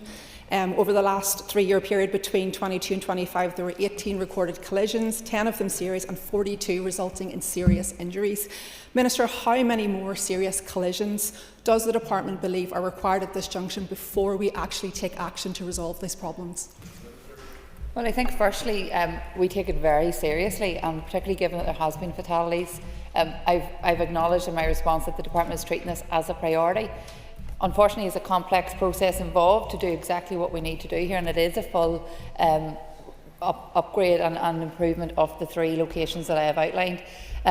But we need to make sure we do that right, and I've stepped the member through in my previous response what is required in order to get to that stage, which is why we've commissioned those interim works to try and increase safety until that work is completed. I mean, for example, land acquisition and engagement with landowners, that can take some time, and that's something that's not within our control.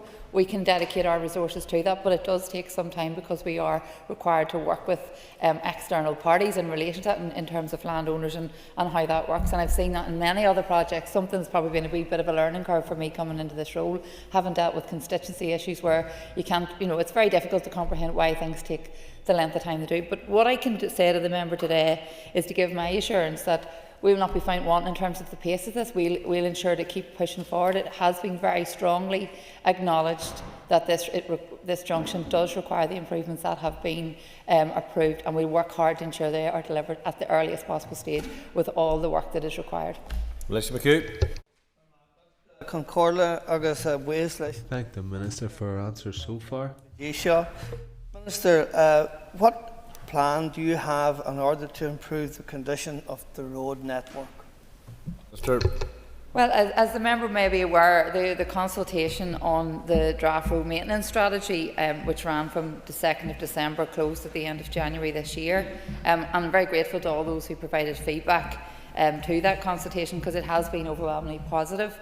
So at this present time, I'm working closely with my officials to finalise the consultation report and update then the draft road safety strategy, road maintenance strategy, to reflect the feedback that was received through the consultation, which I hope to publish both the consultation report and the road maintenance strategy in the coming weeks. Through the new strategy, this will ensure that my department can deliver road maintenance in a more organised way to ensure that we improve effectiveness and enhance our ability to respond to incidents and weather events that impact on our road network. And once published, my department will be in a much stronger position to progress a more modern, more data-driven approach to road maintenance right across the north. As I've said before in this House, building long-term resilience into the road network is something that I am prioritising, albeit in a very constrained financial environment, and that's why we've also included workforce recruitment and development as part of that approach. And I think that sets us in a good position moving forward, so that we can make real tangible difference to our road network and what the people that we represent see on a day-to-day basis. Kingston. Mr Speaker, and I thank the Minister for answers so far. And the Minister will be aware of the need to improve safety and reduce congestion at the York Street interchange in North Belfast, but we now know that the extra funding secured for this as part of the 2017 Confidence and Supply Agreement as a named project was all spent elsewhere. What plans does the Minister have to deliver the new York Street interchange? Well, as the member will know from my response to his questions in relation to this, that is something that predates me, so I can't speak to the decisions that happened at that time. However, as the member will also be aware, we don't currently have an agreed budget, and that will factor into budget discussions.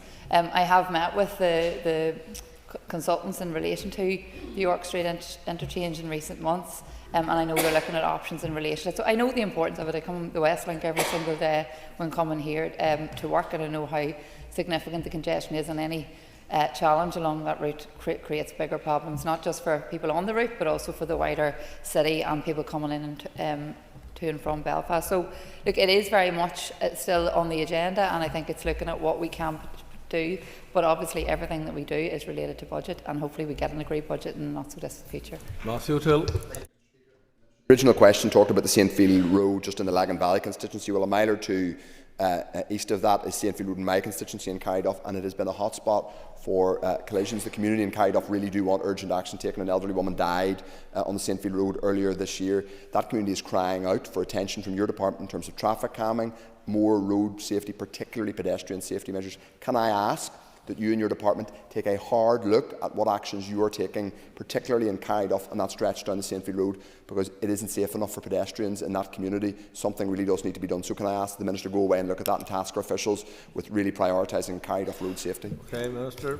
Yeah, well, if there are issues that haven't been addressed or haven't been, haven't already been assessed, happy to look at that again. Everything we do is about striving to ensure that we are improving road safety across the north. The member will know that it's, everything is a priority, but it's not always possible to fulfil all of those due to the budget. However, we do work hard to ensure that what we can do, we will do, and do that in good time. But yes, more than happy to take that away, speak to officials to see is there more that can be done in relation to those specific locations. If there are specific sections along the Saintfield Road that he wishes me to put particular attention on, I'm happy to take that forward. Lou McAllister. Please. The recurrent flooding on the Shore Road near Mill Road is caused by a combined sewer overflow on the NI water sewage network. This overflow should discharge directly to the nearby watercourse that flows into Belfast Lough, but it is instead surcharging directly onto the Shore Road. This is due to deficiencies in the existing sewage network, And officials from my department and NI Water have been working together to develop a joint solution to this complex issue, and NI Water hopes to be in a position to have the works completed by October this year. More widely, the water quality issues in Belfast Lough can only be solved through sustained, significant long-term investment in the wastewater infrastructure that services the entire city, and these needs are set out in the Living with Water in Belfast plan. As part of my three-pronged approach to wastewater issues, I will continue to work with the Executive to try and further secure the appropriate investment that we need to ensure that NI Water can unlock capacity, as well as improving its environmental performance of its assets, like the one impacting on the Shore Road. In parallel, as the member will be aware, my department is progressing developer contributions to wastewater infrastructure upgrades on a phased basis, beginning with the voluntary scheme, which I announced earlier this year. And this is complemented by the progression of my Water Sustainable Drainage and Flood Management Bill to make provision for the future regulation on SUDs and natural drainage options. I've also been successful in securing £15 million of transformation funding to progress a pilot project in the White House area to retrofit SUDS interventions such as swales and rain gardens into the urban environment. And these nature-based features help to store and reduce the flow of rainwater entering the sewage network during periods of heavy rainfall, and therefore reduce the volume of water that's spilled from combined sewer overflows, alleviating the pressures, albeit I respect that it doesn't solve all of our problems, but I hope it gives a clear outline of the work we're doing in an accumulative way to really help to deal with the issues, particularly in the challenging financial situation. McAllister. I thank the Minister for her answer, and that 15 million investment in that area is much welcome. When we Alliance Party have met with NI Water a number of times over the past few years regarding this issue, and indeed with the Department of Infrastructure and the local council as well, it's great to see that it will be completed in time for October. But are there any other steps that the Minister believes need to be taken to ensure that this pollution is stopped permanently, so that we do not have another Lough Neagh, but in the heart of Belfast Lough? Yeah, well, I think in terms of what is required is well rehearsed at this stage in terms of the level of investment needed to deliver the Living with Water plan for Belfast. And I think it's important to recognise that the challenges that we are facing now is as a result of a significant increase in cost, 50% increase in cost over 2 years, from I think originally 1.2 billion to 1.6 billion. Quite a significant jump in what we originally were expecting.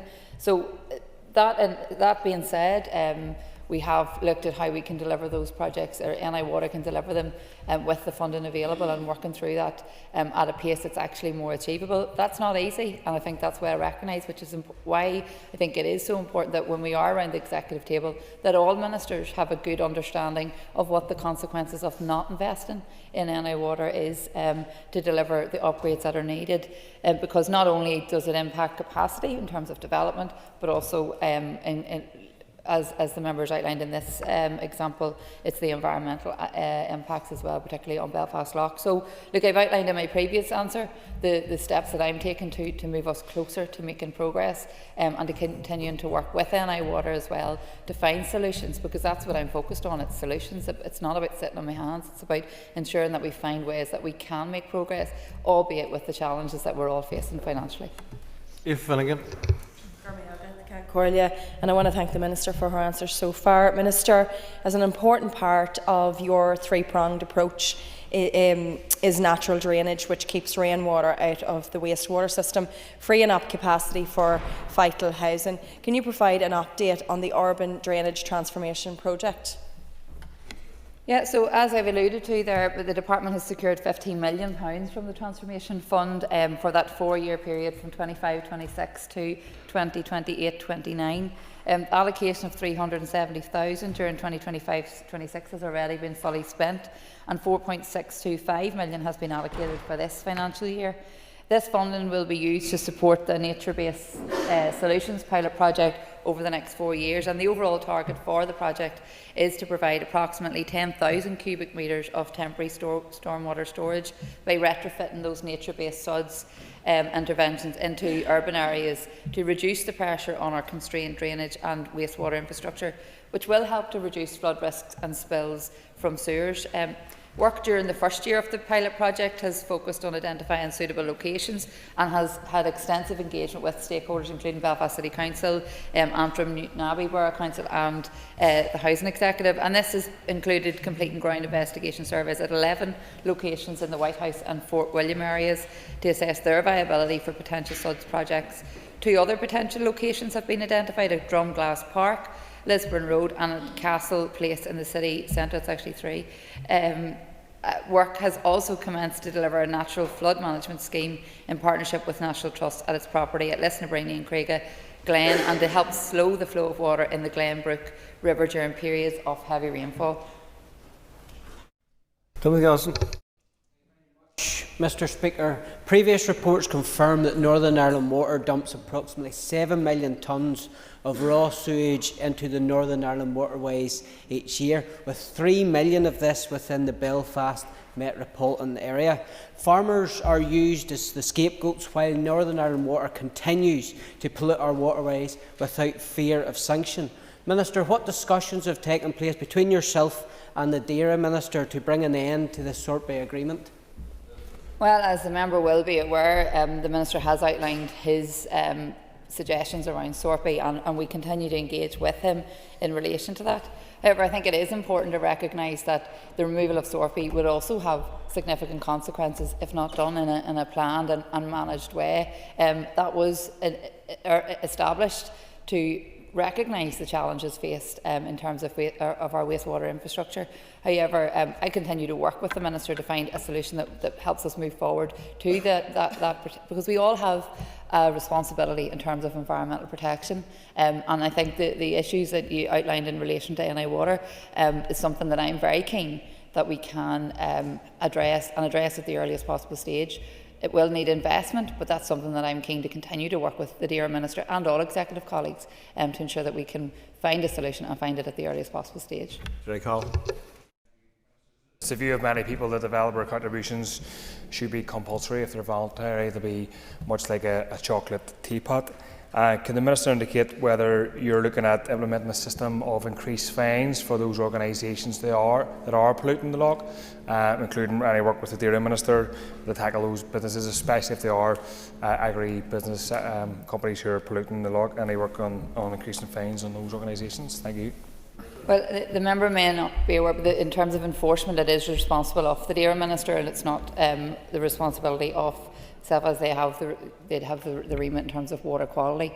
However, as I've said in my response to the previous member, I am committed to continuing to work with the DAERA Minister, because I respect the responsibilities that he has in relation to the remit of his department, and also the impact that has on the remit of my department, and important how we need to work together to serve everybody that we represent, to ensure that we are meeting our responsibilities in terms of the environment and also in terms of the capacity of our wastewater infrastructure. The two issues, I think, are interlinked. So there is a key objective here that we find a solution that benefits everybody. I don't think any group or sector should be pitted against another. We can all play a small part, and I think that's something that we are keen to do by working together through all of these issues. David Honeyford. Mr Speaker, question 3. Yes, sir. TransLink is working closely with my department to examine the options for reopening the Antrim to Knockmore railway line. A business case is already in development and will be submitted to my department by TransLink later this year. As the member will have heard me saying before, ensuring airport connectivity for our communities and businesses is vital to the economy and is an important step towards the delivery of the All-Ireland Strategic Rail Review recommendations. And I have met with both Belfast City Airport and the Belfast International Airport, so I know how keen they are to see rail links in the future, because it will be hugely important for their future plans, but also in terms of connecting our communities and connecting people right across the north. Thank you, Mr Speaker, and thank you, Minister, for your response. The Knockmore line is already there, would link communities in Ballinderry, Glenaby, Crumlin, and also, as you say, the connection to the airport, which is really important and part of that All-Ireland review. So it's in business case, can you give us the timeline of when that will come forward, and then what would the next stage be? Do we see this realised? Thanks.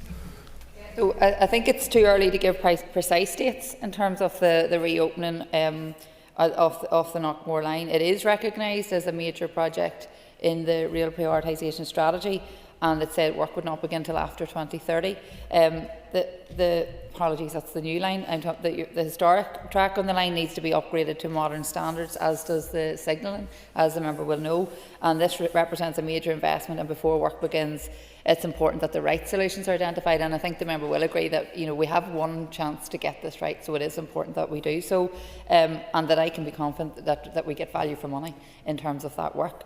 The delivery timeline for the Knockmore line will, like all projects, be subject to availability of funding, approval of the necessary business cases, and securing those statutory consents. So as we have more information in relation to more concrete timelines, happy to share that with the member and keep in contact with it, because I know how important it is to him and to his constituents, and I think it's something that will serve the needs more widely of the people of the North. Declan Kearney.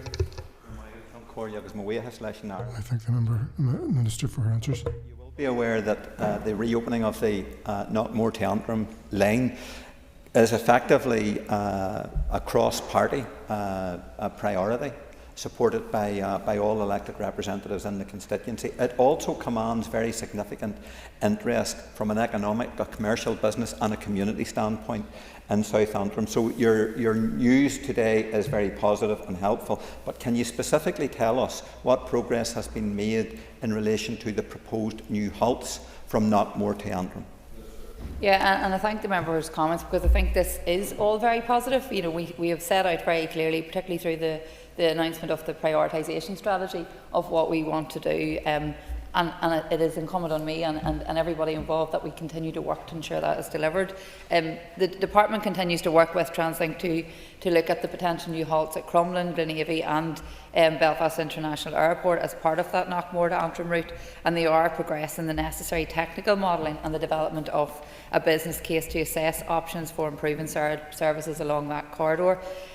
This is scheduled in terms of the halts for completion for later this year, and its findings will inform any future decisions regarding the viability of new halts and how we can fully realise that in the time ahead. So, as I've said in my response to the previous member, progress on reopening the line is subject to the completion of those business cases and the wider piece of work, also budget availability and securing the required consent. So we still have some way to go through all of that work. However, work continues, and we are working very closely with TransLink, and I hope that as soon as we can make members aware of what progress has been made and what we can expect in the near future.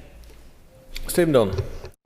Speaker, and staying on the theme of public transport, the TransLink Chief Executive recently gave evidence to the Infrastructure Committee warning of very serious consequences to future service delivery.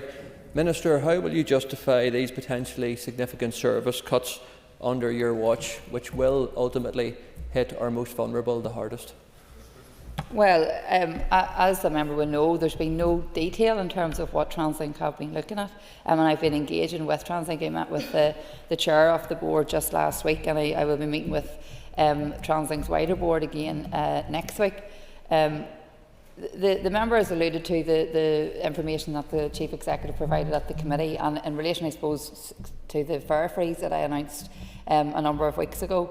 And I took that decision in context of the continuing crisis in terms of cost of living pressures, as we see households facing significant rising costs beyond all of our control, as we deal with the rising fuel prices and things like that. So for me, this was about protecting the public, about protecting people that are already struggling and giving them some certainty so that they have options. They can use public transport instead of having to fill their car to get to and from work or to get to and from medical appointments or whatever that may be, that they know that they have an option that is lower cost, that is something that can help them to keep their head above water in these very uncertain and very challenging times. We continue to work with TransLink because I don't want to see any service cuts. In fact, I want to see that we are able to enhance services. However, I think that we have to be very honest with the public and say that those comments in relation to current assessment and what might be needed in the future isn't as a result of a fare freeze. That is a result of long-term underinvestment, in our budget as an executive, in my budget for the Department of Infrastructure, and also in our inability to fully fund the needs of Translink and all of our ALBs. So we have to take it in that context. But I continue to work with Translink to ensure that we can work really hard to avoid any potential service cuts, and anything that they do, because this is an operational decision for Translink, they do feel that they have to do, we will ensure they do that to protect the most vulnerable users and protect particularly our rural communities who are more reliant on public transport Minister, for many reasons. Well past your 2 minutes. Just McNulty. Can call and thank the Minister for her answers thus far. Can the Minister provide an update on the business case for the reopening of the Armagh-Portadown rail line, and can she outline when she plans to have trains back on track departing Armagh station?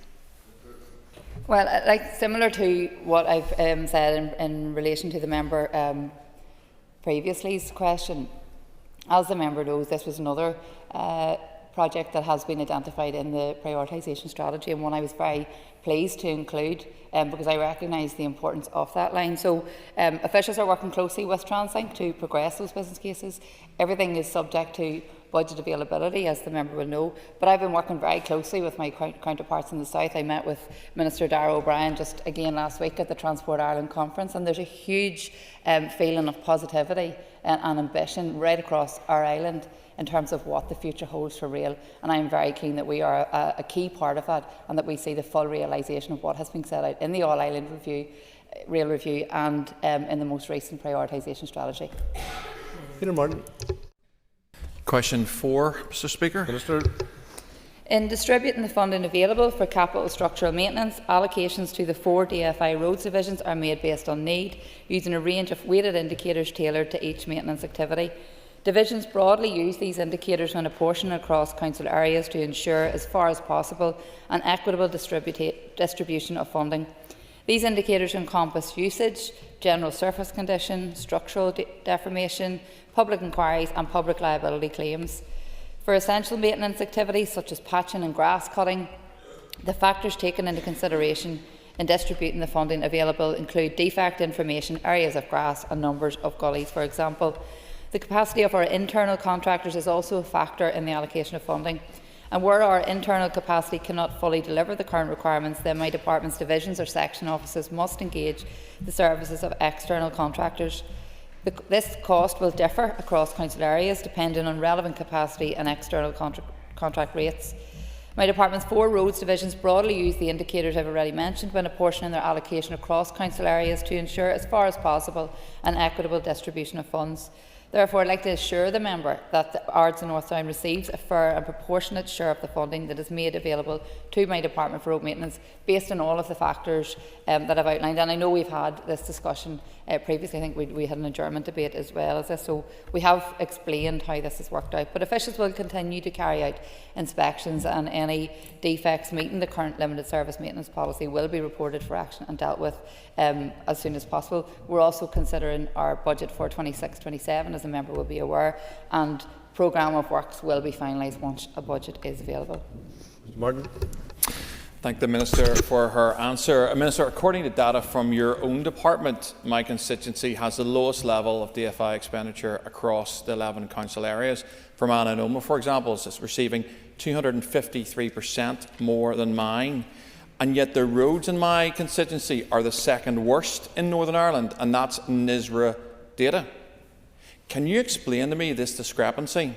And secondly, will you commit today not only to re-examine how the roads budget is apportioned, but also accept a list of roads and pavements from me within my constituency to see if anything can be done about roads that are in really, really bad state?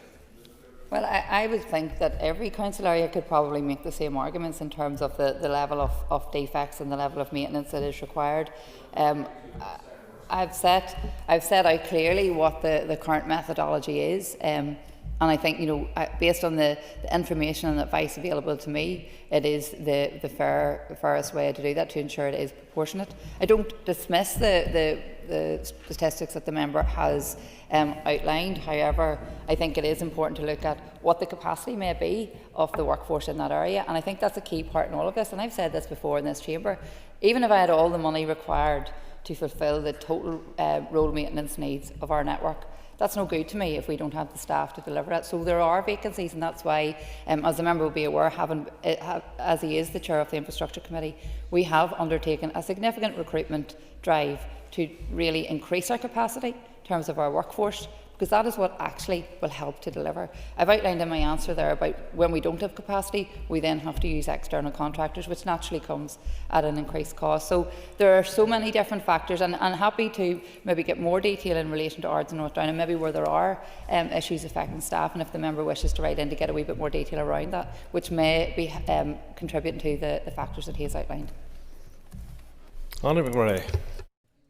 And Minister, regarding fair share, I mean, what are you doing for fair share for rural communities who are very often furthest from critical services such as hospitals, but have to travel on some of the worst roads in the country to access these services? Look, I mean, the member would know, and I serve quite a large rural constituency, and many of the roads in and around South Armagh and Armagh there city are, you know, in a dire state. There's no doubt about that, and I travel them every day, so I know just how bad things are. The rural road network itself makes up about 75% of our entire road network. Therefore, a significant proportion of the overall budget for structural and essential maintenance will be targeted towards these roads, and something I have set out very strongly when working with officials that we need to properly invest in our rural roads, albeit in a constrained financial position. But it's something that I'm very keen to do in conjunction with all of the work that we are doing in terms of our road maintenance strategy and how we actually work to address the issues that have impacted on our roads, as well as using the digital survey to properly inform officials as to where we need to target resources. And I think that's key, particularly in those more rural areas, which, you know, in the past we've had to require on staff to get out and inspect roads and go out when the defects reported. We now have that data readily available to us, and we have to make sure we use that efficiently and effectively, as well as I've answered in my previous response, increasing our workforce to increase our capacity, because that's how we build in that long-term resilience. Even without the additional funding, I think we can make a real difference, and that's why we also, last year I invested 9 million in the Roads Recovery Fund, which is looking targeting more rural areas, recognising the challenges that our rural communities face. So I want to continue on that vein. I want to continue to enhance the funding that we can allocate, particularly in rural areas, because I know how important that is, and I know how important it is for those communities who feel, and rightly so, for many, many years, long before my time, that they've been left behind, because we've had to target those A-class roads essentially, due to the lack of investment in not just my budget, but the executive budget on the whole. Moving on to topical questions, I call Justin McNulty. Minister, can you outline your department's approach on removing illegally erected flags on your department's lampposts and signposts?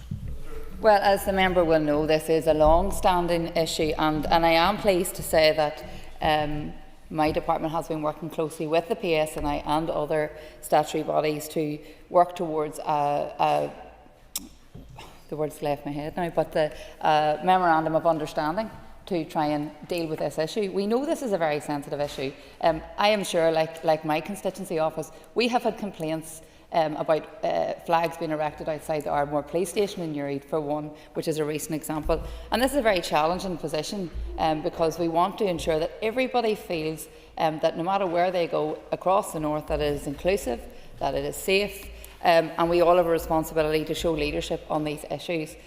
In terms of my department's responsibility, this is about, is it a public safety issue? And that's why we work with the police on many of these issues, particularly where there has been hate crimes committed, where we've seen offensive signage, etc. erected, and we work off the police's advice as well in terms of whether we should remove whatever the attachment may be, regardless if it's flags or signs or what else it may be. So that work continues, and we look at everything on a case-by-case basis. And I continue to do that, and I hope that we can, as elected representatives across this House, show leadership in terms of anything that impacts people in our communities negatively. Minister, there are of course new legal powers under the Terrorism Act to take down flags of prescribed terrorist organisations like the UVF, the UVA and the IRA. What are you and your department doing to proactively work with the police and other statutory organisations to ensure any such flags are quickly removed from the departmental property using these new legal powers? Sir. Well, the member will also then be aware that this is a policing decision, because where there is a crime committed, police have outlined that they are willing to assist in the removal of materials that are essentially a crime, and they have done in the past. So as I said in my previous response, we continue to work with the PSNI. I also have a duty to protect my staff in relation to removal of offensive materials. So it is a balance to be struck all of the time, regardless of who puts it up. We have to recognise risks that may be associated with that. So I work with the PSNI, as I hope all statutory bodies, because it's not just on DFI property that we see these signs or flags, whatever it may be, erected. But I want to ensure that whatever we do, we build an inclusive society for everybody here. Murphy. Ceann Comhairle, Minister, can you provide us with an update on the introduction of graduated driver's licences?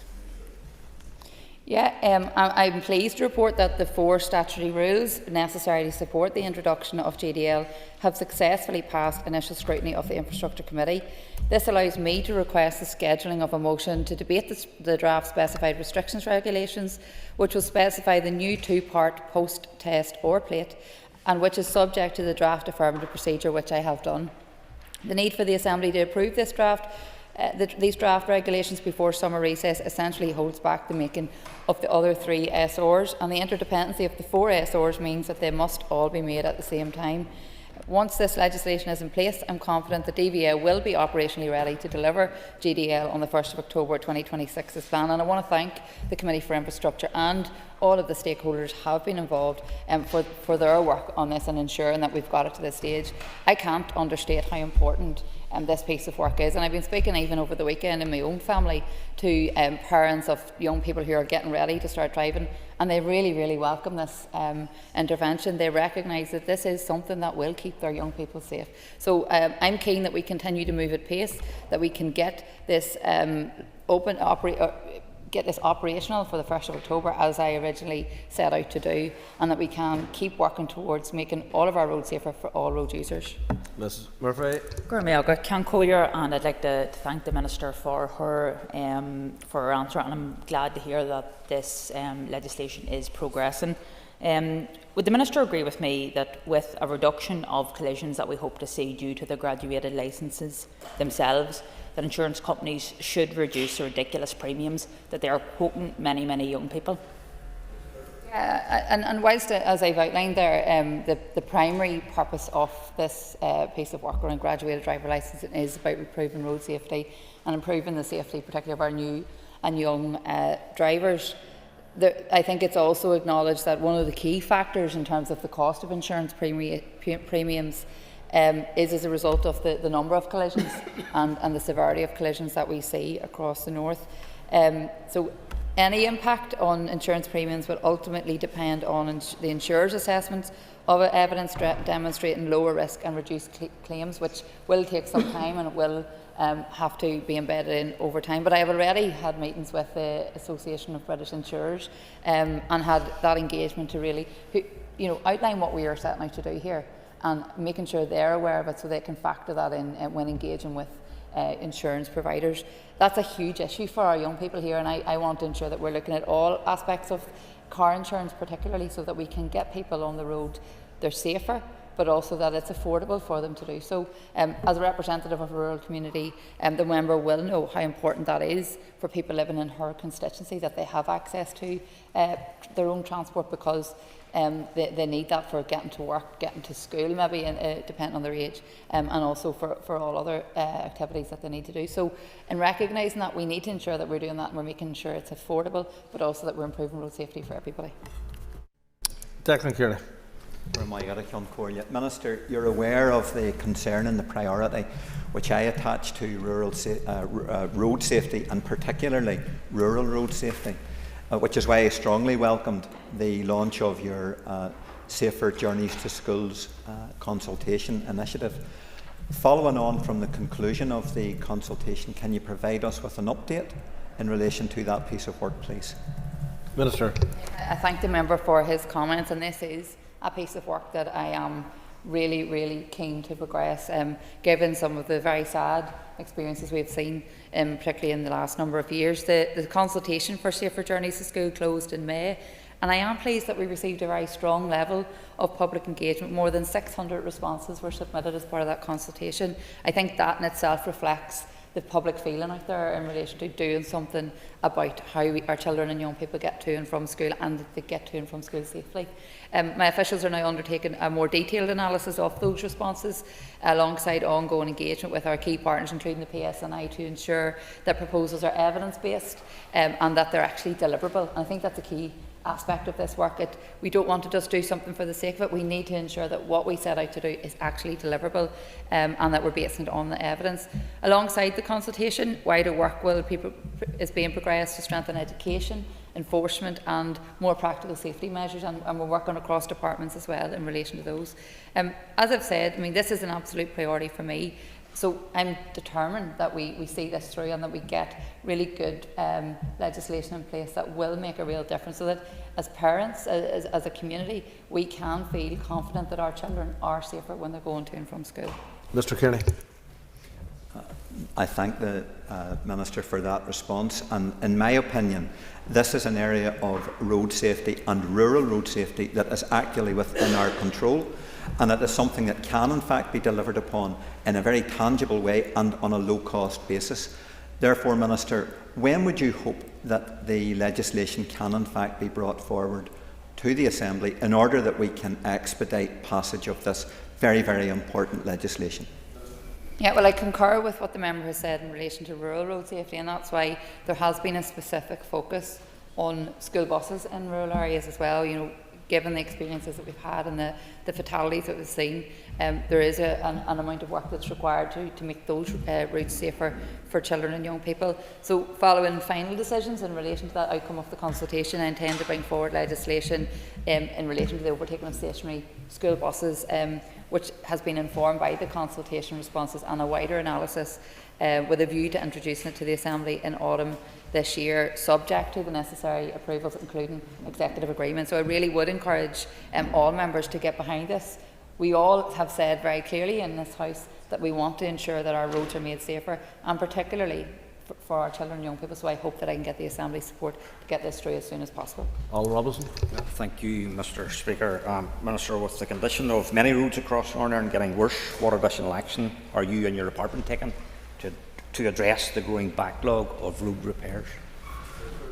Well, as I've said in response to previous answers, I recognise that there's been significant challenges in terms of our road maintenance and the road network, and we all see it and we all live it every day. It's not something that any of us in this House are immune to, and I'm very aware of that. I'm also very aware of how the public feel about that and the importance of it. And I think, having served as a councillor before in MLA, it's probably one of the key issues that we've always had raised with us as elected representatives. So for me, it was looking at what is the problem and how do we solve it, which is why I've set out the key areas that I'm focusing on at present and into the future, and that's increased investment in our road maintenance for the year ahead.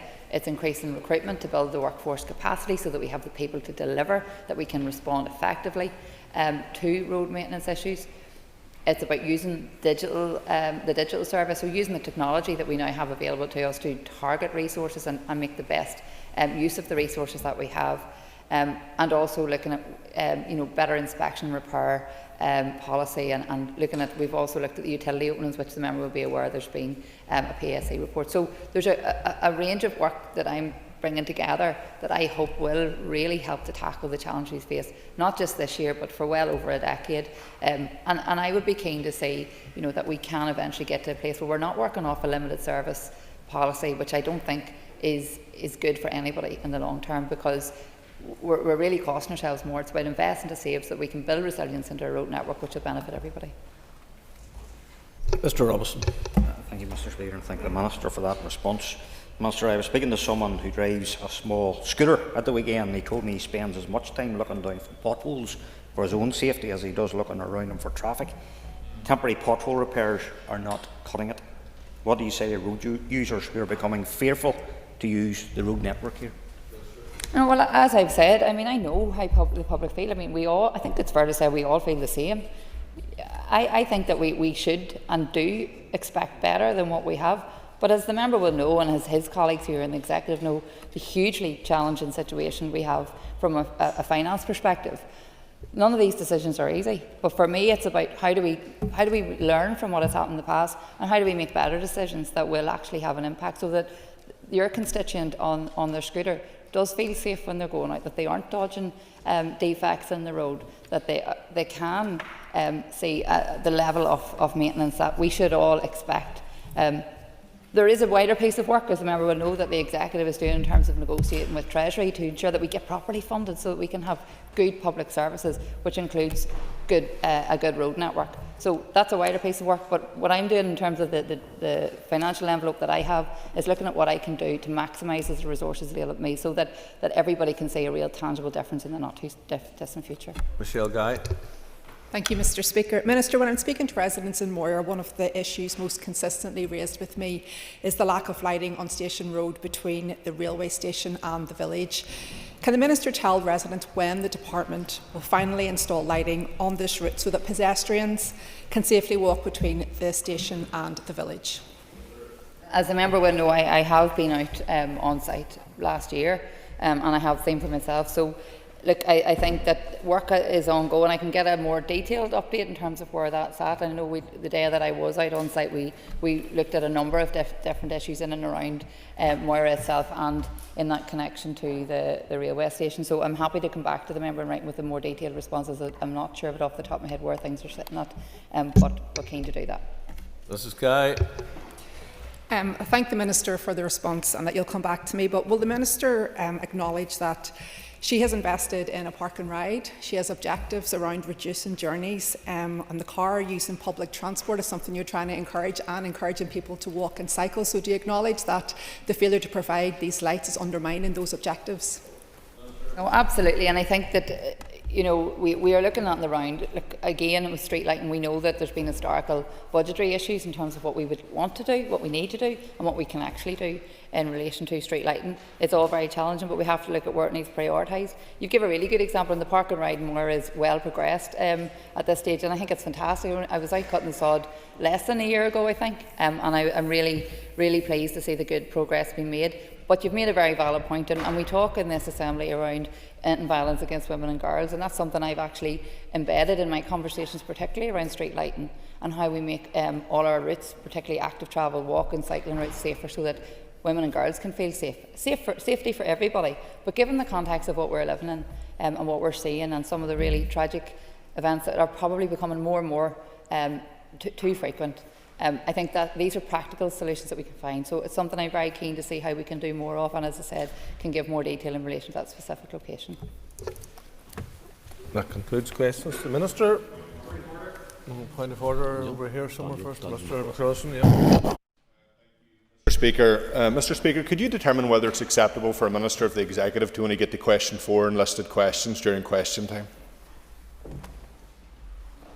The member knows my views on it, that we should try and answer as many questions as possible, or ministers should try and answer as many questions as possible. I think it's usually unfortunate when you only get to number 4. It's not the first minister that has done it, and I would encourage ministers to be concise in their answers. Mr. Buckley. Speaker, understanding orders, deputy speakers, when occupying the chair, must act with impartiality and fairly. Earlier today, Principal Deputy Speaker Carol McCullen appeared to allude to some members' contributions as being obnoxious.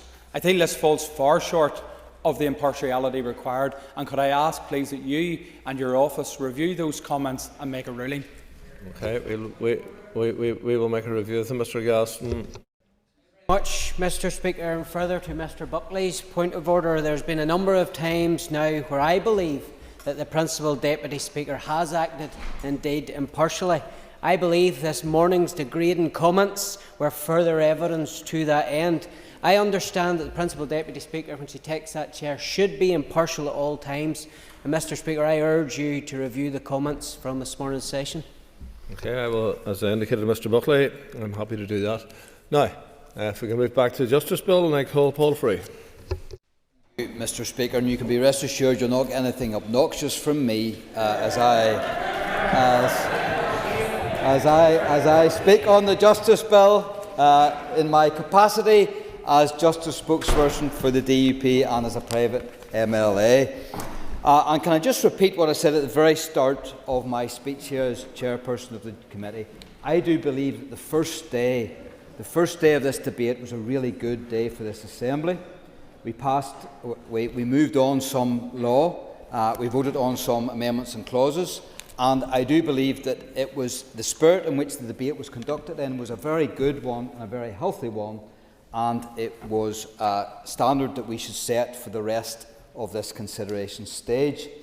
And I do think there's some really good things in this group, if I don't say so myself, some of the amendments that we have brought forward as a party. And I want to commend my colleagues, Brian Kingston and Maurice Bradley, who sit with me on the Justice Committee and who work diligently alongside me. And I want to also place on record my heart thanks to all members of the committee where I sit. I'm speaking now as a Justice spokesperson for the DUP, but I want to put it down and make it clear that I respect all the members of the Justice Committee for the work ethic, for the way we work as a team and the way that we scrutinise legislation. So hopefully that will be taken in good spirit with regards to some of the things I'm going to say now going forward. I will start off with the Minister's amendments around the organised crime groups, the new Part 2A in the bill. We recognise the need for robust legislation and law to tackle what is the growing influence of organised crime and the global nature of it, and the fact that they do not respect boundaries, they do not respect borders, and they do not respect our people. And so we must do all in our power to ensure that we protect our people as best as we can and have robust tools at our disposal, both at police level and in court, to deal with organised crime, which is truly global, which is scientific, which is advanced in nature, and is hurting our people here in Northern Ireland. So I welcome the new Part 2A, the organised crime groups part, and I hope that when this law is enforced, that it will make a real difference to people's lives, keeping them safer, but also making sure that the people out there can see a difference in how it keeps them safe. And most people will get on with life and not really know how they're being protected or how the police deploy in certain situations, or even wider than the police, higher up than the police. But I do hope that we can make a real difference to people's lives. I will then move on, Mr. Speaker, to the vagrancy piece. And I know that it was the Minister's position that she believes that the vagrancy piece, the beggar rough sleeping piece, shouldn't be a law and order issue, and that it is social and societal. And I agree with her with regards to the societal and social aspects to this. It has always been our position as a party that we support the repeal of this legislation.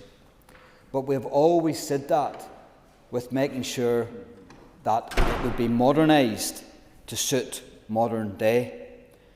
If I can paint a picture, Mr. Speaker, the Vagrancy Act of 1824 came in 9 years after the Battle of Waterloo and the end of the Napoleonic Wars. Now you can picture the scene with so many Tommies, as they would have been called in those days, redcoats, or soldiers, as I would like to prefer to call them.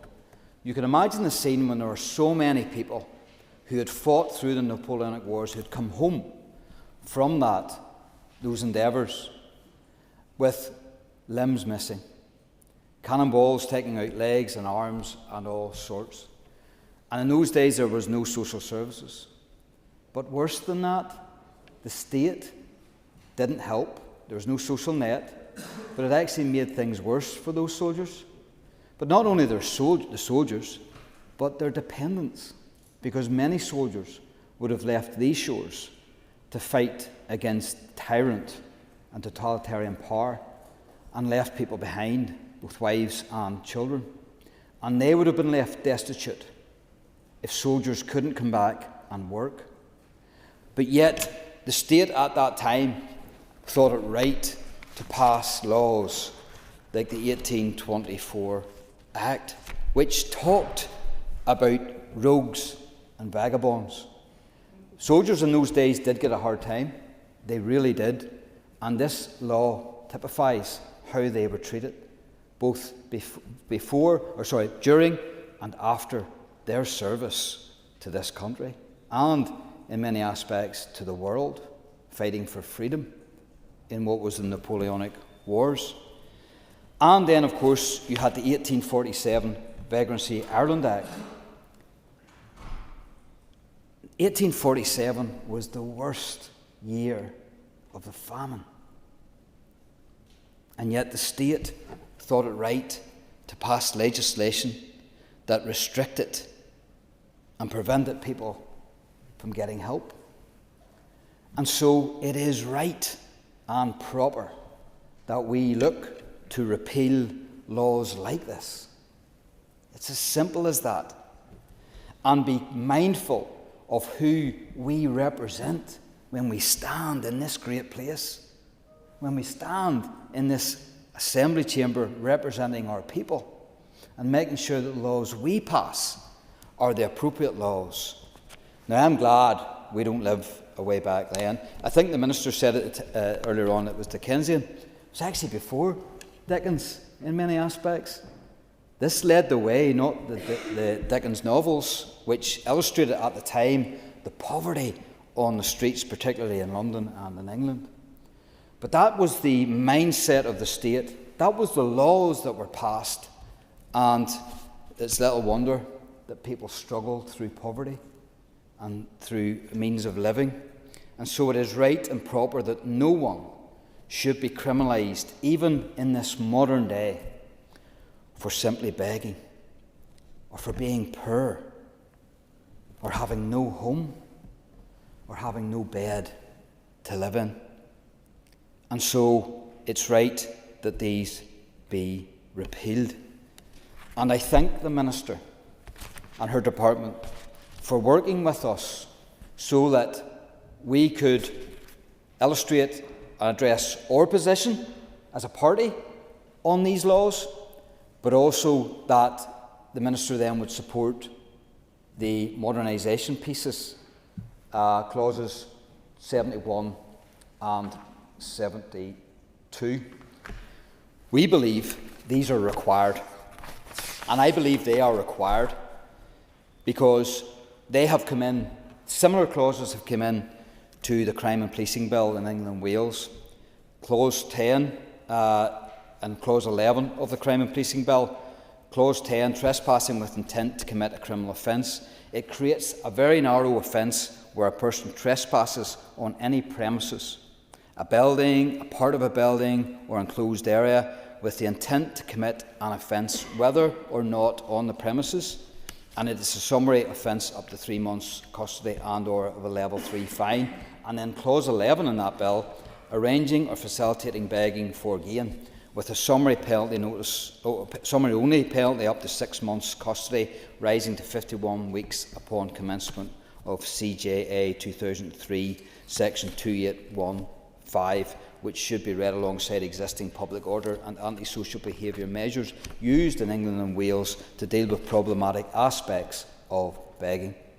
Again, not deliberately criminalising the begging or the activity around begging or beggars, if you want to use that term, but actually aspects and behaviour and problematic aspects around begging. And we can all visualise and realise how and why someone ends up in a position where they are homeless or they are rough sleeping. And I will repeat again that these people, or who could well be family members, who knows what the future holds, are treated with respect and dignity and supported and assisted where we can as a state and as a people.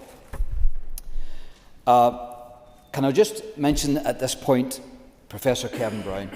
I mentioned him in my speech as a committee chairperson, but I want to place on record the assistance that Kevin Brown has given to both the committee interaction and me personally as an MLA with regards to his informed expertise on these matters. It was really helpful and really insightful, and I know that he had offered up an amendment with regards to some of this stuff, and I thought best not to move it, because at that point we had a compromise position with the department, and so that didn't move forward. But I want to commend Kevin Brown, Professor Brown, for the work on these matters and the work that he did with regards to the amendments that we as a party have put down, both myself, Brian and Morris. But it isn't right to say that there was enough law there to adequately deal with the problematic aspects of begging or rough sleeping. The department did say at one point that whilst acknowledging that the vagrantry repeal will indeed repeal an existing trespass with intent offence, the department states that there was no need for a replacement offence. And the department referred to at that time 3 existing offences that they said were adequate to deal with criminal trespasses. They cited Section 9 of the Burglary Theft Northern Ireland Act 1969, a trespass in a building with intent to steal, cause damage or commit grievous bodily harm. They mentioned and cited Article 10, the wrongful taking possession of or use of premises, Criminal Justice Northern Ireland Order 1986, and in Section 68, the offence of aggravated trespass, and 69, powers to remove persons committing or participating in aggravated trespass, the Criminal Justice and Public Order Act 1994.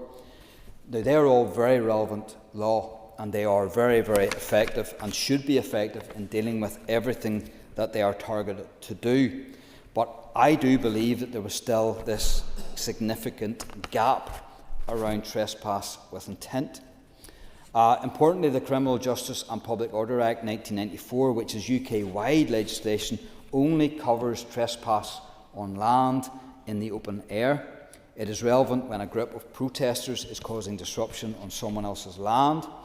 And it was very clear that there are many people out there who were nervous about repealing the vagrancy laws, archaic as it was, horrendous wording as it was, but how that would actually work then in practice in modern day, and how they will be protected, whether they be shopkeepers, whether they be people who live on the street, or whether they're just people who commute or shop or work in certain areas, how they would have been impacted or affected by the repeal of these laws.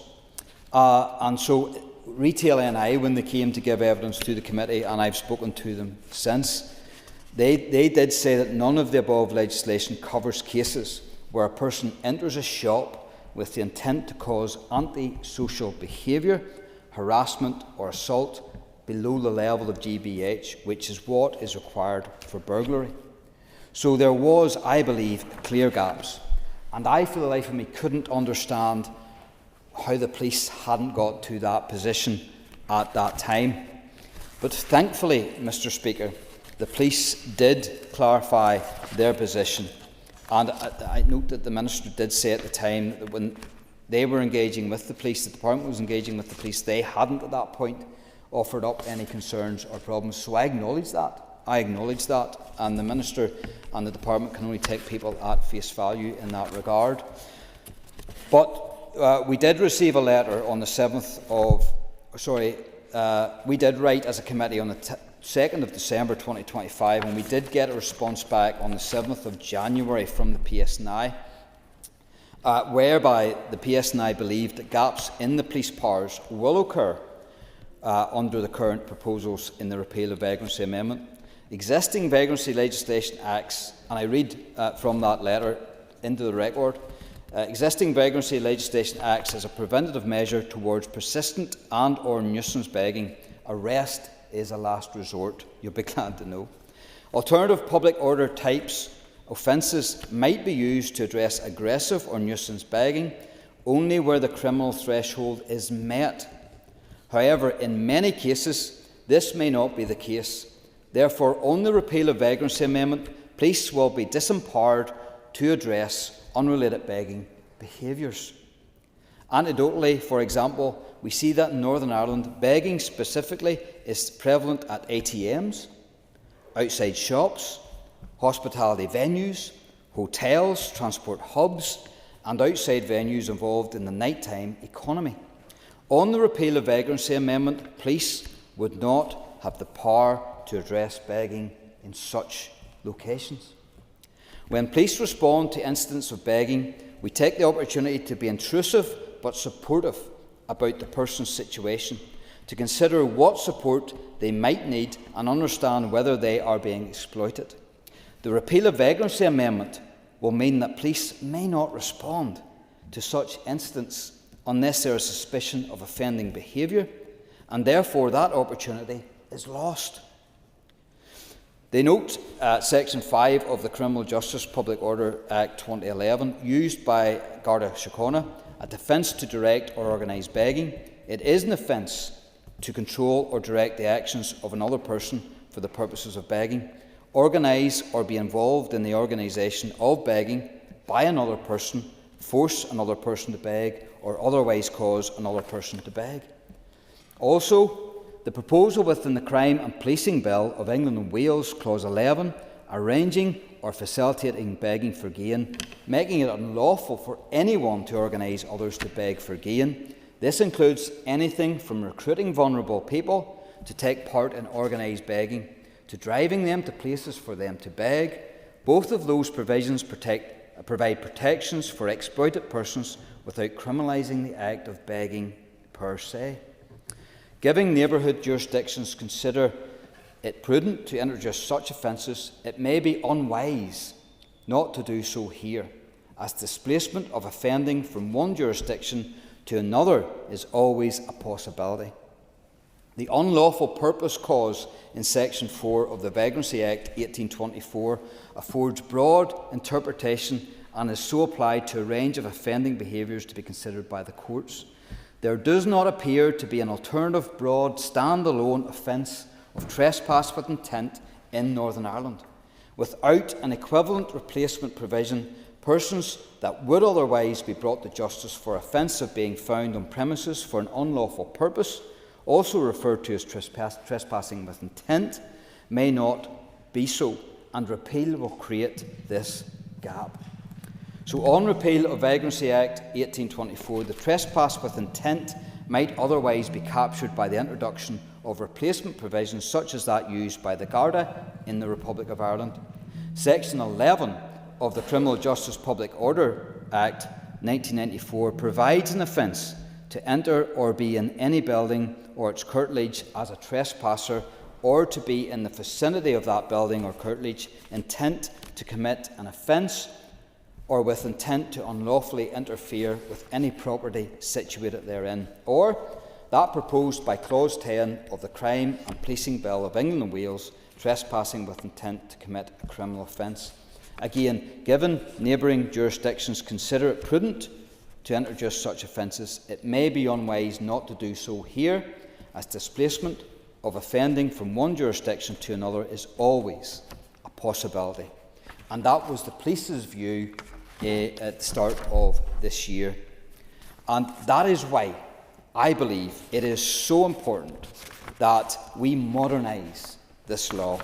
We can, absolutely we can, repeal atrocious language, atrocious, historic, archaic bills or acts, and it's right to repeal. In fact, I think, Mr. Speaker, we should be repealing more law in this place. But let's see what happens later on. But there is an issue here that we need to be quicker in modernising law. If we are sitting with law that's going back hundreds of years in a different age, with all the technological advances, even the Industrial Revolution for that matter, then I think we have to sit up and take stock. And if we can repeal law like that, we should. And so it is important that we do so. And then we modernise the law so that law enforcement agencies see no gaps whatsoever. There is no doubt about it that there is bodies out there who are nervous about the criminalisation of people who beg or rough sleep. And so I want to address that. I know that Homeless Connect have been very helpful in regards to the evidence that they have provided to us as committee members who sit on the Justice Committee and to the parties. But in response to my amendments or the party's amendments, the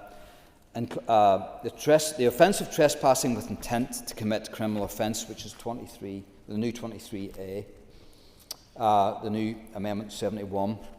Homeless Connect response, they said in a paper, given that the Homeless Connect position is to repeal the Vagrancy Act 1824 and the Vagrancy Act Ireland 1847, decriminalisation of rough sleeping and or begging will mean that this amendment will not have direct impact on those experiencing homelessness in Northern Ireland. So should the Vagrancy Act be repealed, we would have no objections to the inclusion of this amendment to the bill. So again, I thank them for that commentary. On the arranging or facilitating begging for gain, which is Amendment 72, they did say, and I'll read this out to be complete, as noted during previous consultation, Homeless Connect do not have expertise and policy around the facilitation of begging. We would, however, caution the scenario whereby those who are experiencing homelessness are working together to support one another whilst sleeping rough.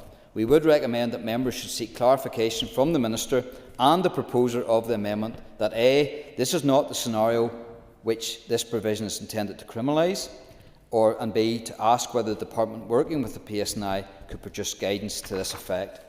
I can say now from this position, and as I speak, that I do not wish to ensure that bring in any law that criminalises the activity of begging. I do not want to be... Yes, the Minister. Yeah. Thank the member for giving way. Just to say that PSNI have also indicated that when the amendments and the repeal happen, that they will then go on to provide guidance to officers about the application of the law and give them the assistance in terms of how it will be implemented in practice to avoid situations such as those described by Homeless Connect. I thank the Minister for that very important intervention, because I hope that gives confidence out there, and I hope that gives confidence to this House that they can vote positively for these two amendments to modernise this law around vagrancy and to repeal the past law, the archaic and the bad language that was used to describe people. Rogues and vagabonds is the terminology that was used. And if you read through the text, it is damning, the history of the state and how they supported, or the lack of support for soldiers and their families, and also people who suffered from hunger. So I do ask the House to really support those two amendments to modernise this law and to arm the police with the tools that they require in order to deal with this delicately, but also and passionately, but also effectively when it comes to people breaching and breaking the law. And I also want to commend the Minister and the Department for the way they worked, the way they engaged with me and my colleagues and the party around this stuff till we get to this point where we can repeal vagrancy and then modernise the law. So I commend the Minister and the Department for that. Turning then to Amendment 78, Mr. Speaker, again, advertising sexual services, an amendment down on my name, Maurice Bradley and Brian Kingston, my two colleagues on the committee. Can I first make it very clear to the Minister, and can I indicate that I am absolutely agreeable to work with the Minister and the Department in trying to make sure that this law fits our legislative framework and fits in with the scope of what we actually have the barriers to do.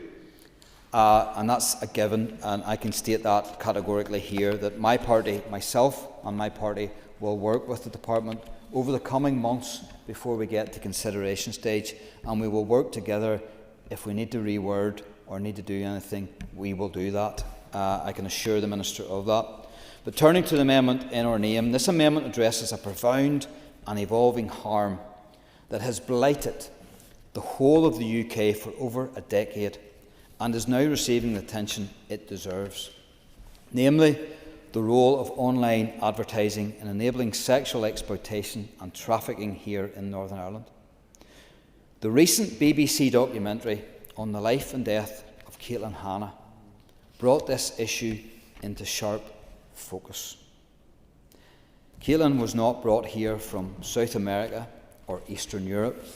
She was a young woman, groomed, drugged, trapped in the grip of a criminal gang and advertised on a website in Belfast for sexual services to which she did not consent. Caitlin is not alone. According to the BBC, over 500 women per day, 500 women per day are advertised for sexual services in Northern Ireland. Just last Friday, CARE, the organisation who helped me with this amendment, checked 3 of the main sites used to advertise women for exploitation. On those 3 sites alone, there were 472 advertisements to purchase women in Northern Ireland. The SERP Institute in Dublin, in its study of one of those websites, the main website used by traffickers in Northern Ireland, estimated that 85% of the women on that site during their research period were coerced, controlled, or exploited. This is human trafficking on an industrial scale, and it's happening on our doorsteps, and yet we turn a blind eye. Yes, I will. Yeah. Will the member agree with me that from those findings from CARE and also through our work on the all-party group on this issue, one of the most disgusting things that I found out was that on these sites, one user, one account, can actually advertise hundreds of profiles. They are literally set up not just to facilitate trafficking, but to profit from it. And it's absolutely disgusting, and it's wrong. I agree with everything Connie Egan has said there, and I thank her for her contribution and her intervention. It's despicable that this has been allowed to happen. I'm not blaming anyone for that. It's the growth of this evil that we haven't had time really to comprehend or deal with. But this is an opportunity to do so. Women are moved from location to location across the UK and Ireland, but they are also moved in cities and towns from one place to another. That is human trafficking under our laws. Women in these advertisements are described as being available for an out call. That means they are taken by a man from one location to another. That is trafficking. Not only that, adverts describe people as being on tour. That means they have been moved from Dublin, Glasgow, Manchester, Cork, or from outside the UK to Belfast. These sites are filled with clear indicators of organised trafficking operations. Police investigations bear this out. In one case, 6 women in their 20s were trafficked into Northern Ireland on false promises of employment and then forced into prostitution for the profit of an organised crime group. More broadly, modern slavery referrals in Northern Ireland has increased markedly by up to 50% in a single year. I will give way. Yeah. I thank the member for giving way, and he mentioned obviously the case of Caitlin Hanna, where I think in total 11 women were being trafficked and made available for prostitution and abuse. by a gang of men here. 2 of them died, sadly, but one of the survivors, Rebecca, spoke very powerfully at some recent events. And I think that when you hear the level of degradation, the harm that has caused those women mentally and physically and psychologically, and the damage that has been done, it is remarkable, frankly, that any of those women have been able, first of all, to get out of the situation they were in, but to find the courage to speak out about it. And I just want to put on record that I believe that she has done a real service to other women by speaking out about her experience. Sometimes when people hear about being trafficked, they think it's about moving long distances. It isn't. It's about being made available for exploitation. And sadly, that happens within our communities and on our streets daily. For that intervention, a really important one, and I echo her sentiments and her speech on this. This is horrific, and it takes grave courage when a woman finds herself in that position to actually speak up and get out and seek the support and help that they can. Sometimes, and most times, that will be denied to them for most of the time that they are in captivity and trafficked. But this is really important, and it's vital that we get to grips with it. Modern slavery referrals in Northern Ireland has increased by 50% in a single year, and by 1,000% over 4 years. What is fueling this increase? It is fairly obvious. It's demand. These websites drive demand for women to be bought and sold across Northern Ireland. This is happening in each and every constituency represented in this House. It is organised by criminals, and critically, it all happens online. The shift from street corners or adverts in telephone boxes or magazines to online has been the defining feature that has led to the massive increase in modern sexual exploitation. The Independent Anti-Slavery Commissioner's recent report makes for alarming reading. Tens of thousands of adverts appear across the UK, and almost 60% of those adverts contain multiple indicators of trafficking or exploitation. This is trafficking on an unimaginable scale. The National Crime Agency describes these websites as the single most significant enabler of commercial sexual exploitation in the UK. Members, I do not apologise for labouring the point and for setting out the exploitation this amendment seeks to end in detail. It is important that the issue is set out fully and comprehensively, because no one can turn a blind eye, and no one can say, "I didn't know the scale of this problem." Members may ask, if the problem is so prevalent, why is nothing being done? Why have these sites not been shut down? The reality is we have a plethora of laws on the statute books relating to combating pimping and ending the demand for the purchase of sexual services. But these laws were designed for an analogue era. The problem is this: while individuals involved in prostitution may be criminalised, the platforms and intermediaries who build the infrastructure and profit from exploitation often sit beyond the arm of the law. There is no explicit offence in Northern Ireland prohibiting the publication of advertisements for sexual services, whether online or offline. We have no law to dismantle the infrastructure that connects trafficking gangs and those in our cities that seek to exploit the women who are brought here. Many police forces, including our own, have sought to cooperate with these websites. But evidence before the Home Affairs Select Committee at Westminster confirms that voluntary cooperation does not work.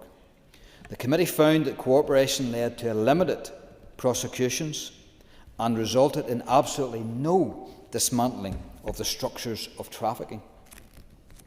In a recent debate on this issue, secured by colleagues of the APG on combating commercial sexual exploitation and trafficking, the Minister quite rightly pointed out that she had no power over regulation. Regulation of telecommunications is a reserved matter. But combating this issue is not just about regulation. It is also about helping people exit prostitution and about getting our criminal law into a state that is fit for purpose. We do not have the power to regulate, but we do have the power to make modern criminal law. We have the power to be a leader across the UK's legislators and pass the law needed to start the process of dismantling the infrastructure of trafficking. That is what this amendment seeks to do. Criminal law change is needed to ensure these websites are shut down. All we can do in this House is our part, and that is to bring in the criminal sanction, and this amendment gives us the chance to do that.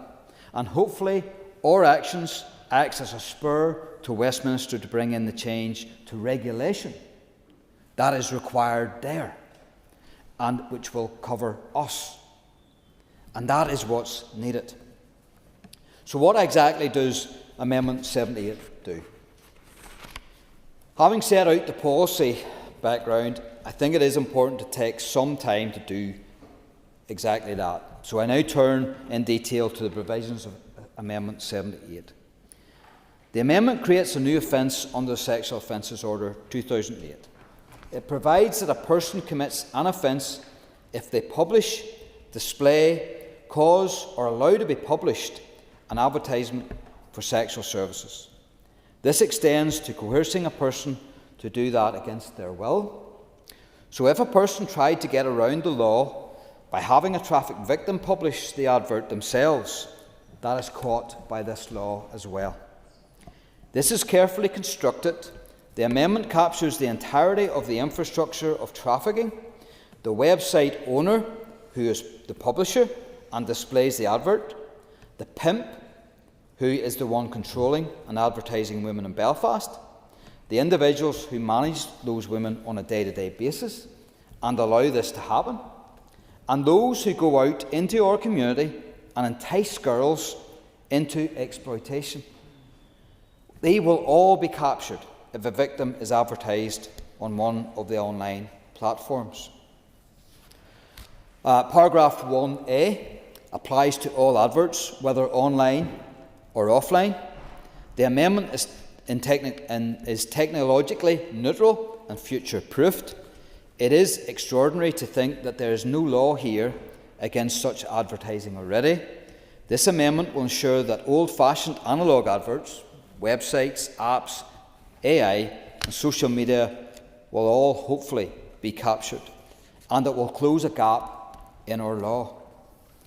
Paragraph 2 makes clear that the offence applies regardless of whether a person profits financially or not. This is essential because the infrastructure of exploitation networks often utilises layers of intermediaries. Some people in the exploitation network will facilitate the posting of the advert, some key in the data to the online platform, others coordinate activity, and some ensure the online infrastructure is managed and remains online. Many receive no payment for that work, or at least no traceable payment. This provision ensures all facilitators at every level of the trafficking infrastructure are captured, not just those who take a visible cut in the money. And finally, paragraph 3 aligns penalties with existing offences in the 2008 order, up to 6 months on summary conviction and up to 7 years on indictment. This ensures proportionality and consistency, while also recognising that some people within the infrastructure of trafficking will be more culpable than others. This amendment is not the end of the matter. This Assembly has much more work to do, and Westminster and Dublin also have work to do if these sites and the exploitation they enable are to be ended. This Assembly needs to make better provision for those who have been exploited, and Westminster needs to make the necessary regulations to ensure Ofcom can enforce the necessary court orders against the owners of these websites to shut them down for good. But this amendment represents the first step in what we can do as an Assembly. Whilst this amendment will not fully solve the problem, it at least ensures that Northern Ireland sends a signal to criminal gangs and platform owners that we will not tolerate the infrastructure of trafficking and exploitation here. Yes, I will. Yes. Thank you very much for giving way, and applaud your passion and the work you've done on this. It's clearly very important. No one would want anyone to be in prostitution.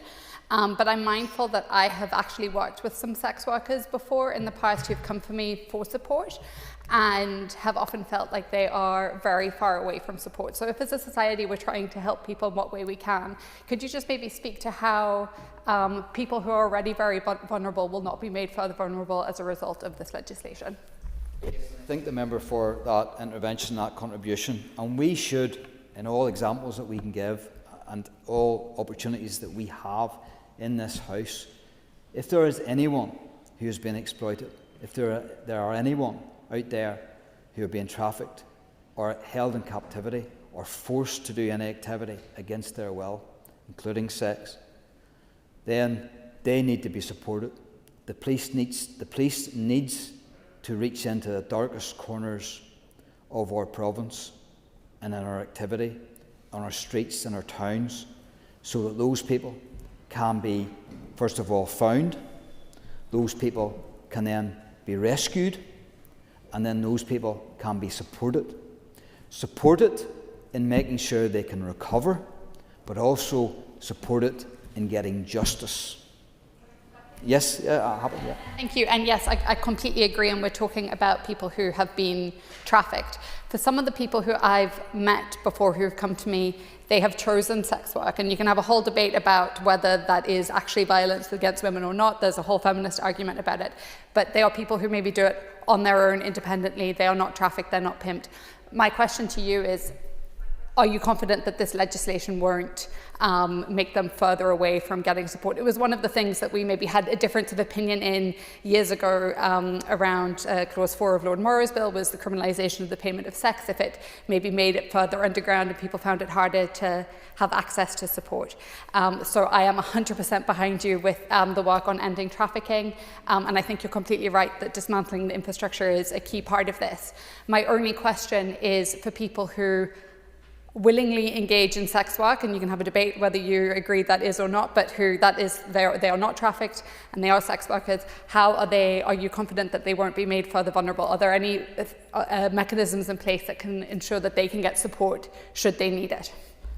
Thank the member for raising this, because it is a really important issue, and there are people who do this by choice. Now I personally think there's a better way. There is a better way in life and in society. But I will also, as Lord Morrow also did in his cutting-edge bill all those years ago, he really put this question at the heart of our debate and in our legislature, whereby we do all we can to support the people who are at the very front edge of this. Now, I have no real sympathy for the pimps. I have no real sympathy for people who organise others to take part in sexual activities.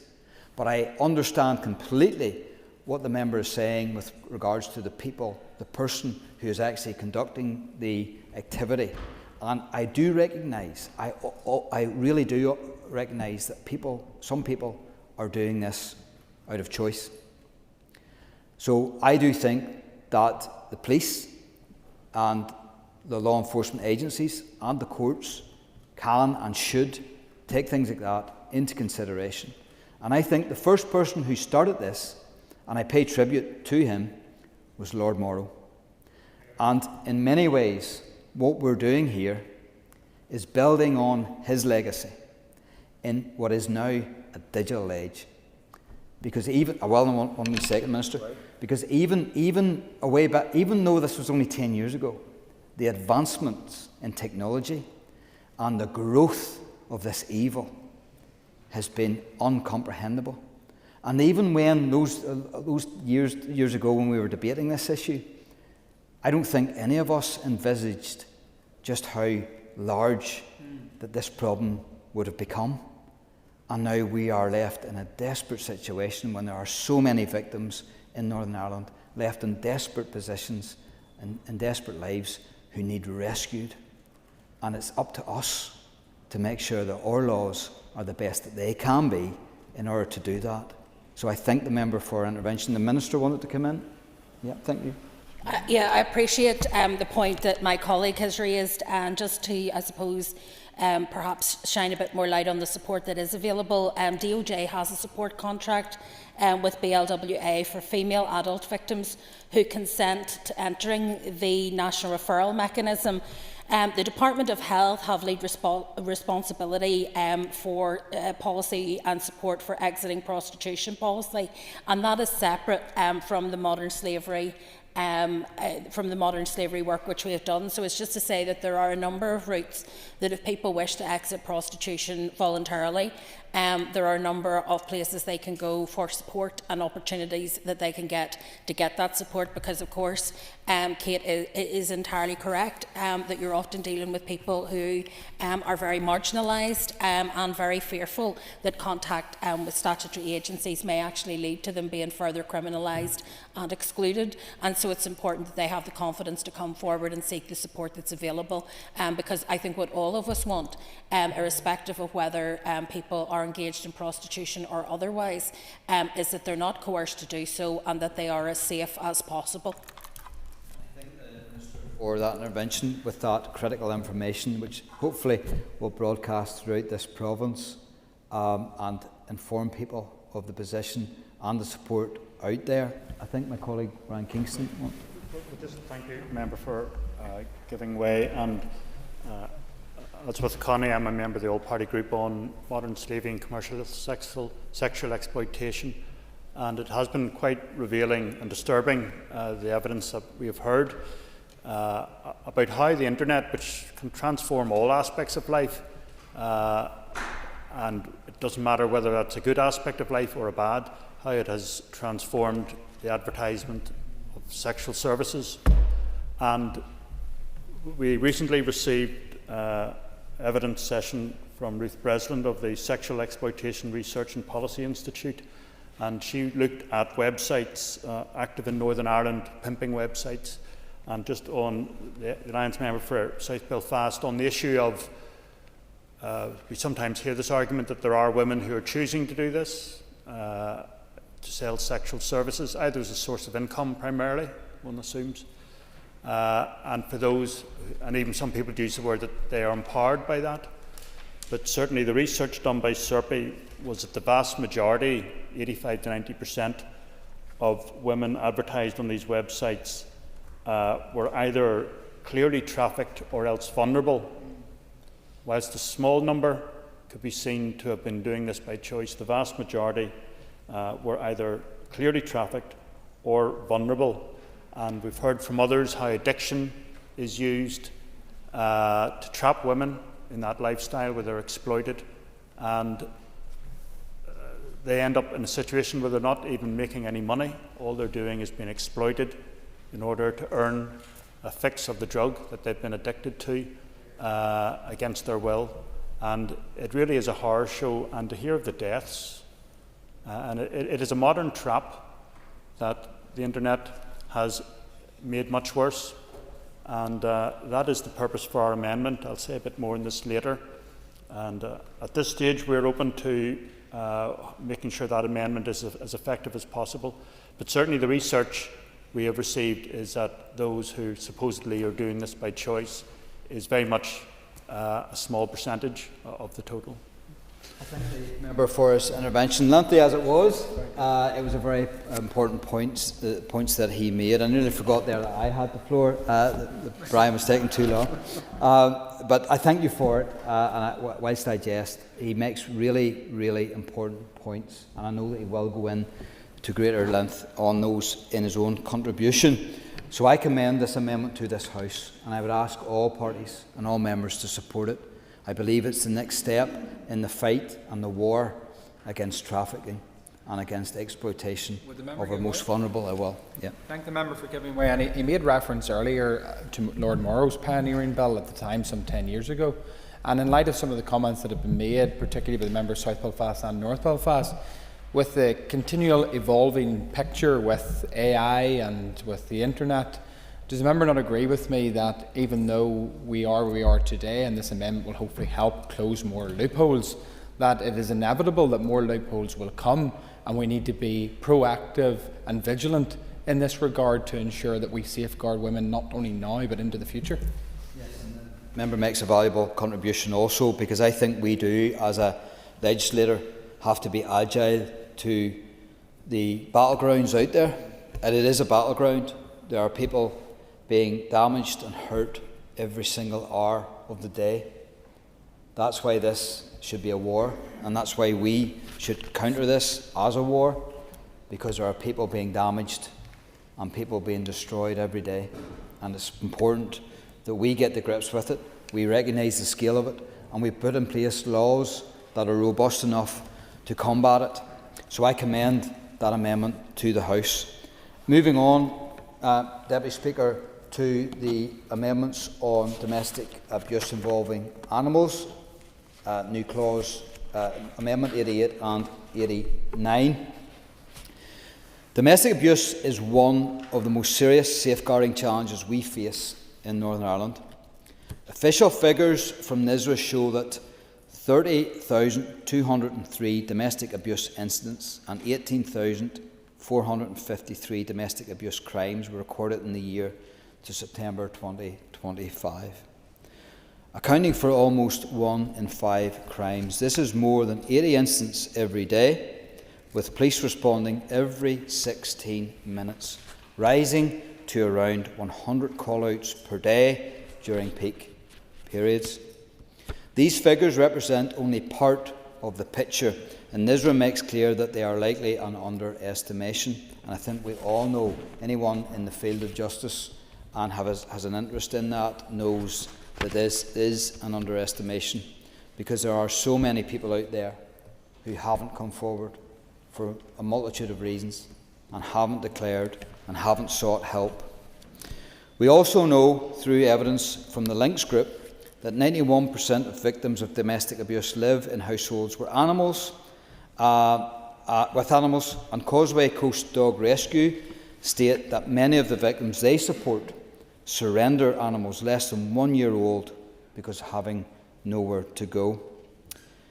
I have moved these amendments with my colleagues and with the help of Tara Cunningham of the Causeway Coast and Dog Rescue, who has been a great help, along with the Links Group, Cats Protection and Dogs Trust, and also, can I say, Women's Aid, who have all supported these calls and this move with regards to these amendments. It has been informed by the research by Dr. Mary Wakefield and the legal expertise of Barrister Christina Warder, a family law specialist and the founder of Ruby's Law, reflecting real cases where this gap in protection has been clearly identified. The question is not whether domestic abuse law exists. It does, and we have some really good domestic abuse law. The question is whether it works in the reality of all those incidents, and then whether we can improve it. Ruby's Law does not create new offences. It provides clarity within existing protection orders, ensuring the law can respond preventatively where animals are used in coercive control. It supports victims, children and first responders, giving them the legal framework to act at the point of intervention, not after harm has occurred. This is a small but significant step in ensuring victims are not forced to choose between their safety and the safety of their pets or their animals. We know the scale of domestic abuse, we recognise coercive control, and we understand how it operates in practice. That is why we passed the laws that we did in the Domestic Abuse and Civil Proceedings Act, Northern Ireland 2021. But no victim should be forced to choose between their safety and the safety of their animals. So this is a proportionate and necessary step. The targeted proposals to strengthen domestic abuse legislation by explicitly recognising harm or threats of harm to companion animals is a form of coercive control. This reflects clear and growing evidence of the link between animal abuse and domestic abuse, particularly impacting women, children and vulnerable families. So the proposed amendments aim to recognise the use of companion animals as a tool of coercion and control, enable pets to be considered within protective orders, remove the known barrier preventing victims from leaving abusive environments, and strengthening safeguards and align with the Executive's Ending Violence Against Women and Girls strategic framework. So evidence shows that animal abuse is present in up to about 88 to 91% of domestic abuse cases and is often a precursor in escalating violence. Despite this, the current legislation does not explicitly address this form of harm. Now, when I say about explicitly detailing this form of harm, I know that we do have a problem, and the Minister has outlined that issue to me. So I want to give this commitment to this House and to the Minister today and to the Department that I will work with her as she has outlined the concerns that she has in Section 2 of the Domestic Abuse and Civil Proceedings Act, Northern Ireland 2021. There is a reason and a rationale, as the Minister outlined, why we're leaving the law as we did at that time. And I was all over that law at that time. I scrutinised it in the committee. The Minister will know that. So I recognise the dangers that could happen here, where we have explicitly described a certain aspect of coercive control and domestic violence. So I will give this commitment. I will work with the Minister and the Department to try and correct that in the wording of this amendment if these two amendments are passed. I will give way. And on that basis, I'm happy to support both amendments. I believe that particularly those that bring the civil orders into line and actually explicitly mention the impact of both companion animals, but also other domesticated animals and farm animals, I think is a really important piece of work to do. So I'm happy to work closely with the member before further consideration stage so that that anomaly can be resolved, because I don't think any of us would want abuse involving an animal to be treated as though it is more important or more concerning than any other kind of abuse. But at the same time, we would want it to be recognised on an equal footing with other kinds of coercive control. So more than happy to work on that, and thank you. And I thank the Minister for that intervention and that commitment, and she'll know that I am sincere when I say that we will work hard together at the Department, the Minister and myself, to correct any concerns that the Department would have.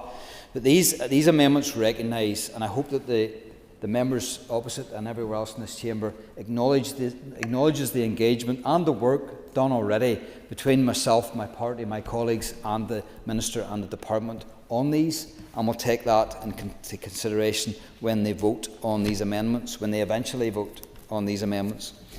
These amendments recognise this behaviour as a form of domestic abuse and allow courts to protect animals through existing civil protection orders, and are supported by the Links Group, Dogs Trust and Dogs Protection, as well as Tara Cunningham's Causeway Coast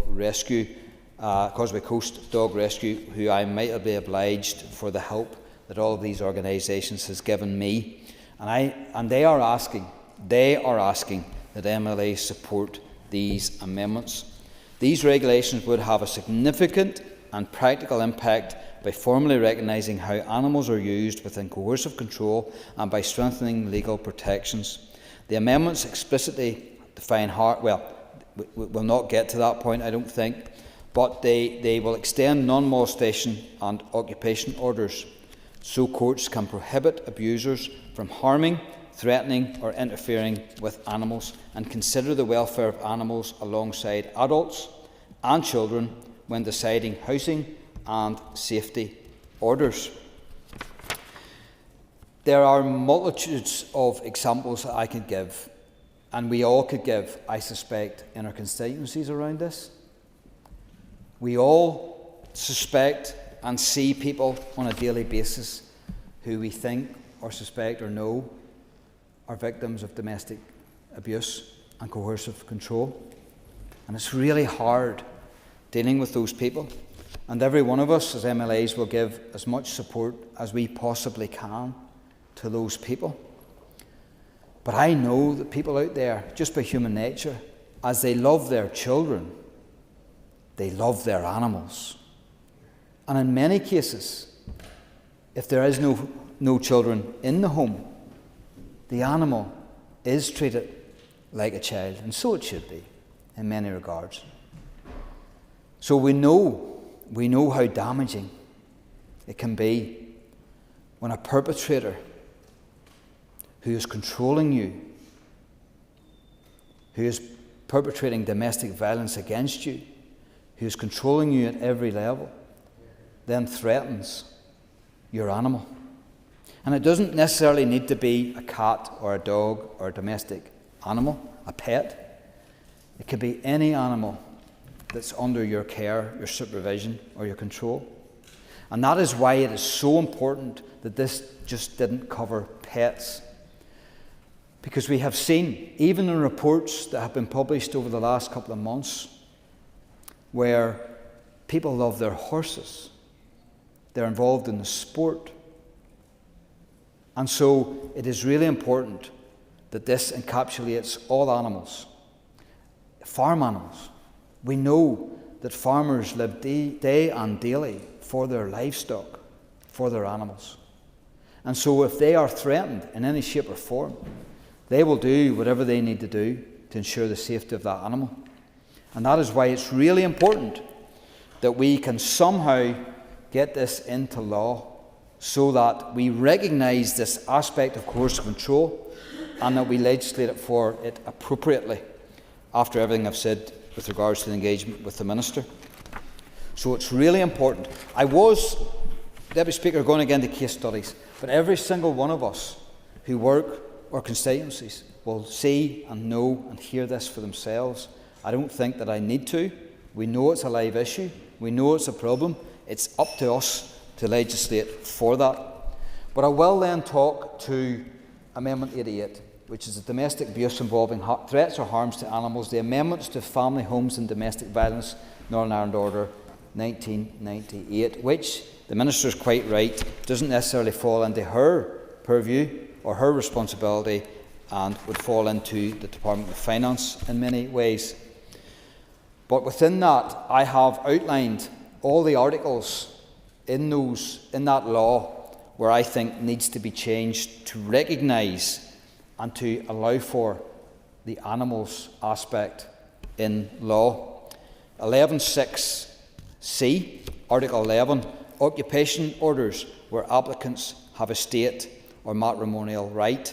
In deciding whether to exercise its power, the court shall have regards to all of the circumstances including, and in that is the housing needs and the housing resources of each of the parties and any relevant group, the financial resources of each of the parties, and the likely effect of any order or any decision by the court not to exercise its power on the health, safety or well-being of the parties, of any relevant child, and of any animal owned or cared for by the applicant or the relevant child. That's important too. So there can't be a loophole here whereby the victim doesn't actually own the animal. It might be a son, it might be a daughter. And whilst they might not necessarily be the victims, the direct victims of the coercive control, they might well be as a child, but their animals might well be. And of course, it's the same whether you own the animal or your child owns that animal or cares for that animal. You're going to react in the same way. Article 13 of that legislation, a former spouse with no existing right to occupy. Again, same as above with regards to the animals. Article 14, cohabitee or former cohabitee with no existing right to occupy. Same as above with regards to an animal. And then Article 20, a non-molestation order. A. Provisions prohibiting a person from molesting another person who is associated with the respondent, and provision prohibiting the respondent from molesting a relevant child. And now, the new paragraph C will bring an animal into that aspect. And I think that's really, really important. And I thank the Minister for acknowledging that aspect of this. Mr. Deputy Speaker, these are really important laws, but they're new laws. And this has been the opportunity. This Justice Bill has been the vehicle for which my party has used in order to bring these laws in. I did joke on Tuesday that I love a good amendment. That is the case. I have taken and exploited that licence to its extreme. I think the Minister would acknowledge. But I apologise to no one, because I'm here, standing in this place, to make law, to make good law, to make law that will affect our people, to improve their life, to protect them, to protect their children, and to protect their animals. And so I commend these amendments to this House and ask that you consider supporting them. Thank you very much, Mr. Deputy Speaker. Thank you. And I call Colin McGrath. Deputy Speaker, and I commend the Chair of the Committee for not being one bit obnoxious in his speech there. That was quite an achievement. I hope to do likewise, not be obnoxious, but I'll do it in a much shorter time scale than an hour and 10 minutes that we've just been subjected to. Maybe more of the contributions later may be a little bit shorter to help us all along. But moving into this group, it does bring together a diverse set of amendments, but despite covering very different subject matters, they are united by a common theme. And that is because at their core, these amendments ask us whether our justice system is equipped to deal with modern challenges. They seek to tackle organised criminality and exploitation, whilst also ensuring that our laws reflect the modern values that we have. In some cases, that means giving law enforcement new powers to pursue those who direct criminal enterprises and profit from the misery of others. And in other cases, it means recognising that certain offences belong to a different era and no longer have a place on our statute book. And it's with that in mind that the SDLP will support the amendments in this group. And I want to begin with Amendments 45 to 48, which relate to organised crime groups. And for too long, the North has suffered the corrosive impact of organised criminality, whether through drug dealing, extortion, intimidation, fuel laundering, human trafficking, or the continuing influence of paramilitary structures in some communities. Organised crime continues to undermine public confidence, damages local economies and blights lives. And these amendments help to address a significant gap in our legislative framework. They provide a statutory definition of an organised crime group and create specific offences of participating in and directing the criminal activities of such groups. And importantly, they allow our justice system to target not only those that are carrying out the criminal acts, but also those who organise, facilitate, and importantly, those that profit from them. For the SDLP, tackling organised crime and tackling paramilitarism are inseparable objectives. And it is important that our own institutions have the legal tools that are necessary to disrupt the criminal networks operating in our communities. The reality is that many of the organisations that continue to exercise coercive influence in parts of Northern Ireland increasingly cloak themselves in criminality. These amendments strengthen the ability of local agencies to pursue those who direct and benefit from organised criminal activity and represent an important step in tackling the scourge of paramilitarism. Turning to Amendment 70, which repeals a number of historic public order offences, this is a welcome and overdue reform. Across these islands and internationally, there's been growing recognition that outdated vagrancy laws have too often criminalised poverty and homelessness rather than addressing their causes. Homelessness charities, human rights organisations and those that work directly with rough sleepers have consistently argued that sleeping rough should never be treated as a criminal matter. People experiencing homelessness are often among the most vulnerable in our society. They are far more likely to have experienced trauma, poor mental health, addiction, family breakdown or financial crisis. They need our support, intervention and access to housing. They do not need criminal records. And at the same time, repealing outdated vagrancy offences should not be confused with tolerating criminal behaviour. We recognise the concerns that have been raised regarding criminality that can sometimes be associated with public spaces, and we therefore welcome Amendment 71, which creates an offence of trespassing with intent to commit a criminal offence, and Amendment 72, which targets those who organise, facilitate or profit from begging for gain. We believe those amendments strike the correct balance. They ensure that the law focuses on those who seek to exploit others or commit offences, rather than penalising people simply because they are poor, vulnerable or without a home. We also welcome Amendment 73, which abolishes the common law offences of blasphemy and blasphemous libel. These offences have long fallen into disuse and have no place in a modern democratic society committed to freedom of expression, freedom of religion and freedom of conscience. Their removal is important not only in practical terms, but also symbolically. Around the world, individuals continue to face imprisonment, persecution, and in some cases even death because of blasphemy laws. Journalists, activists and religious minorities and those of no faith continue to be targeted under such legislation.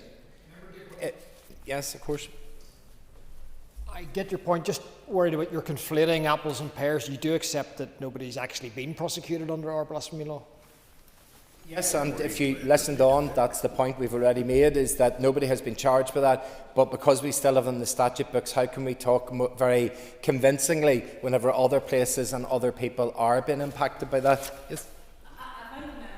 And I would disagree with the previous intervention. We're not comparing apples and pears. While you have blasphemy laws on the books here, that is held up by other countries whose blasphemy laws are more draconian and are regularly used to persecute those who dissent either by having no faith or a different faith to that in the state. And I had personal experience of this when I was campaigning as part of the Open Doors Network in Westminster, where I had ambassadors actually come to meet with me and point out the hypocrisy of Northern Ireland having blasphemy laws on the books while I was out there arguing against blasphemy laws in their nation.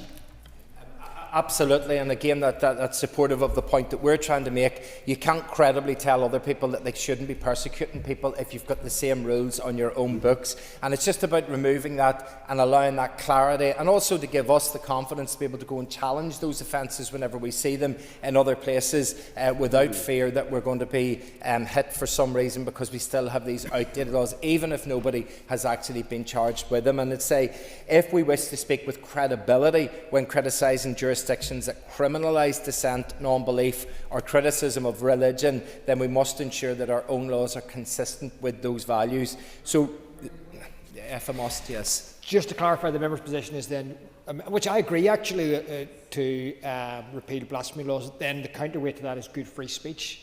Does the member stand by the free speech of Christian preachers to preach the gospel across Northern Ireland? So again, I think I've already referenced that, and I think it's important just to listen to all of the words that we say and allow me to progress, and maybe many of those questions might be answered, because repealing these offences sends a clear signal that freedom of thought and expression are fundamental democratic principles and that they deserve protection.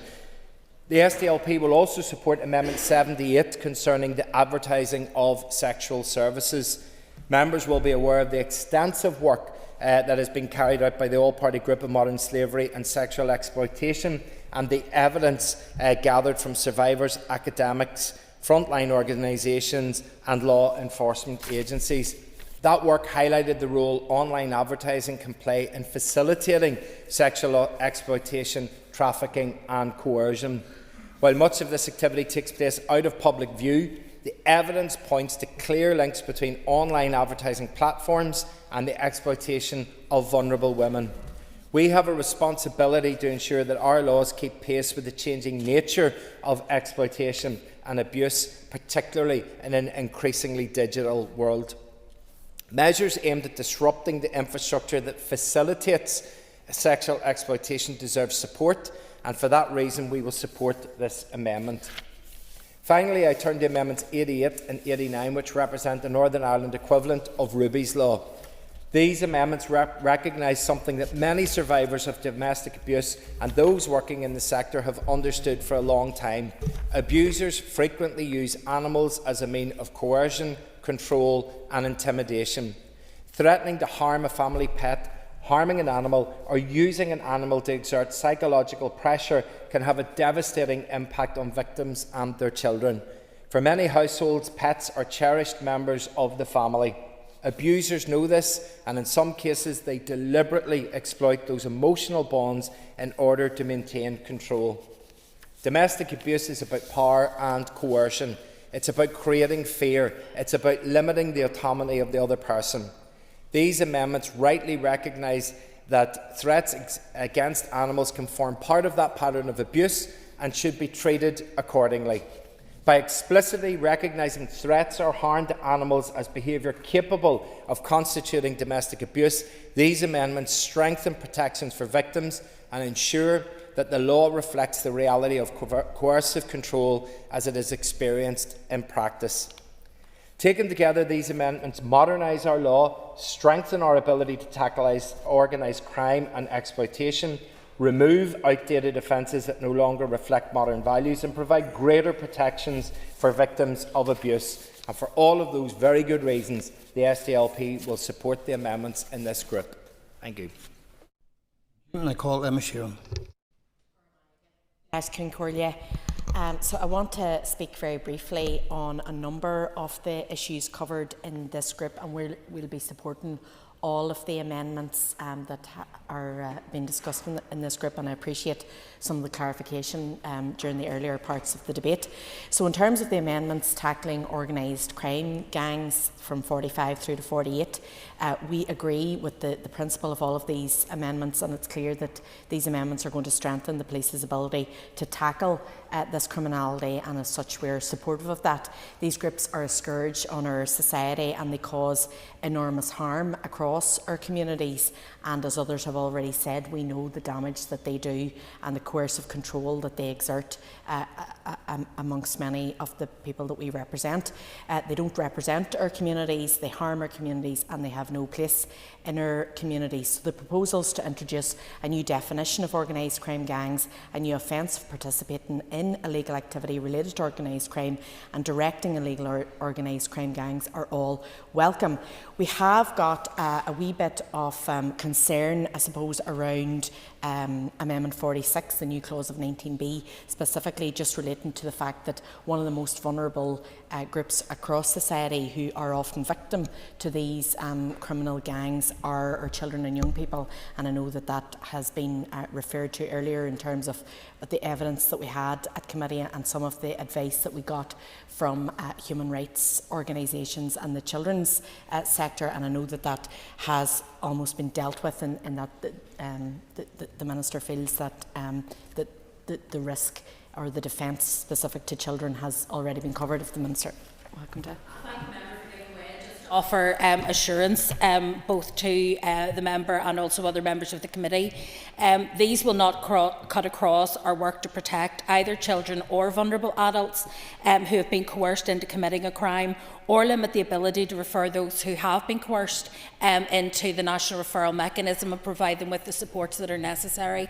We would not want to be in a position to do that, and obviously it would be for the police to judge whether somebody is a willing participant in whatever organised crime activity has happened, or whether that person has been placed under pressure to do so, and we wouldn't want to stand in the way of people being able to get the support they need if they have been coerced. I appreciate that clarity from the Minister. I think that the concern came from, we had a presentation quite recently at committee, and the report into the Criminal Justice Inspection report into child criminal exploitation really did present us with some worrying findings around the fact that they could see that children had been exploited, but there were zero referrals to the national referral mechanism, and their findings was that there was no strategy in place and that they didn't feel that there was learning. Well, the member has been very generous. It's something that I have raised both with the Chief Constable and also with the Policing Board. I've also raised it with the Modern Slavery Commissioner, and obviously there's an independent commissioner there, because one of the things that I think is concerning is that very often what people see, they don't think of it as slavery.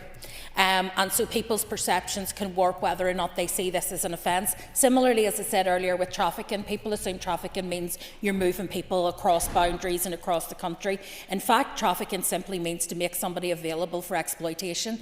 And I think sometimes the language is actually a barrier to people seeing the crime for what it is. It's something that we're working to try to address, because what I want to see are young people who are made available for criminal exploitation within their own community, young people and those indeed adults who may be vulnerable being coerced into criminal activity within their own community, that they're not lost in terms of the supports that they're entitled to as people who are victims of modern slavery and trafficking.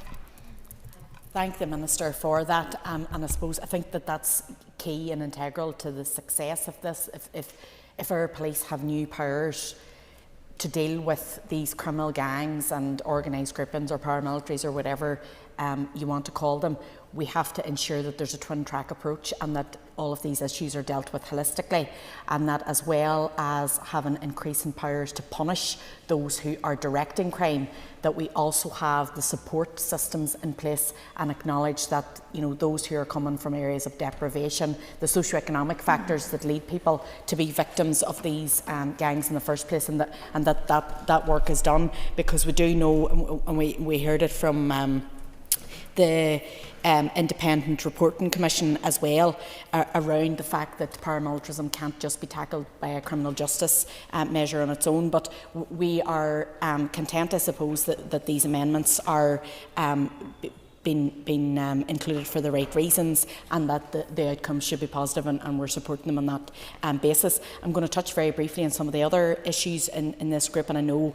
that Ciara Ferguson is going to go into more detail around Amendment 70, repealing the historic legislation which criminalised vagrancy, and obviously we've already had contributions from across the chamber around the fact that the language that was used in this law, I mean, it predated partition, it was antiquated, grossly offensive, and it's completely lacking in empathy or compassion, and that's something that we want to change. So obviously, you know, during the committee stage, we did have conversations around whether or not there was a need for replacement legislation, and we would be quite reluctant in our support of that, because we're not just sure of the perceived gaps, but we're happy to support those amendments today and watch how that play out. Also want to touch on Amendment 73, which again abolished the offences of blasphemy and blasphemous libel. Of course, Sinn Féin support this amendment. There's absolutely no place for criminalisation of blasphemy in a modern pluralist society. And as somebody who exclaims "Oh my yeah" a couple of hundred times a day, I definitely would be on board with that. So we'll be supporting Amendment 73. I want to also just give a brief mention to Mr Frew's amendments regarding domestic abuse involving animals, namely Amendments 88 and 89. And I know my colleague Aoife Finnegan will touch on those in more detail, because initially we were concerned about those amendments and worried that they would perhaps water down the grievous nature of domestic violence and would have the unintended consequence of minimising victims' pain and suffering. But after having spoken with Sonia McMullen of Women's Aid and listening to the research on this, it became very clear that not only are animals being used as a means to torture victims, they're also themselves suffering in these scenarios. And I think it actually has a very progressive and powerful message to send, in that it completely dispels any notion or myth that we sometimes have as a byproduct of the pro-contact model, whereby an abuser will abuse a victim because of something that the victim has done, or that the victim is somehow complicit in their own suffering and that the victim is somehow to blame, whereas this exposes the fact that an abuser will abuse whoever they can get away with, and so an innocent animal will be a victim as well. So, Giving way, she is exactly on the same page as I am, and indeed as the Minister is. I have no doubt about that. There is no issue with Amendment 88 with regards to what it does with the various orders. That's sound. The issue is in the wording around Amendment 89. It's the definition and the definitions used to describe domestic abuse, and that's the issue we have to get round. But again, as I've given the commitment to the Minister, I'll give the commitment to you that I will work as best I can and diligently I can with the Department and the Minister to try and resolve that issue, so that the spirit of this amendment exists and stays as it is, but then we just make it fit our model of legislation. I appreciate the member for that clarification. I know as well there was conversation around the inclusion of commercial animals as well as just domestic pets, and I believe you've given a commitment to including that as well. So with all that said, I'm content with this part of the debate. Gormila Mahigat. Colleague. Thank you, Deputy Speaker. This is a really interesting group of amendments, and they do cover a lot of ground, with many included that can bring a lot of strength to our justice system in Northern Ireland. And I'll begin then with Minister Long's proposals regarding the creation of new organised crime offences. We need to work together across our society to do all that we can to tackle the hold that organised crime has in our communities, paramilitary or otherwise. And I'm proud to be in Alliance, a party that prioritises this at every turn. Whether damage to property, intimidation and coercion, hate crime, financial crime or threat to life, this behaviour has no place in our communities. So with this being said, Alliance welcomes these amendments relating to organised crime from Minister Long, and as she said in her opening remarks to this group, these new offences will create additional tools for law enforcement. Amendment 46 brings a new clause to the bill which creates an offence of participating in the criminal activities of an organised crime group, and Amendment 47 creates an offence of directing those criminal activities. Those who willingly participate or direct criminal activities need to face the appropriate consequences, and the significant penalties associated with these offences sends a clear message from all of us here in the Assembly that organised crime will not be tolerated. I will now move on, Mr Deputy Speaker. I am particularly proud to be proposing Amendment 73 to the Justice Bill in this group, to abolish the offences of blasphemy and blasphemous libel here in Northern Ireland, which is a long-standing policy position of the Alliance Party. The fact we still have blasphemy legislation on the statute books is outrageous to me, especially as a society that does so much to promote freedom to and freedom from religion. We are the sole outlier on these islands where this is still the case, and the legislation itself dates back to the 1800s. The legislation that I am specifically targeting with this removal includes sections from the Criminal Libel Act 1819, the Libel Act 1843, the Newspaper Libel and Registration Act 1881, and the Law of Libel Amendment Act 1888, as well as blasphemy common law offences. I am not bringing this legislation to target or scaremonger any religious group into feeling that they are not welcome here in Northern Ireland. and I have been deliberate to ensure and check this does not leave any vulnerabilities or gaps in protections for those who practice and value their faith here. I think we have a solid evidence base as we can look to the rest of the United Kingdom and the Republic of Ireland as they have removed blasphemy from their statute books, and I am confident that there are no unforeseen consequences if this amendment were to pass. I want to say thank you to the Bills team in supporting me with the drafting of this and everyone who has engaged with me. Whilst there is no formal statutory duty to engage with stakeholders when bringing an amendment to an executive bill, I wanted the input of many across this region, including many leaders in religious groups in Northern Ireland, including different Christian denominations, but also the Interfaith Forum, the Northern Ireland Humanists, the Evangelical Alliance, and the National Secular Society. All these groups and individuals' positive reception and constructive dialogue on this and many other matters has been most welcome and incredibly valuable. One of the questions that I was asked most during these consultation meetings was whether this legislation has actually ever been used for a prosecution in Northern Ireland. And the answer is, from what I and many others looked into, is no. Instead, we do have other laws that are used, like the 1987 Public Order, which includes a criminal offence of incitement to religious hatred.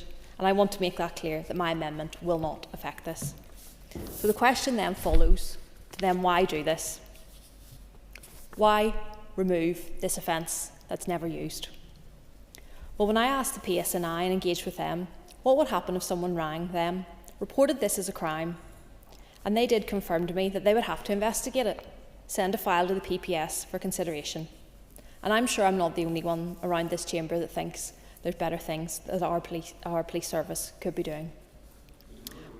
I will, yeah. Member giving way for her amendment. Would you also agree with me there's a differentiation to be made about supporting her amendment, about removing blasphemy and a potential criminal action coming from that, and also defending the freedom of religion? I'm not religious myself, but also I think people should have the right to be and practice religion. Would you agree with those are two different and separate things? I would agree, but I think what this amendment does is send a strong message that what we believe in this chamber, that we do believe in freedom to and freedom from religion. And I will come on to this in my next part here. And one of the key reasons I actually wanted to bring this forward was to promote equal standards of faith protections globally. Across the world, many people are persecuted for their faith under blasphemy laws. Earlier this year, I, alongside other MLAs, attended the 2026 Open Doors World Watch List, which highlighted serious concerns from countries across the globe like Iran, Libya and Yemen, where Christians are being persecuted to practice their faith. As the Justice Minister already highlighted, the UK Government must be able to intervene and send a strong message that this persecution is totally unacceptable. But the existence of blasphemy and blasphemous libel as offences here in Northern Ireland creates a hypocrisy. It diminishes the weight of the UK's vital interventions in this space. I hope that I have the support of all parties and members here to finally abolish these archaic provisions.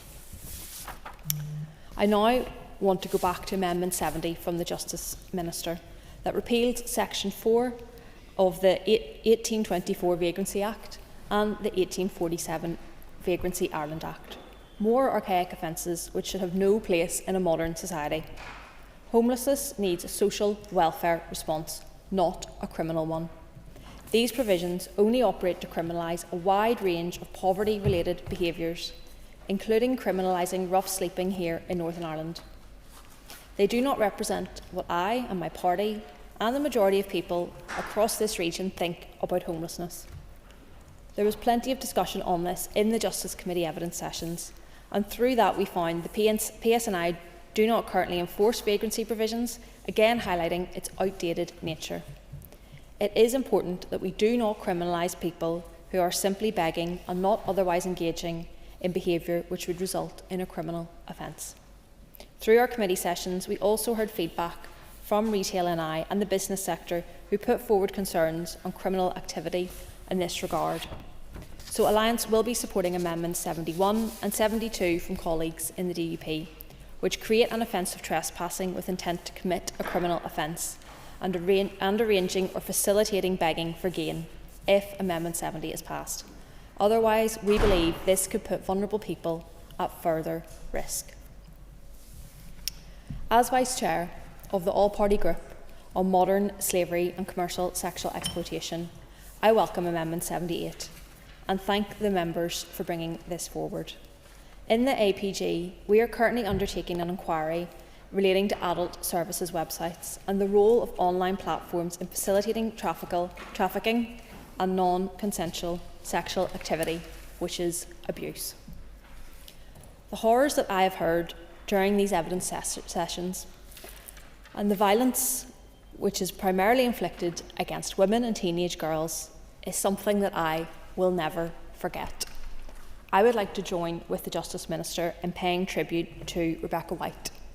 Rebecca White has been incredibly brave in sharing her story, and I want to thank her for coming to the All-Party Group. She is sharing her story to help other women in the situation that she was in and the situation that Caitlin Hanna was in. And I hope today, with this amendment, which I hope passes, it will give them some comfort that we are listening and we are acting. Through our work on the APG, we've heard much evidence relating to online platforms that are used to pimp out victims, usually women, and move them around the island systematically to be exploited.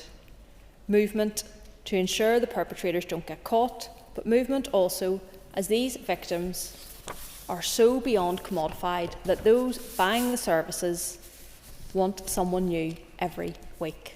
This amendment creates an offence of advertising sexual services for payment, including online, on websites or social media, for example, when those services will be given by another person. It also importantly brings in when that person giving those services has been coerced into offering sexual services for payment.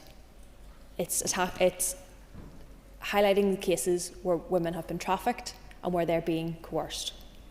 Alliance is of the impression that these measures would help reduce sexual exploitation across this island and assist law enforcement with bringing those who are causing such egregious harm to justice.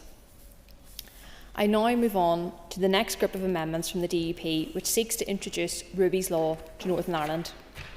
Domestic violence and abuse has no place in our society, and coercive control of any kind, including using animals in its process, is insidious, and all of us across this Assembly must condemn it.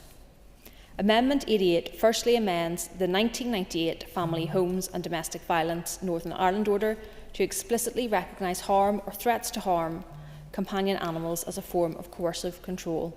My Alliance Party colleagues and I plan to support this amendment to civil law, and I thank the members for bringing it forward.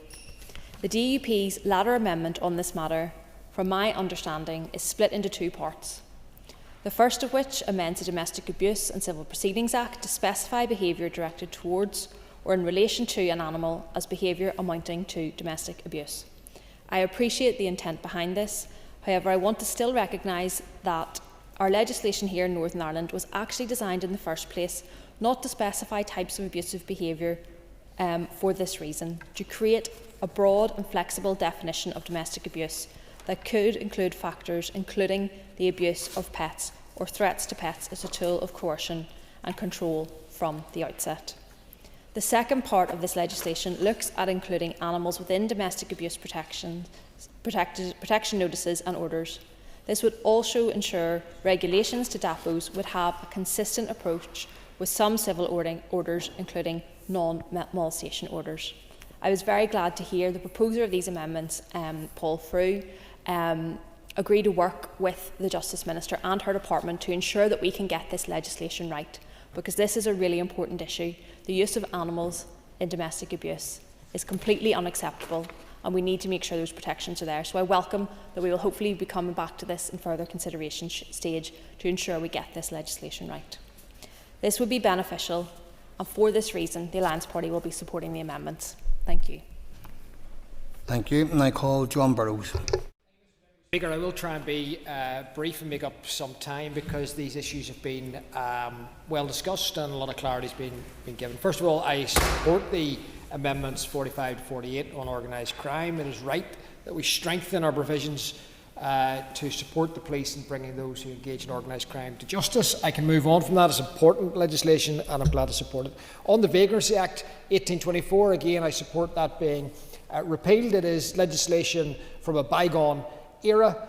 And as the member for North Antrim said, it has often been used to target those who actually came back from war, having served their country, and when they're lying rough. It's no mistake or coincidence that some years later, 1890, Rudyard Kipling wrote that great poem, Tommy this and Tommy that, and chuck him out the brute, saviour of the country when the guns begin to shoot. And whenever the guns fell silent and men had served their duty, they were often left on the streets and then arrested under these old laws. There is one difficulty, of course, with repealing the Vagrancy Act, and it lay around the ability of the police, and I've used it myself, to use what's called the enclosed premises offence, and that is important that is protected. And I'm glad, therefore, that it is protected in Amendment 71. And it is important because there are times that the police find someone who's clearly got criminal intent, but they aren't actually committing a prima facie offence. Let me give you an example. If at 2 in the morning you hear something out in your garden and someone is in your rear garden and is believed they're going to burgle your house, they haven't actually yet committed attempted burglary because they haven't even tried to get into the house. Unless they've got weapons with them or tools, they haven't committed the offence of going equipped to steal. But if they're in your garden and you believe that they're trying to commit a burglary, you do have that offence that was used in enclosed premises, and I'm glad Mr. Frew has filled that gap. There is a gap there that the police do use, and it is very useful. I fully support the amendment on organised begging. It is right that we don't treat genuine people who are begging as criminals, but anyone who is actually profiteering from that, organising it and using it as a business model is in fact an organised criminal. I would caution that there are some people who, and I don't see it covered by that legislation, who will actually be the beggar, if you like, and that is simply a deception. They're actually living a different kind of life. That does happen more in other jurisdictions, particularly in London, where some beggars actually do it as an employment and go home to a very nice home. But it is right that we target those who are organising begging, using those people who are generally vulnerable, and we don't treat those who are in need as anything other than someone who's vulnerable and needs support. In terms of blasphemy, I can support that as my party does. It is, as I'm aware actually, I don't think it's ever been used. And certainly if it were to be used today for a straightforward act of blasphemy, it would probably fall foul of Article 10 of the European Convention of Human Rights, which gives you freedom of speech. I will say this and say it loud and clear though. My concern is there is a direction of travel, which is to say that protection for Christian speech and preach is taken away, and increasingly we live in an environment where free speech is heavily circumscribed when it comes to Christians. And I will say, and I often say this, I do say some things that some members of this chamber recoil from. I know, I was in the police, many will know from our society, there are those who would recoil from arresting a Muslim preacher, but would go and arrest a Christian preacher. You regularly see on social media Christian preachers arrested in town centres. Almost on every single occasion. I will give way to the member from West Belfast. Appreciate the member giving way. So obviously it wouldn't be right to kind of tar all religions or preachers or imams with the same brushes, but does he have any examples where imams or people of a Muslim Islamic faith have been engaged in hateful preaching in a public space in the north anytime recently? Well, there are documented cases across the United Kingdom. In fact, there has been some exposés. By the way, I am someone who believes in true religious freedom, very respectful to other religions. I actually tend to find people who follow a religious code, even if it's different from my own, tend to be the most peaceable people that we have, whether you disagree with their religion. But of course, there has been hate preaching by all kinds of different religions. My point is this. Actually, the most susceptible people to being arrested today in the United Kingdom are Christian preachers preaching in the street. Wouldn't be my kind of preaching. I don't think it's particularly counterproductive, but you do see the regularly arrested. And whenever I follow up the cases, almost in every occasion the PPS says no crime has been committed. I support the repeal of blasphemy, but I do have to say it is important that we actually do embrace genuine free speech when it comes to Christian or other religious preaching. And that means you've got to tolerate some things you disagree with. And within Article 10 there is a special protection for religious preaching. So I support the repeal of blasphemy. In terms of Amendment 78, advertising of sexual services, I do support it. I'm glad to see it. I do caution those who say that there's a number of women who are willing members of the sex trade. Certainly in a lot of research I've read, in a lot of experience I've seen, and feedback I've got from family who work in this, often that is not a true choice. I will gladly give way. I knew that it was going to be taken this way, and I thank the member for giving way. Well, you said that people inferring that maybe it's a choice and you don't believe it's a choice. When I made my comments, I said this is a contested view. There are some people within feminism who are radical feminists and believe that any form of prostitution is violence against women and girls. There's a spectrum of views. My point around it is I have actually worked with sex workers. They have come to me before and said that if they were to come up against an issue, and this was during Lord Morrow's bill, they were worried that it would be more difficult for them to get support from the police. So I separated it out. I said that we absolutely need to dismantle the infrastructure for trafficking, and we are supporting Paul Frew's amendment, and we think that's worthy. My question was simply around, there are women, and I've met them, I know them, who, for whatever reasons, and I don't cast judgment, I would not want anyone to have to engage in sex work, but it's one of the oldest trades in history. And my question really was about how those women who could be more vulnerable could be made more vulnerable, and if that had been considered. So it's not to make a big statement about how prostitution or sex work is something that all women want to get into. It's just recognising that it is a fact and that there are some women who do choose that because that's their lived experience and they've told me, and it's to respect that and then ensure that they have the support that they need. The member for intervention, and indeed this applies, of course. There are men around the world who are involved in providing sexual services, and again, I genuinely believe that the vast majority of cases, even if someone says that they are committed to it or they want to do it, I think there's deep underlying traumas that have caused the position that they're in, and actually they should be helped and supported, and that we should be absolutely targeting those who engage in a vile trade of treating women as objects. So I fully support that. I will caution one thing with the PSNI. I'm a great supporter of the PSNI, but they have not proactively enough and robustly enough dealt with purchasing sex for sexual gain. I know they give evidence expressing great caution about that legislation. They've recently convicted a couple of people. They happen to be serving police officers, and they took a very robust view, quite rightly. But I do expect the Police Service of Northern Ireland to fully embrace this legislation and bring the book with proactive investigations and operations those who are advertising sexual services of women in our society. Yes, I will, certainly. I appreciate the member giving way, and it was at a time when I had previously chaired the Justice Committee and Lord Morrow's private member's bill came through. And like the member, I am concerned at the PSNI's failure, in my opinion, to properly take forward prosecutions for the payment of sexual services. That was legislation passed in this Assembly a number of years ago. It was supported by most parties. I know Alliance didn't support it, but I think that was the right thing to do then. This amendment that's been brought forward by Paul Frew is the right amendment, because when I had young people in this Assembly at the time of that bill going through, the female students said that it was the objectification of women which they found abhorrent, and they supported the inclusion of this criminalisation of the payment for sexual services. It was interesting, the debate that took place with the boys, and I think that's really important that we continue to use legislation to send that message, but it has to be more than just a message. It has to be followed up by successful implementation, and that previous law has not been implemented in the way that I believe that it should have been. So I welcome the member's support for my colleague Mr Frew's amendment.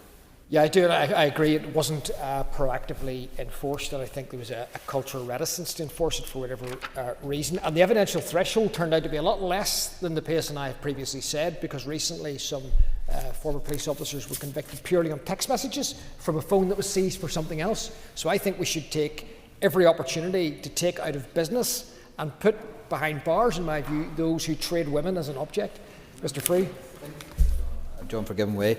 Also, there is other laws that we have passed in this House, namely the Child Protection Disclosure Scheme, which was an amendment I brought to another Justice Bill, and the police seems very, very slow in advertising to the people out there and to parents that the Child Protection Disclosure Scheme is for them to apply for information on people who could be a risk to their own children, and yet the police do not seem to want to advertise that. Thank you. And I don't want to praise the member too much, it will start rumours or something, but if I... there are other laws, in fact, the laws that allow you to find out if someone has been previously involved in domestic violence. Is it Clare's law? I don't think that is proactively advertised enough by the Department of Justice. Very few people that I meet actually know. Members, I will, members. I really do believe that myself and other people in the chair have given ample latitude for setting context and some background, but the outworkings of previous bills are not relevant to this bill, certainly not to the extent that they're being discussed. So I could return to amendments of hand and urge members to do that. I would be grateful. I would be delighted, Mr. Deputy Speaker. I will swiftly move on to Ruby's law, and I fully support that. Well known that I'm a dog lover, and pets are part of the family. They are our family. In fact, in domestic violence, often in troubled households, the pet is an untrained therapy dog. It literally is a lifeline for people. So I agree with both amendments. I'm glad the second one is going to get some tidying up and housekeeping to make sure it's fit for purpose. But ultimately, threatening to harm animals, female victims of domestic violence, not wanting to leave it at a domestic abusive relationship, particularly when children are involved, where there's a love of animals, is something we need to grip. I welcome it. I think it should be extended to cover commercial animals. And I actually think we should do a lot more in terms of animals and domestic violence, because frankly, someone who's a repeat domestic violence perpetrator shouldn't have access to pets, because I know there's a huge overlap between people who are domestic violence perpetrators and people who abuse animals, and we should have zero tolerance on those people who are vile abusers of other people. So I want to support all the amendments, and Mr. Speaker, Deputy Speaker, thank you. Thank you, and I call Aoife Finnegan.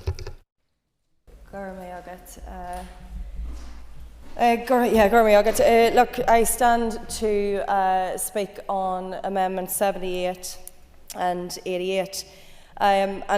78 recognises the important objective that sits behind it. The advertising of sexual services cannot be viewed in isolation from the broader issues of exploitation, coercion and human trafficking. While there are often differing perspectives on how best to approach these complex matters, there should be broad agreement that our laws must do everything possible to protect vulnerable individuals from exploitation and abuse. Organisations working on the front line of these issues have repeatedly highlighted the role that advertising platforms can play in facilitating exploitation. Increasingly, those involved in organised criminal activity utilise online platforms and digital technologies to recruit, control and profit from vulnerable people. Human trafficking remains a serious concern across these islands and beyond. Victims are frequently subjected to intimidation, violence, coercion and manipulation. Many are hidden in plain sight. When considering this amendment, we must remember that behind every statistic is a human being whose rights, dignity and safety have been violated. The Assembly's All-Party Group on Human Trafficking and Exploitation has consistently highlighted the need for stronger measures to disrupt exploitation and support victims, and we welcome the continued focus on that issue. This amendment seeks to address one aspect of a wider problem that should be viewed as part of a broader effort to tackle trafficking, organised crime and sexual exploitation. Protecting vulnerable people must remain our priority. And then to touch on Amendment 88, which we strongly support and welcome the recognition it gives to the realities of domestic abuse and coercive control. Over the years, our understanding of domestic abuse has developed significantly. We know that abuse is not limited to physical violence. It can involve a pattern of behaviour designed to intimidate, isolate, manipulate and control another person. Threats or acts of cruelty towards family pets are one such depraved form of coercive and controlling behaviour.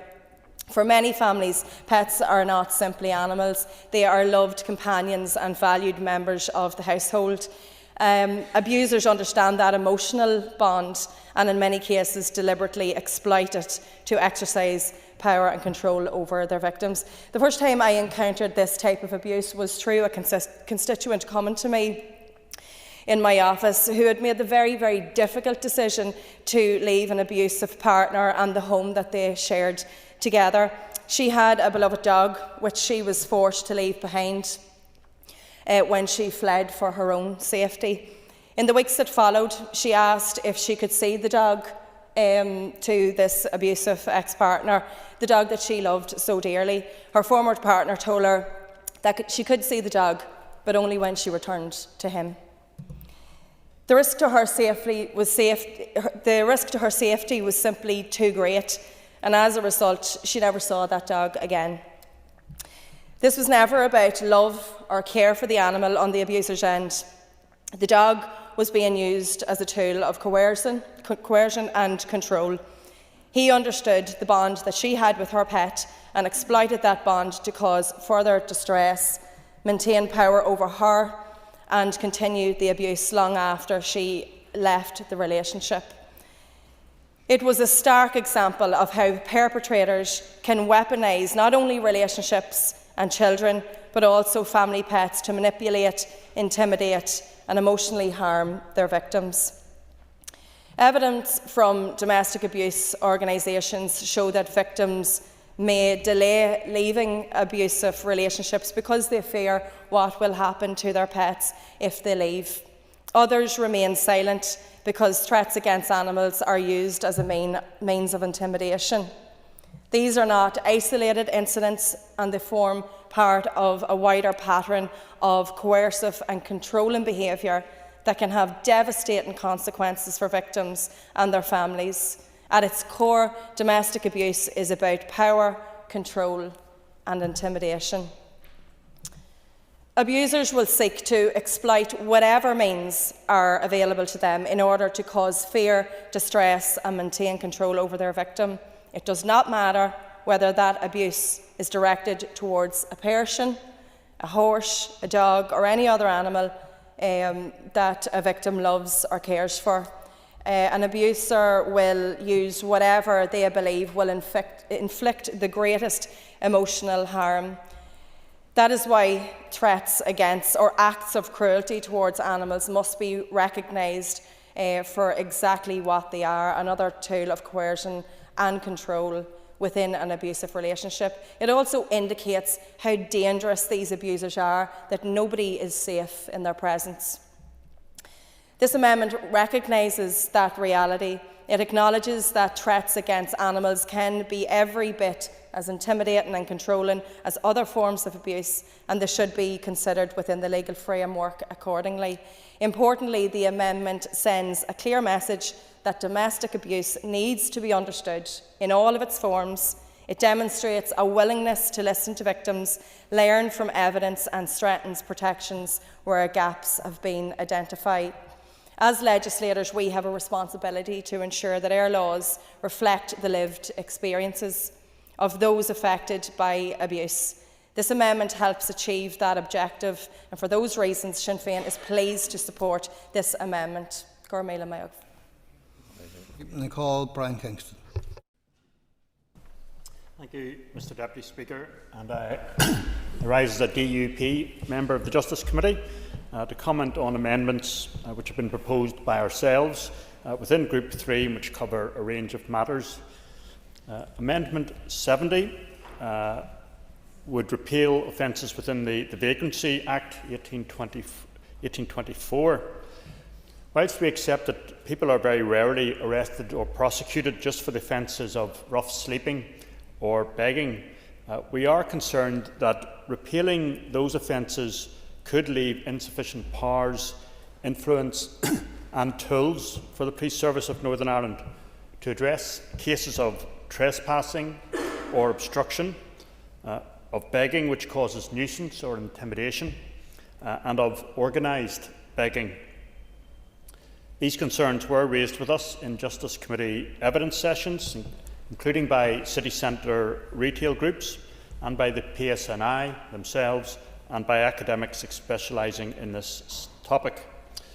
Therefore, the DUP has proposed two amendments. Amendment 71, the offence of trespassing with intent to commit criminal offence, and Amendment 72, arranging or facilitating begging for gain.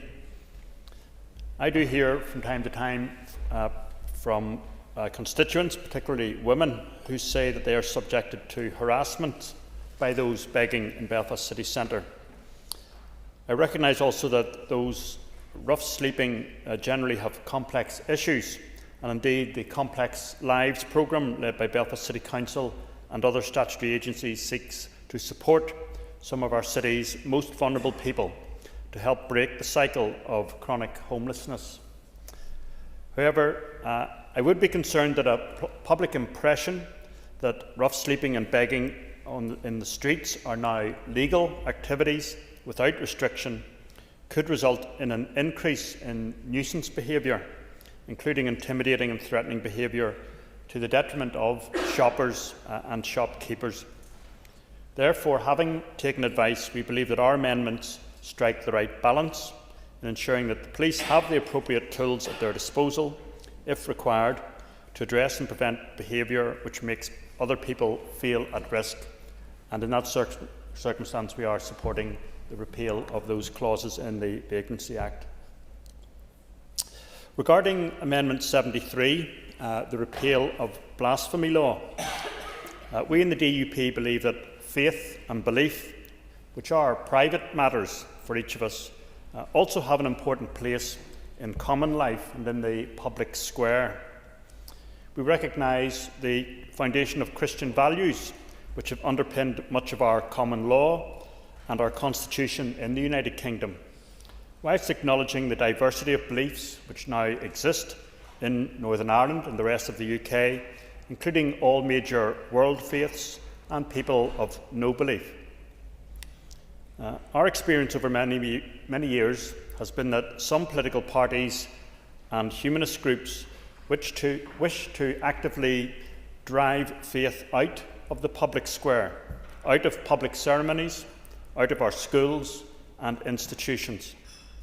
We're also mindful that it is popular in some circles, particularly left-wing circles, to be derogatory towards Christian faith and belief in a way that the same people would not be towards other world faiths and beliefs. I will briefly. Somebody who considers himself part of that left-wing family and perspective, could you give an example of left-wing circles and groups mocking Christian faith as he outlined? Because this is something new to me, new to many people that prescribe themselves as left-wing. It's a bizarre comment. Thank you. Okay, well, he might wish to bear that in mind when he's watching things on TV, left-wing comedians, for example, and look at how they refer to Christian faith and compare that with how they refer to other faiths, that they would not be derogatory towards other world faiths in the same way that many of them are prepared to be towards Christianity. Well, I've given you the example, so all right, I'll give way. He's been kind with his time, but is he seriously basing the way he's going to vote on the amendment based on what supposed left-wing comedians in Britain do or say? I mean, if that's really his assertion, it's a pretty strange perspective to take on why he's voting a certain way on an amendment. Well, I don't know if members are listening to the rest of what I said. I'm saying that we value the role of faith, not just in private life, but also that it has historically and today also have an important role in public life and the values that it portrays in care for other people. So we support faith having that role in the public square, and some people do try to push it out, and that is their agenda, which they're entitled to have, and we will have the agenda of upholding recognition of faith in public life. I'll give way to the Minister. Well, I share the members' respect for their faith traditions, and as a Christian myself, I believe that it is right and proper that we should be able to discuss our faith and practice our faith openly in the public domain, and it shouldn't be something that has to be hidden away. But I disagree with the member, because I also believe that people have a right under freedom of conscience and belief to not have a faith and to live their life free of that faith. And I don't believe that we should use blasphemy law or the threat of blasphemy law either to impose our faith and our beliefs on other people, or to circumscribe what opinions people are allowed to hold and express. I thought the Members' Party, to date certainly, were always championing free speech, but it seems that it's only free if they agree with you. And I think that is a real challenge in this society. I remember when I chaired the Freedom of Religion and Belief APPG in Westminster, and they called it an orphaned right, because they said the left didn't like it because it involved religion, and the right didn't like it because it gave people freedom to dissent. And I think that that has just been exposed really clearly here this afternoon. Right. Well, I don't agree with that conclusion that the Minister claims to take from what I've said. As I say, the Christian faith in particular has an important role in our country's constitution and many of our ceremonies. I don't believe it prevents people of other faiths from taking part, and people of no beliefs. But it is relevant to the values which have underpinned the development of our country. So that is why... Right, I feel we're repeating ourselves, but carry on. Well, hopefully this intervention will allow us to move things on. So let's go to a country that isn't Northern Ireland, where, for example, the Islamic tradition has been the foundation of building that country. Do you agree with those countries that would then persecute those who want to convert to Christianity under blasphemy laws, who would prevent people from being able to take a Bible home to their own home, who do not allow people to meet in private for prayer in their own home, who have to register their churches on a list, a registered list in some of those countries, and where prosecution for such blasphemy against Islam can result in death? So on the basis that it's okay for us to do it because Christianity is important here, do you accept it's okay to do that if it's Islam that's important there? Or do you agree with me that people should be free to hold their religion, to change their religion, to practice and observe their religion, and to speak about their religion, irrespective of what it is, and to disagree with any religion without fear of prosecution? Right. Well, I think the member's taken a very extreme view. What she describes, if she's talking about people being imprisoned and even executed, on the basis of religion, that is not something we support. The United Kingdom has a proud tradition as a liberal democracy which respects diversity. That is why it is a respected country across the world, and is an example to many other nations. When I speak to groups, I always talk about the soft power of the United Kingdom, one of the most respected countries, and it's because of that it respects diversity, but it has Christian values at its cores, and values that everyone can subscribe to, including democracy. But I will move on, because I feel like we're going round in circles. So let me finish off I'll take one more intervention as soon as we're not under a time limit. If the Deputy Speaker is obliging. Thank you. I appreciate you have been generous with your interventions, and it is a different question. So if you think the blasphemy, you're going to vote against my amendment, you think blasphemy legislation should remain on the statute books, you're perfectly entitled to think that and vote that way, but I'm struggling with your argument here. You made the point that you see some groups that you say who are making offensive remarks about the Christian religion.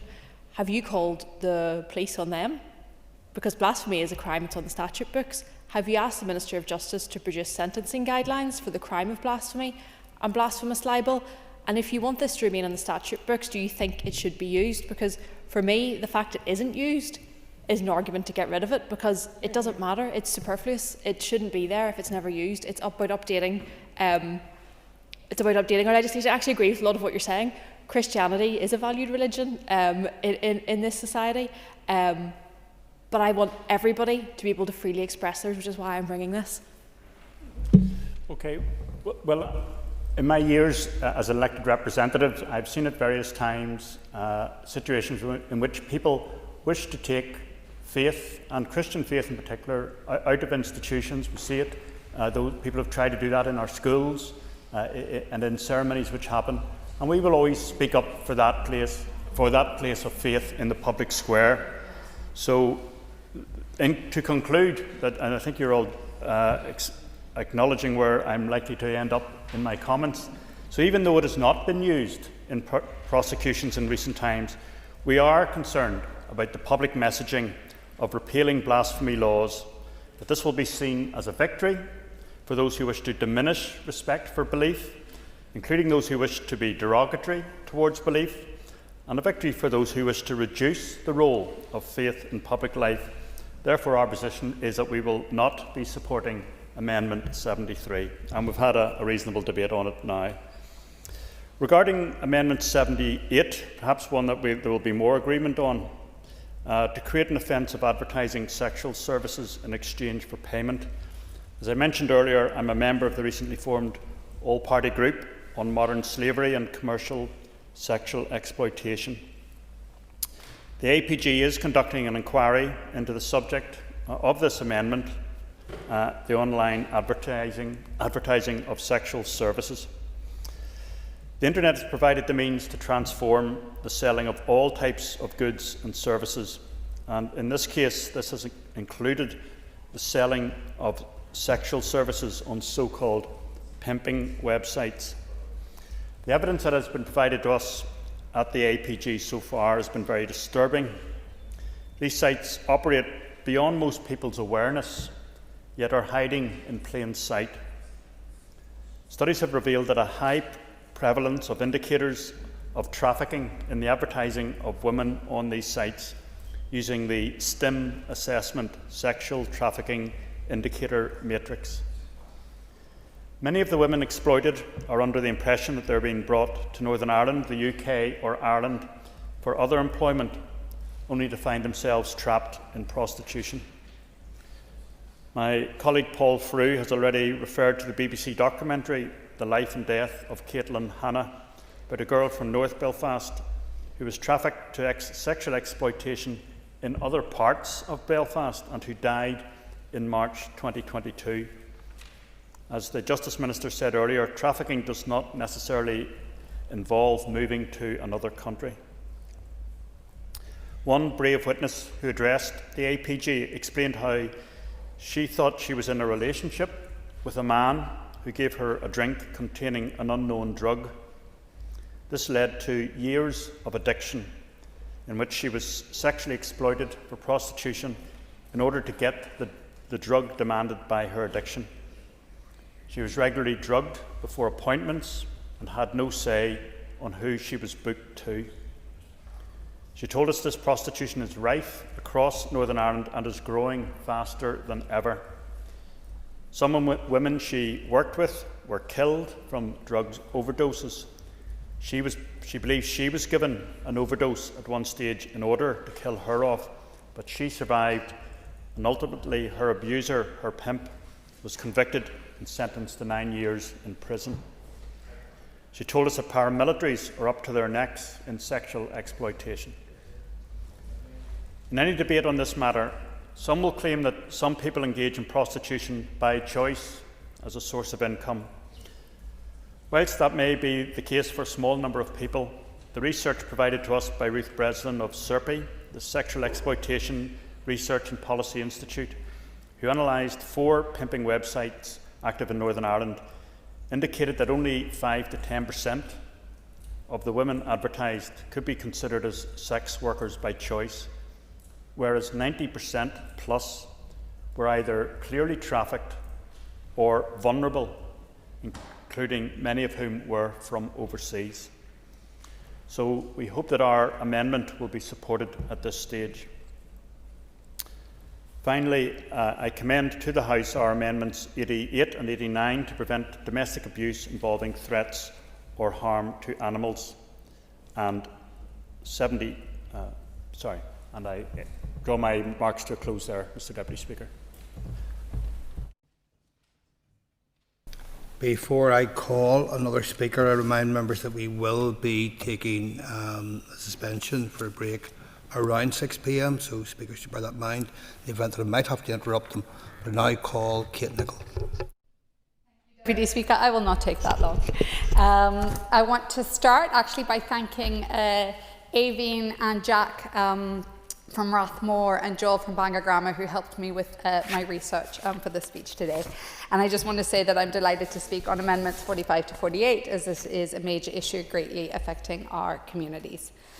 As the Minister noted, Northern Ireland is now the only part of the UK with no bespoke organised crime legislation, despite their unfortunate, deeply embedded nature in our society. The proposed amendments create much needed clarity for our criminal justice system and empower them to identify and take action against organised crime and those who would engage in such activity across Northern Ireland. We all know that organised crime groups cause enormous harm to people in Northern Ireland, and generations have been exploited by such groups. The proposed amendments seek to address the legacy of organised crime within our communities and stop the exploitation of communities that lead to educational underachievement, family breakdown, substance abuse and so much more. With the appropriate amendments to make this legislation work in practice, it will provide a pragmatic approach to combating organised crime and ensuring those involved face repercussions. It must be remembered that this is a real issue affecting real people in our communities, and this is something I know the Minister of Justice is so passionate about, and as should be dealt with as such practically and efficiently. These amendments to seek out what specifically constitutes organised crime, which can take many forms, constitutes and defines and specifies and empowers and ensures organised crime can be dealt with effectively, called out and not allowed to fall under the radar. The other point I wanted to make, there were a few other things that I just wanted to touch on, I really enjoyed Mr. Fru's explanation of the vagrancy laws. They brought it to life, and there was a wonderful kind of historic context behind it. I really enjoy his contributions, even in length. And just to clarify, in case there was any misconception about what I said, I do support Amendment 75, and dismantling trafficking infrastructure is very important. I just think as legislators, when we are looking at amendments, we need to make sure that we're considering the full impact. And there are some very vulnerable women out there who could be made more vulnerable, and it was just to put that on record. But I appreciate the work that has been done, and the Minister, I know, has done a lot within the department.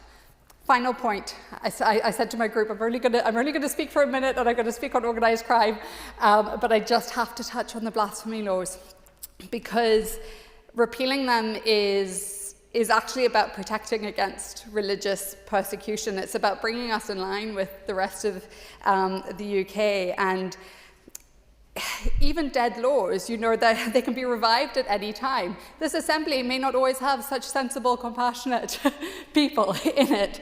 And so our laws have to reflect our values and what we want. And I think everyone in this House wants to protect against religious persecution. And that's what this really is about making sure that blasphemy laws violate against fundamental rights to freedom of expression and to freedom of religion or belief. And so it really is so important that we're brought into line. So I thank my colleague Connie Egan, who has done so much work on this, and the Minister for being so passionate, and everyone else who is going to support it.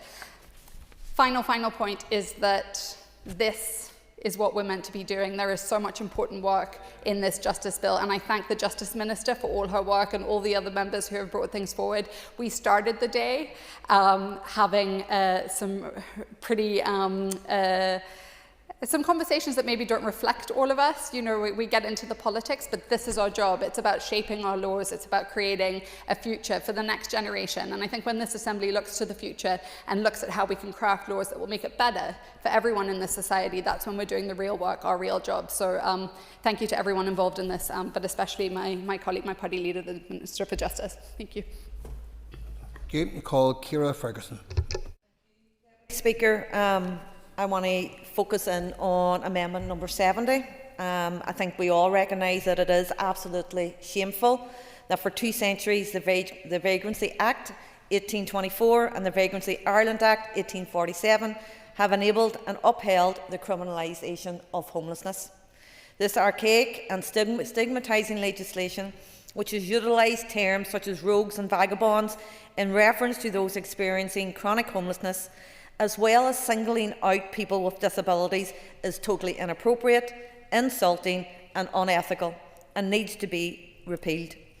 Whilst it is very welcome that the PSNI have outlined to date no arrests or prosecutions have been made under Section 4 of the 1824 Act, it is important to remove this legislation from the statute book due to the stigmatising impact attached to the criminalisation of rough sleeping.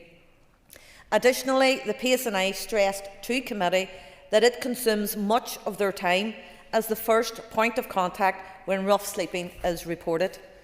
Whilst they indicated there exists a need for others to be more prominent in this space, I do want to reflect on the fact that where the number of households with homeless status has risen by 122% to over 33,000 households, and our homeless charities are significantly constrained by short-term, including quarterly funding arrangements.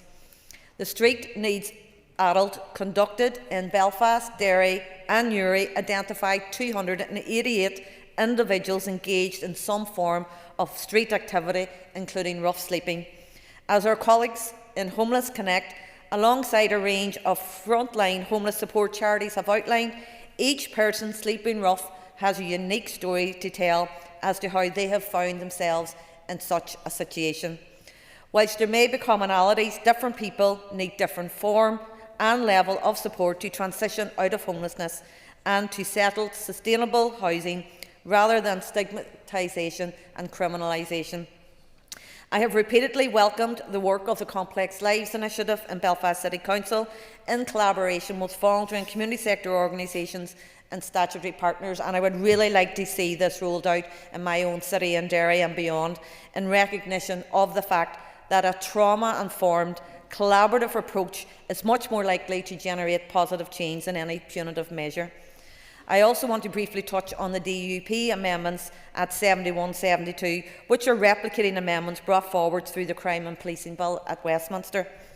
Amendment 71 replicates clause 53 by making it an offence to trespass on an enclosed premises or building with the intent of committing an offence. PSNI advised committee that they were concerned that without something similar, it could leave an enforcement gap. And likewise, Amendment 72, which replicates clause 52, by making it a specific offence to arrange or facilitate another person's begging for gain, deemed important for allowing policing services to tackle criminal gangs and the exploitation of vulnerable persons. It should be noted that the PSNI advised committee that there exists no evidence currently of organised crime linked to begging. Whilst the amendments in question do not explicitly criminalise homelessness, at this stage we will cautiously welcome them, given PSNI noting the potential for an enforcement gap. However, they will need to be carefully monitored to ensure they are not misused or de facto replace vagrancy legislation and do not inadvertently contribute to the stigmatisation, marginalisation or exclusion of those experiencing homelessness or poverty. It is also notable that the PSNI indicated to committee that the data pertaining to the signposting of those detected as begging to other agencies is not readily accessible on the police system. However, we do know that between January 2018 and June 2025, police received 721 calls involving the offence of begging, 715 of which were recorded and 255 of which received community resolution notices. The Minister had previously advised us of her intention to oppose the amendments, but as she has alluded to in her speech, she now believes that they are necessary. So it might be useful to hear from the Minister whether she would... Yes? Just to be clear, I still don't believe that they are necessary, but I don't believe that they're harmful. And if they provide the reassurance needed to get the vagrancy law repealed, then I think that they're worth accepting on that basis. Thank you for that update. It would be useful to know whether you would also consider a review of this new addition to the legislation within a short time frame of the commencement to consider whether they are proportionate and justified, and as stated, they will not impact negatively on those who find themselves facing homelessness. Chronic homelessness and simple begging is frequently driven by underlying vulnerabilities, including extreme poverty, trauma, adverse childhood experience and addiction. Sinn Féin do not believe that the use of a criminal sanction is the best way to respond to what is, in most cases, a social problem. As the 2024 report of the UN Special Rapporteur on Extreme Poverty and Human Rights indicated, relying on the criminal justice system to address the consequences of poverty and homelessness serves only to penalise individuals for structural inequality, social exclusion and their fundamental denial of rights. Criminalisation further entrenches inequality, reinforces social stigma and undermines the dignity of persons experiencing homelessness or poverty. A punitive approach that penalises persons in precarity also poses a significant cost to the state that should be redirected to measures that are effective in preventing and ending homelessness and reducing poverty. I will finish just by welcoming the repeal of the Vagrancy Acts and calling for unanimous support in the Chamber for this progressive change. I can only hope it is strengthened by the rollout of complex lives in Derry, substantial investment in affordable housing and the sustainability of vital wraparound support services for those experiencing homelessness. Thank you. Thank you. Members, as you know, the Business Committee has agreed to have an evening suspension. I propose, therefore, by leave of the Assembly, to suspend the sitting until 6:30 p.m. The debate on this group will continue, and the first member to be called will be Maurice Bradley. The sitting is, by leave, suspended.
Can I next speaker on our list is Maurice Bradley. Maurice, over to you, please.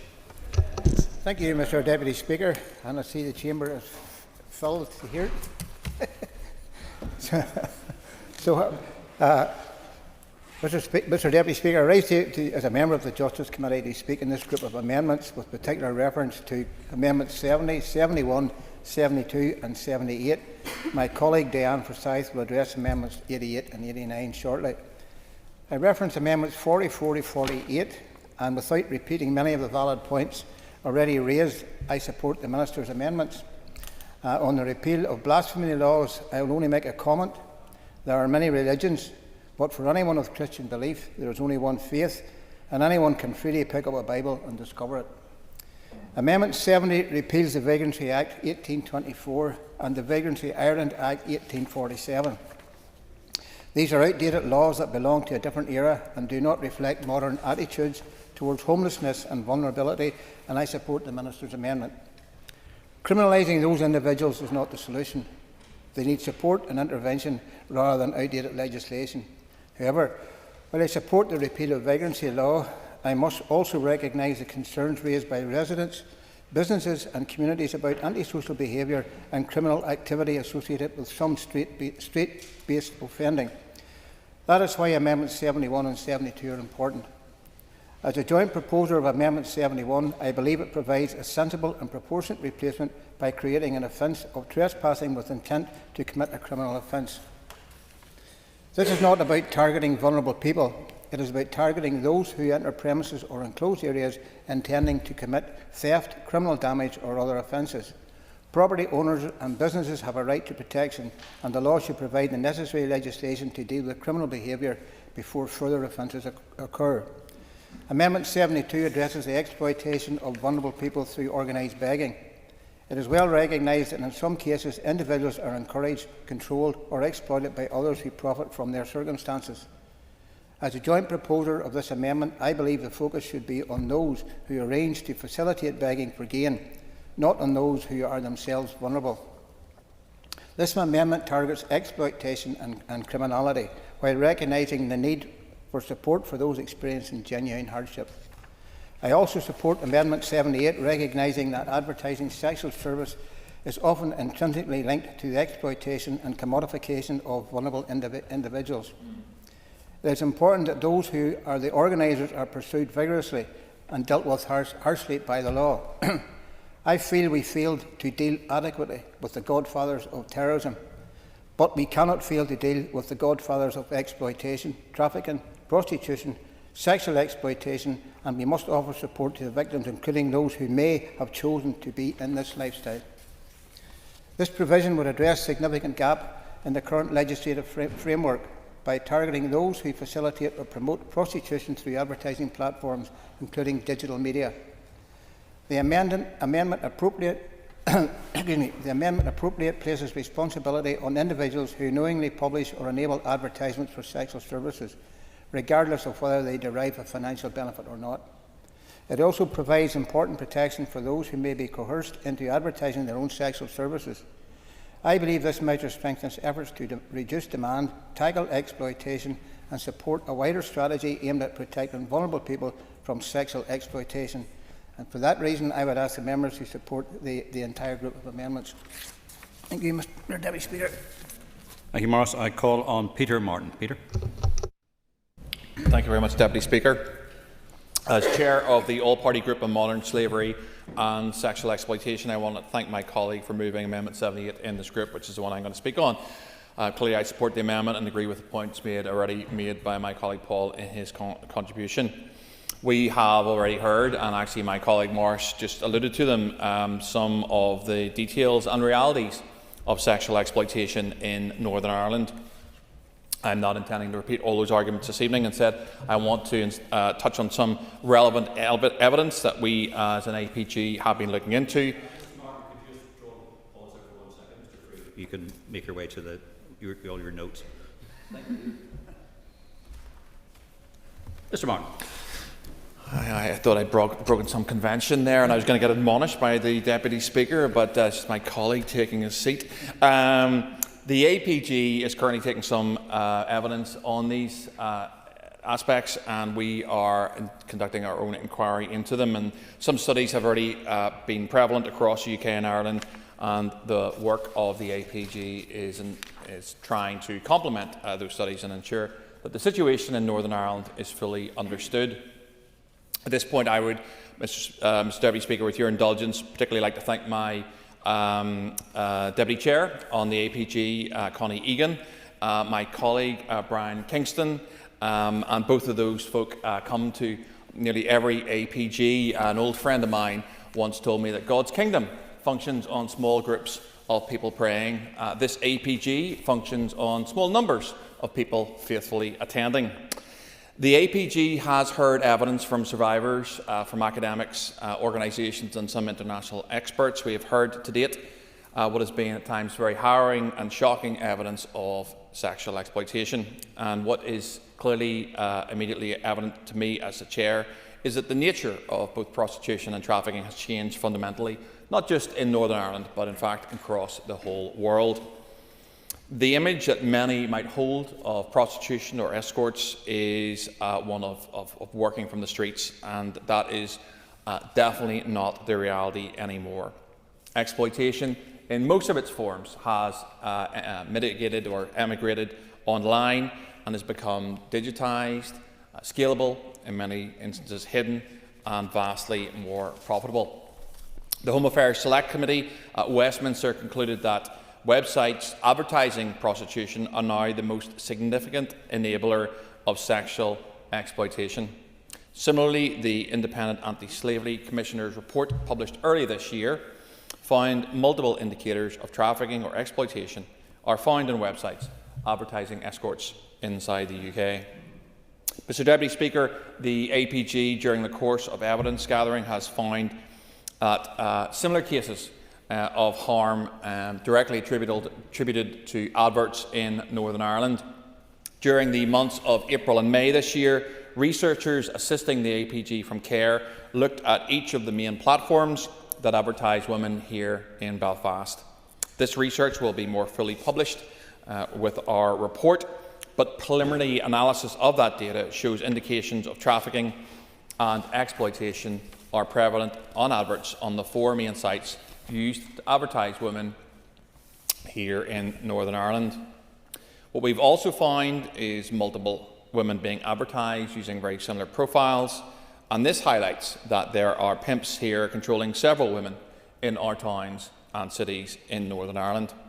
Our research has found the same mobile phone number being used as a contact point for multiple adverts, showing these women are trafficked and controlled by the same person. Mr. Deputy Speaker, many of the profiles have offered exceptionally risky services, often for very low price, which, according to the University of Sheffield and their STEM indicators, is another clear sign of exploitation. Whilst the APG will take time to study the evidence and the data that has been found, we are content to say that there is exploitation and trafficking within the UK and also in Northern Ireland. Evidence presented to parliamentary inquiries across the UK, similar in scope to the one that we are currently undertaking in the APG, have identified multiple indicators of trafficking and exploitation on these websites. Members should pause for a minute and consider what that means in practical terms. Northern Ireland is not dealing with isolated acts of prostitution or escorts in hidden corners or in dark streets. This is happening behind closed doors. It is happening organised, in some cases, in plain sight. Organised crime is very much behind what we are seeing, and that is happening in towns across Northern Ireland. The amendment that is proposed here is not particularly radical. We have an opportunity to lead on this one yet again. In 2015, it was my own DUP party colleague, Lord Morrow, who led the way with his private member's bill that outlawed the purchase of sex in Northern Ireland. Therefore, by passing Amendment 78, Northern Ireland can lead the way again, being the first legislator in the UK to start to ensure that the operation of these sites are curtailed and that the criminal infrastructure that lies behind them starts to be dismantled.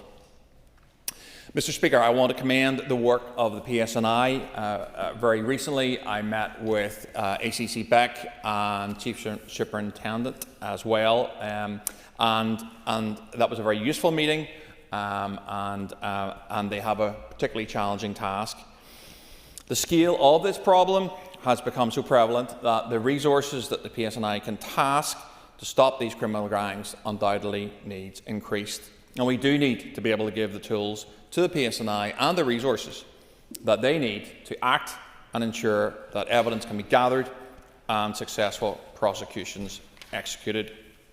I believe that this amendment gives an additional tool in the form of a new criminal sanction to the PSNI and, for that matter, the PPS to help them investigate and find the evidence needed to help dismantle the criminal infrastructure that lies behind some of what we are talking about today.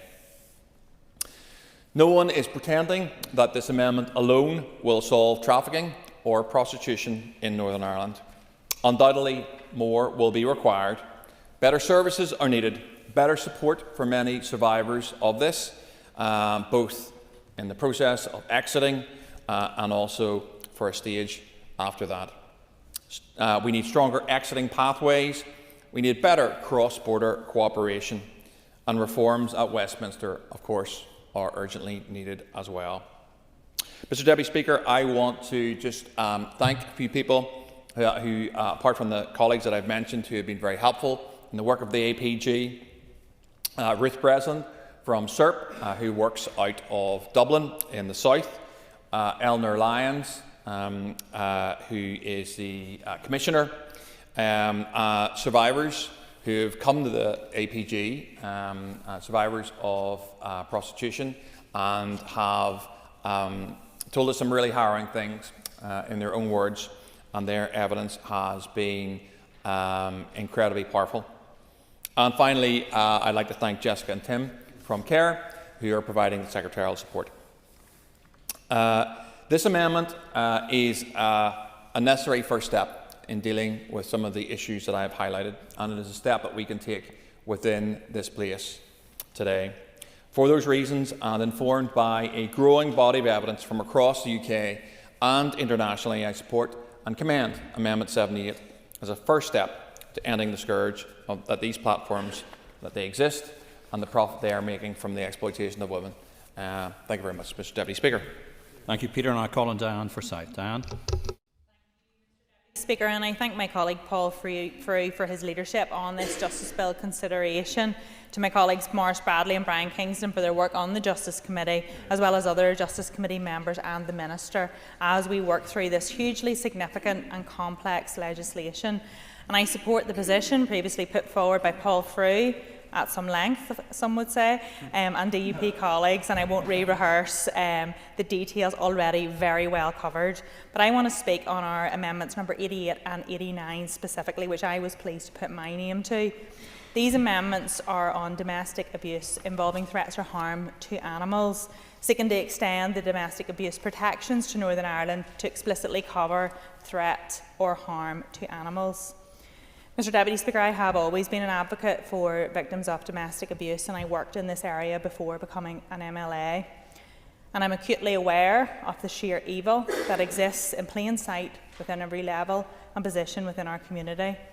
Those who seek to degrade and abuse their victims through coercive control use every tool in their box to do so, exerting control over finances. They use children as a weapon, which is heartbreaking. Innocent children used in this way, and my colleague Paul Frew brought an amendment previously to address children being used as an aggravator.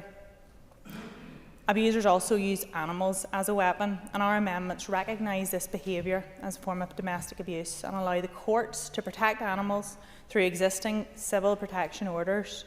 There's an established correlation between those who commit animal abuse and those who are domestic abusers. And this is regularly used in the risk assessments used by support organisations like Women's Aid. Where victims are terrified that their abuser threatens to harm their animal if they do not comply is devastating and frustrating for them to feel they do not have the power to take any further action in this context. These regulations would have a significant and practical impact by formally recognising how animals are used within coercive control by strengthening the legal protections. Our amendments explicitly define the harm, threats, interference with animals as a form of domestic abuse, extend the non-molestation and occupation orders for courts to prohibit abusers from harming, threatening or interfering with the animals, and considering the welfare of the animals also. If these are acted upon, I believe they will make a significant difference. They will prevent animal harm. They will empower the victims of abuse to actually stand up with the force of law against the perpetrators. And as I previously said, with animal abuse as a proven indicator of future more violent crimes, catching these offences will catch perpetrators earlier in the triangle of violence. I consider these amendments to be similar of the type of the relatively new offence of non-fatal strangulation previously brought in. This offence is one which has seen significant application and a significant work for the police, and I believe it has saved many lives, catching this early indicator before it results in death. I believe that these amendments, with regard to Amendments 88 and 89, will be of a similar theme, and I hope members will be able to support our amendments today. Thank you. Very much indeed, Diane. I call on Timothy Gaston. Timothy.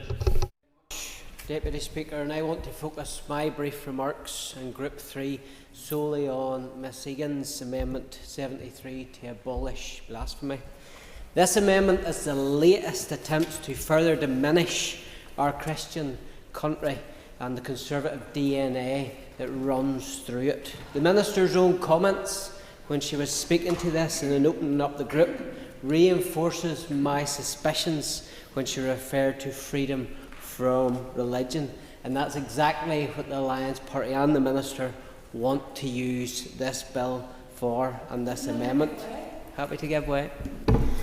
The member may not be familiar with Article 18 of the Universal Declaration of Human Rights or Article 9 in the EHCR, but it makes it quite clear that freedom of religion and belief and freedom of conscience are intertwined, and therefore your freedom of belief and my freedom of belief in terms of our religious faith comes with the attachment of other people's right to live a life free from religious interference. That is what freedom is about, and I'm surprised that someone who lectures others on freedom of speech doesn't know that. I thank the Minister for her intervention. I'm not here to lecture anybody. I'm here to point out and stand up for the constituents that have enthroned me to come to this chamber and speak on their behalf. And indeed, the Minister's contribution essentially is she's more interested in freedom from religion. So I don't agree. Mr. Gaston, we can't hear you, which is a very unusual thing in this building. Is that better now? That's much better, there Mr. Gaston. Thank you very much indeed. Continue, please. Yes. Order.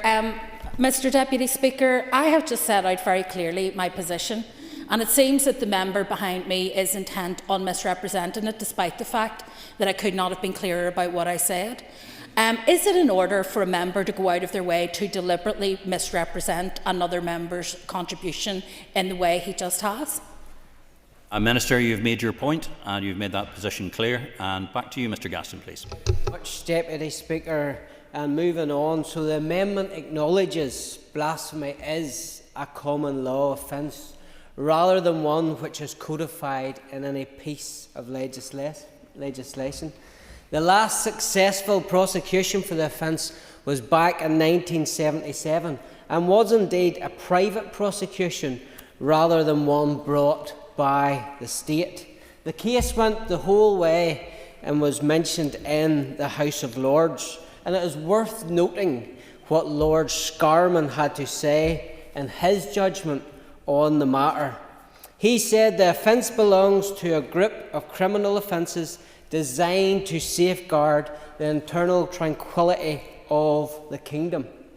He accepted that historically the Christian religion is part of the law. He also argued that blasphemy law still served a purpose in maintaining public order and protecting religious believers from grave offence. He went on further, happy to give way. Will the member accept that The offence of blasphemy has since been repealed in England, on which you're referring to. And can you point to me of the negative consequences that it's had on freedom of religion and belief in England and any other part of the United Kingdom or the Republic of Ireland? Ms Egan, you're perfectly entitled to make it right, because you actually point them towards the chair rather than turning around and turning towards the member. Two reasons. One, because it's common courtesy, and the other one is it's difficult sometimes for the microphone to pick up. Okay, thank you. Indeed, it has been repealed in other parts of the United Kingdom and down south, but that doesn't make it right, just because it happens there, that we should then not ask questions or not make our points on this issue. So my freedom of expression allows me to stand here. It allows me to put my point on the record. The Alliance Party might not like it. The Alliance Party might not like it, but that's my right to do so, whether they like it or not, and sit and want to chunter and speak under their breath all they want. But Lord Scarman went on further to explain that the law did not ban criticism of Christianity, but rather prevented contemptuous, revelling, scurrilous, or ludicrous matter relating to God, Jesus Christ, or the Bible. And I want to put it on record here today that while I am indeed a champion of free speech, I am opposed to contemptuous, revelling, scurrilous, or ludicrous matter relating to God, Jesus Christ, or the Bible. And I believe that legislators are subject to a higher power. And therefore, when we mess with offences such as this, which have been recognised by the state for indeed centuries, we should do so with extreme caution. Indeed, every sitting we open with prayers. Why do we do that? Because it's part of our Christian and conservative DNA. And that is something that I strongly believe, as a Christian country, we should continue to have. And that's why I want to speak out against the blasphemy amendment that has come before us this afternoon. So I'd also note that those pushing this amendment today in the Alliance Party are ironic in their fashion. I say that because I've found in my short time in this House that it is their party who likes to shut down speech, who likes to shut down free speech when you disagree with them, and that is the Alliance Party and the standards that they have set. If anyone in this House questions their liberal gospel on abortion, on immigration, on transgenderism, Mr. Gaston, there are Mr. Gaston, thank you very much indeed. Mr. Gaston, can we keep this on to this particular area of amendment of the blasphemy laws and the rest of it, and not move on to wider areas of it? That would be very much appreciated.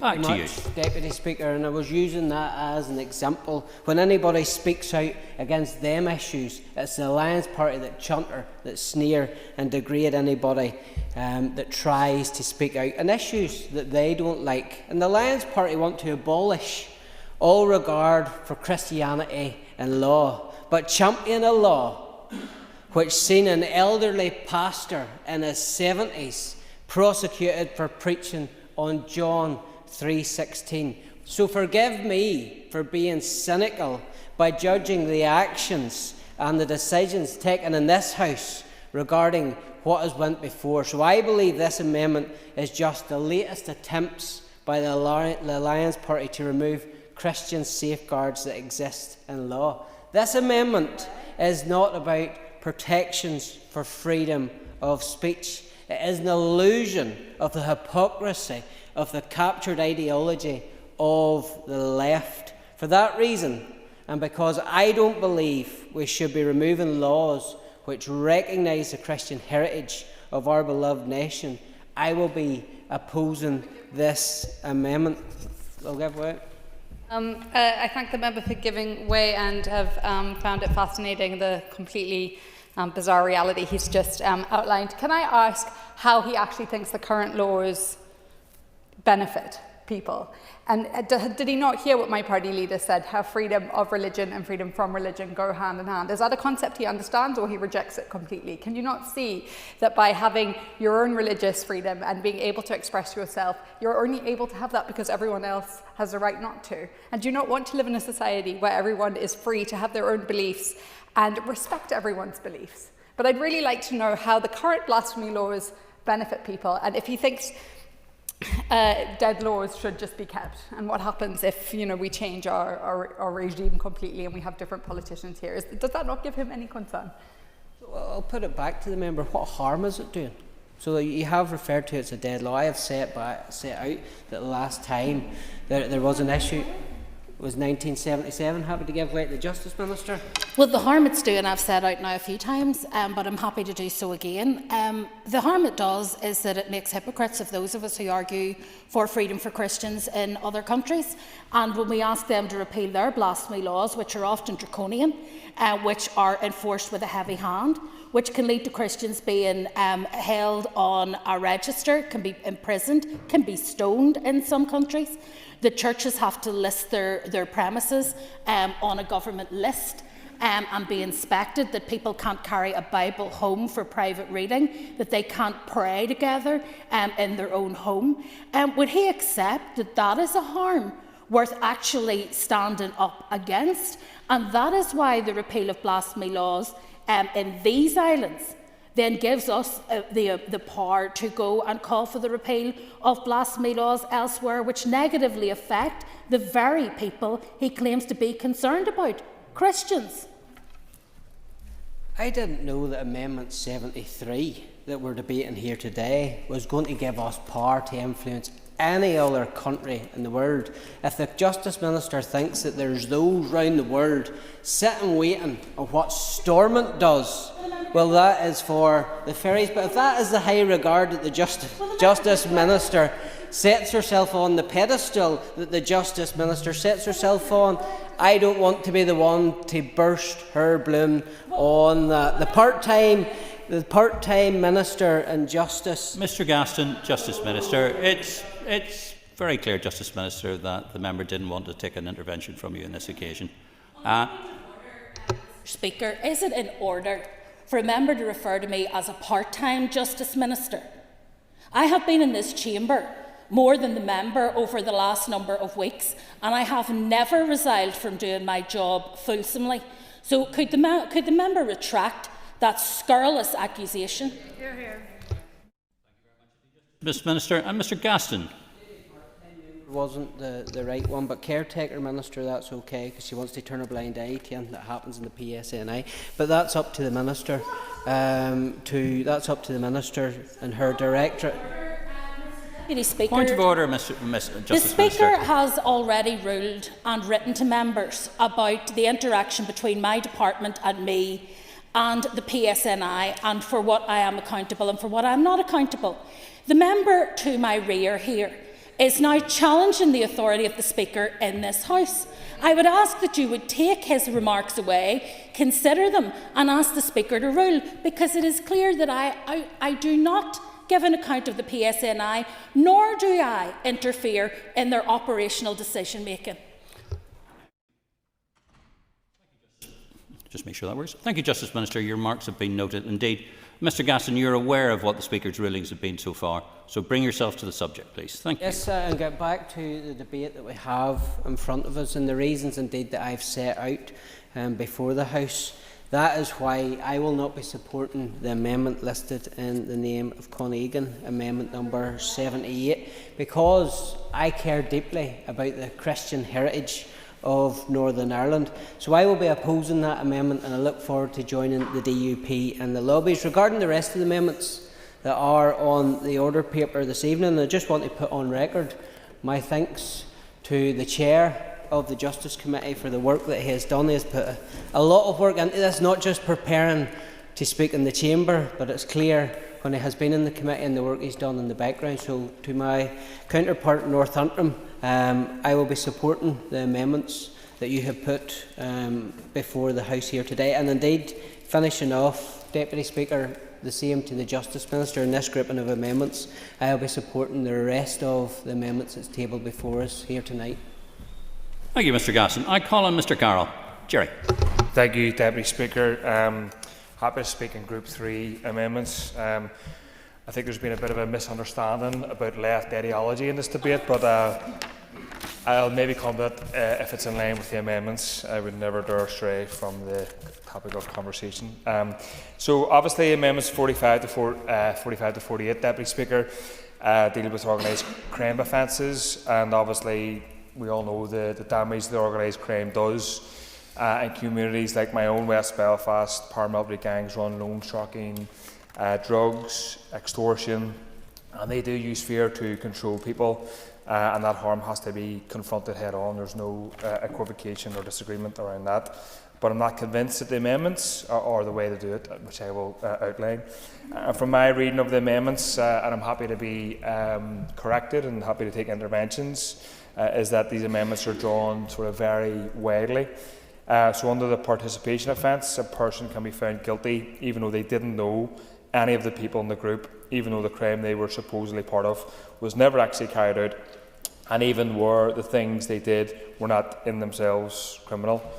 The direct offences carries up to 14 years. This is obviously guilt by association. Broad offences that hand sweeping discretion to a police service, probably the prosecution service, that already over polices the very communities it claims to be protecting. So I have some concerns about this, to put it mildly. And I suggest that the problem is real. The problem of criminal gangs, there's no equivocation there, is real, but I think the tool to deal with it is wrong. I don't think you break the grip of paramilitaries by writing offences so loose that they could catch people on the margins whilst the powerful leaders stay out of reach. So I appreciate... Sure, yeah. There are two offences that are being created, because I actually share to a degree his concern. One is participating in organised crime, but crucially the other is directing it. And I think many people are concerned that those who participate, particularly at the margins, may be the ones who normally face court and sanction, while those who sit at the centre directing it and benefiting most from it often evade the ability, because they are not hands-on when it comes to committing the crime.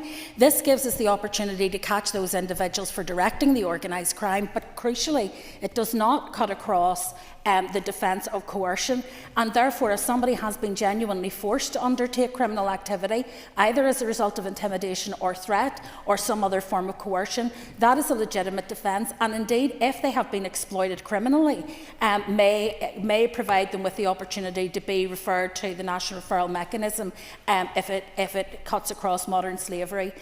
So I would want to reassure the member there is nothing in this that is about trying to put more vulnerable people in front of the courts. It's about trying to get to the kingpins of these organisations. I thank the Minister for that clarification. I would welcome broadly that approach. But my earlier comments, obviously, again, happy to give way on this. Stated that reading the amendments states that even if somebody can be found guilty, even if they didn't know any of the people in the group, and even though the crime they were supposedly part of was never actually carried out. So that's my reading of that, and that would be concerning. The intervention the Minister raised, no issue with that, but there's still wider points. Appreciate it maybe in a minority of one, but that position is still the one I hold. Amendment 70, Deputy Speaker, repeal of the vagrancy laws. I obviously support that. It's very much welcome. The Vagrancy Act is a 200-year-old whose entire purpose was to criminalise poverty and the poor, to kick them, to lock them up, and to make it a crime to be homeless and forced to beg. Dickensian through and through. It has no place in modern society. It should have been gone and done away with a long time ago. And nobody should be arrested for being poor, and we obviously will support it, and I commend the Minister for bringing it forward. But having said that, Amendment 71, I have some concerns with that. Happy to give way on it. So we welcome, most people, my party welcome the repeal of one law that criminalises the poor, and I'm not sure about waving through a new one, Amendment 71, which is again extraordinarily broad. It would make it an offence to be on any enclosed area with intent to commit an offence any offence at all, whether or not he is even on that premises or not, and that criminalises intention and presence, and it is rape, in my view, Deputy Speaker, for misuse not only against homeless people, sheltering wherever they can, and who would blame them for doing so, but potentially against protesters, people using their freedom of speech, and we will hopefully soon be repealing a law for criminalising the vulnerable, so let's not pass one that will do the exact same as well. Amendment 72, facilitating begging for gain. There's major issues with this from my perspective as well. Deputy Speaker does similar thing as the previous amendment, Amendment 71, which is bringing to the back door the criminalisation, and while the House will likely repeal the vagrancy law, it will bring through another similar crime around that in the criminal law. Poverty is... happy to go away? Yeah, sure. To see if he'd finished his commentary on those two, and he maybe has a wee bit more to add, but I thank him for giving the intervention at this stage. Does he recognise when he talks about the misuse of this power, is he talking about the PSNI, or is he talking about shopkeepers who might ring the PSNI? There could well be issues around the behaviour around begging or people who are rough sleeping, and it can, whilst it's not their fault and their problem, it can still have a negative impact on a person's life, on somebody that lives on a property or somebody who works on a property. And the police has outlined that they think there is a gap if we repeal vagrancy on its own. So is the member going against the police and the information that they've given us, and what does he actually mean by the misuse of a law? I was initially talking about the police. Deputy Speaker, to answer the member's question, but it could be misused obviously by a shop owner or business, or somebody doesn't like somebody, complain about somebody, and it's quite broad, and there's no real, I suppose, safeguards in that regard, so I'd have concerns about that, Deputy Speaker, and to the member. And obviously, in a general sense, poverty is not a crime, and those who are destitute are not criminals, and where there is real concern about coercion or trafficking, as the member spoke about earlier on, where someone is being exploited, there's obviously law already to deal with that, and obviously recriminalising begging in a different way through a different amendment will be something that I will not support, though again I appreciate I may be in a minority of one. Amendment 73, Deputy Speaker, the abolition of blasphemy, obviously support this amendment. I mean, it was straightforward in my view on initially reading it. The offences of blasphemy and blasphemous libel are a relic of another old, outdated age, and they have no place in a modern society that values free expression. And I would just challenge some of the assumptions being made by the member for North Belfast earlier, that sort of Christians, and the member for North Antrim, I think, that Christians are under threat, in the UK or Ireland. It's simply not true. They're not true. There's freedom of expression, freedom of religion, freedom of practice. And as somebody who's an atheist, I would absolutely defend any organisation, including Christians, to have that remaining in place. So there's a lot of myths being put out around this, and I think we need to challenge them in regards to this amendment and much more generally. And also challenge the kind of assertion, Deputy Speaker was said in various different ways, that the Muslims have it easy or have it great in Ireland, in the north of Ireland, or elsewhere. They have to face racialisation, harassment, and all sorts of other repressive actions as well. Also, I do find it strange the comments from the member for North Belfast about a cabal of left-wing comedians. I mean, I like them to show them, some of them to me, first of all, but I think we need to challenge this idea that this, Christianity is under the cusp or the cosh or under challenge. It's not true. It's not true at all whatsoever. So for that reason and many more, I will be supporting Amendment 73. I thank the member for bringing it to the House and the debate as well. Amendment 78, I have some issues with this, Deputy Speaker, and I'll outline, similar to the member in sort of South Belfast. We are obviously unequivocally opposed to exploitation, coercion, trafficking, and where those exist, the full force of the law should follow. People should be trialled and prosecuted for that. But that is not what this amendment solely does. It also criminalises the advertising of sexual services regardless. in its own words, of whether anyone makes a penny from it or not. And this is very, very sweeping, very, very general, and I share the concerns, like I said, of the member for South Belfast, of targeting and criminalising people who engage in sex work, regardless of whether people morally like it or not. It happens, it's a reality, and adults make a choice to do it and take part in it, and I'm concerned about those things are being lumped together. Give way. I always want to thank the member for West Belfast, who we haven't yet found any common ground in terms of general policy areas, but he's very gracious with me in terms of at least taking my questions. Would the member accept that in the case of Amendment 78, and the case that the majority, and it's clear, it doesn't matter who you speak to, every expert will agree, the majority of experts agree that most women who are working in this field are either coerced and exploited or trafficked. I accept that there is a minority of women who are working in this field who choose it, and I think the experts would concur with that. But all the evidence that I have read, the majority are either coerced and exploited or trafficked in order to facilitate demand in our country for this. Would the member accept that? And if so, what specifically would he have issue with in terms of Amendment 78? I want to thank the member. I think the member made the point for me. He says he said a minority, but I don't know what evidence he's citing. I don't believe there's a report, or he can refer to the report and send on the mail, happily read it. But he also mentions that people engage in this in the sex industry without being coerced. So you're making the point for me, and you're lumping those two things together. You're lumping coercion and exploitation alongside sex work, which, as the member South Belfast said, is the oldest trade. So there's a problem there. I would dispute that. Maybe the figures that the member is referring to in passing, but a real problem with the lumping of sex work that adults engage with in a consensual way with exploitation and coercion, which nobody is against that. Everybody's opposed to that element. I'm concerned about the lumping of two of those together. Give way to the member, and then the other member next to me. Thank the member for West Belfast yet again.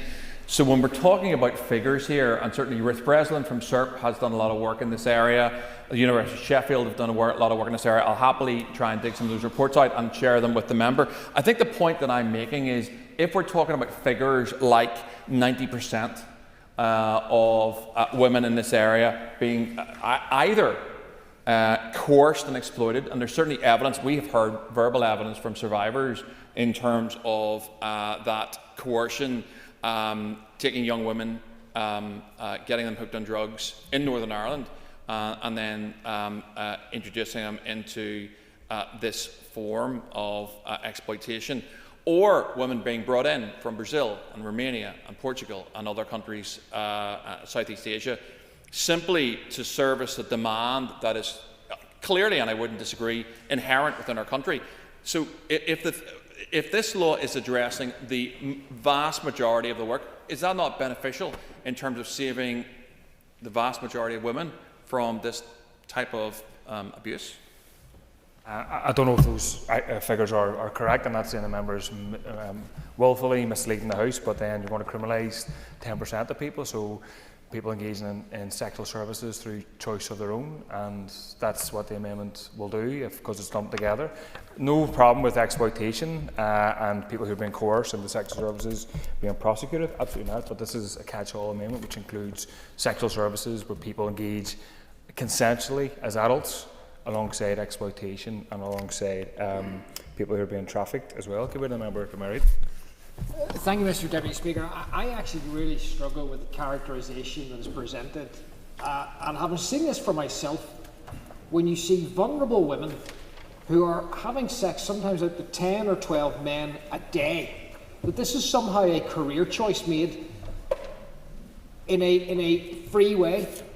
These women are victims of vile men who exploit them and use them as objects. And we need to see them through that lens. As victims, as people who are being exploited, the men are the problem who do it. But this characterisation that this is somehow some sort of glamorous, a romanticised profession is completely mischaracterised. This is abuse of women in our country, and it is wrong. I don't think the member's listening, or maybe just doesn't understand. There's no disagreement. People who are exploited and coerced Obviously, there's no issue with that being criminalised. There should be prosecutions for that. But the member is seemingly supporting all sexual services being lumping together. People use OnlyFans. Are you really putting that alongside people who are being sexually exploited and trafficked? It's bizarre stuff and it's bad legislation. Happy to give way to the member. I thank the member for giving way, and I was very careful when I was phrasing this that we didn't get into this narrative, because it's very tempting to do that, and it may do well in terms of clicks on social media, but that is not the point. The point is, when we bring legislation to the House, and I wonder if the member agrees with me, we need to scrutinise it, and we need to look at it at all angles. I have said multiple times that it is a worthy amendment. It's trying to tackle the infrastructure which is facilitating trafficking. But there are a small group of women, and you can speculate and you can have your own moral judgments on it, go ahead. But I have met these women and I have worked with some of these women, and they have told me that it is their choice. So my concern was how these women were going to be protected as a result of this law. That is our job, to look at the legislation, how it impacts all of them without judgment. And so does the member agree with me that when we're discussing this, we need to not sensationalise it and not get into whether you agree with prostitution or not? It is a fact that it happens. And make sure that we have all the support in place, and not to spin it so it becomes something salacious. It's purely about the legislation, how it impacts groups of people, especially a tiny group of people as well. The member for a very helpful intervention. I'm often accused by some members, not herself, but others, of read the amendment, read the legislation out of it. Members to my right to do the same. It's lumping two different issues completely side by side, and that's where it's completely problematic, and I would concur with her points. And obviously, in a general sense, I'll give way. Go ahead here. Giving way. And this is a really important debate, and we should all treat it with respect, because we're dealing with real life here and people affected with real life dilemmas.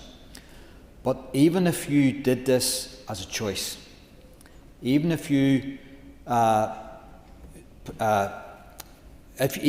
offered sexual services as a choice, that person is still under extreme danger and risk. And if you're saying that we're penalising or in danger of hurting someone who offers sexual services, what we are only talking about here is the advertising of sexual services. We are not criminalising anyone who does sexual services. And that's been set since Lord Morrow's day, and it's something we welcomed and something that we pushed hard on. There will always be a consequence for any law. There will always be a cause and effect. So we have to be mindful of that. But I think the balance here is that we prevent someone advertising sexual services in the hope that we protect all of those, mostly women, who are involved in selling sexual services, and also we try and stop the people who are held in captivity, who are vulnerable, who are coerced, who are slaves, and have to sell their bodies because a pimp told them to. That's what we're trying to deal with in this amendment. Thank you. Member for intervention. Either willingly or unwillingly, he's lumping two different issues together. 64B subparagraph, or whatever it is, B, coerces people to, there's no problem with that. I have no opposition with the coercion and people being forced to display sexual images. I have no problem supporting that. That's a horrible practice and fine to support. The problem is 64BA, publish through the Speaker, publishes or displays or causes or allows to be published or displayed, including digitally, an advertisement whose purpose is to promote, facilitate or offer sexual services provided by another person. That's incredibly broad, and it doesn't protect those women who do. And I don't claim to speak for all or any women, but women do come out and say they engage in sex work through choice of their own, regardless of whether I or anybody else likes it morally or whatever else or not. So that's my problem. That's my problem, is lumping those two things together. I'll give away briefly because I've been very generous with my time. Yeah, you have, and I thank the member for that. But there will be people who does this through choice, who have a small select group of clientele. And then there are people who, if they were to advertise digitally, that would go worldwide. And it's putting those women, even those women who do it by choice, under immense danger, because they do not know who is going to be walking through their door. And so I think it's responsible to prevent the advertising of sexual services in this regard. I thank the member for that. Again, I repeat, I think it's just too broad and it criminalises people even when they are engaging in services through choice. They're adults, they know exactly what they're doing, intelligent beings and that, so I would have concern about lumping everything in this amendment. But I'll make some progress. People will be glad to know. So I'm concerned about this, sweeping up and, challenging, criminalising the tools sex workers rely on to stay safe. To screen clients, to work indoors and to stay off the street. And we were warned a decade ago that criminalising this trade would drive it underground and endanger the most vulnerable, and that was obviously correct. So, we'll not be supporting Amendment 78 because we don't support the criminalisation of sex work. We don't want to put people at risk either, especially of further exploitation.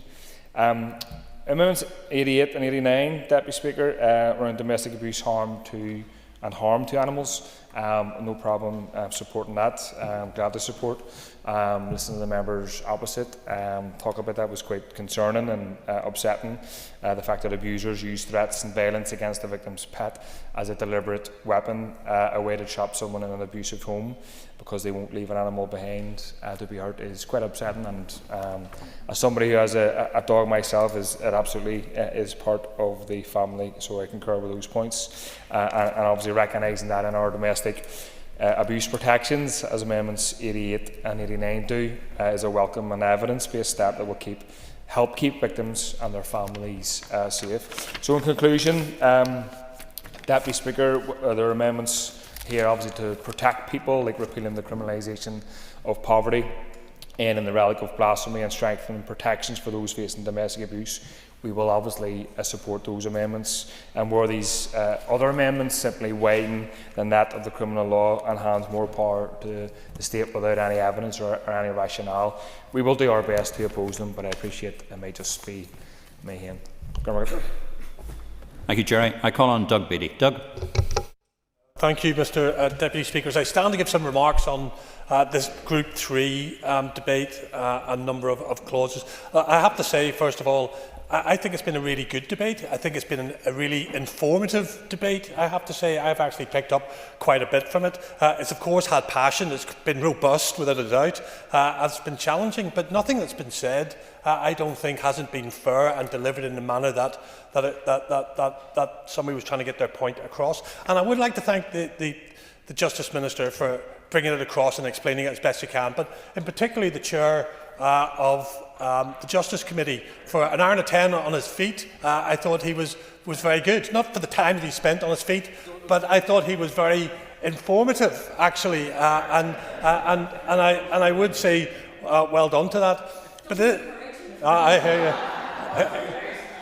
But he'll finish in just 10 minutes. He told me.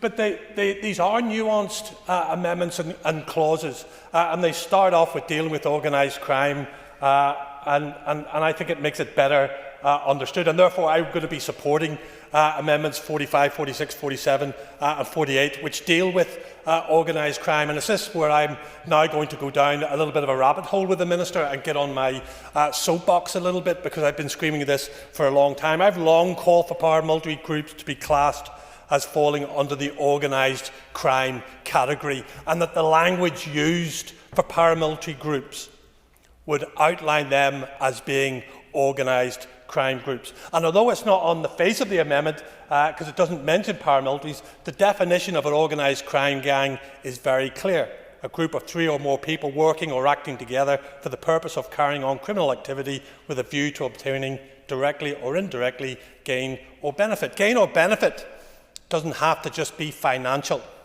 And that is a definition of what paramilitaries are doing in our society now.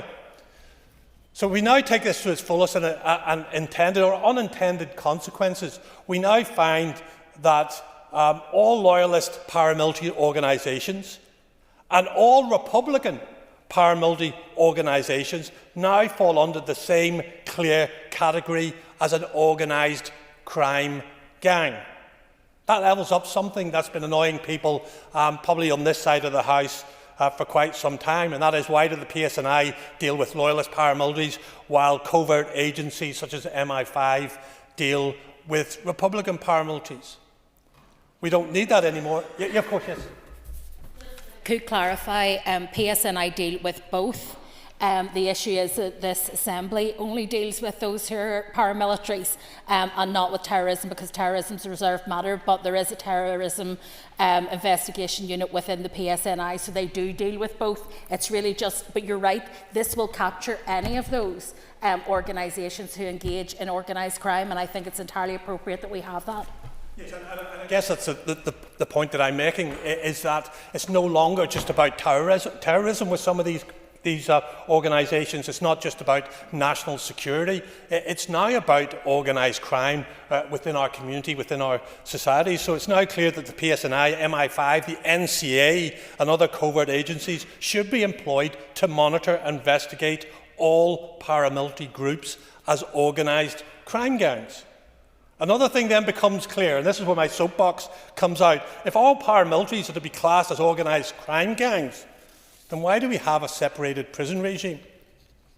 If we're saying they're just criminals, why are we giving them something different and putting them into a separated prison regime? Now, that's not for the Minister, I'll be clear. This is one for the Secretary of State to look at, but I do suggest this is something we need to revisit, and it's something I've been screaming about since 2016, certainly 10 years.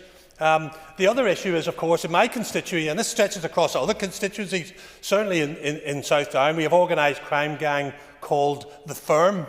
And the Firm is an insidious group of criminals which gets into all walks of life, and it doesn't choose which flag it flies. It's absolutely everywhere. But they are criminals in exactly the same way as paramilitaries are, and they should be treated the same with no special treatment.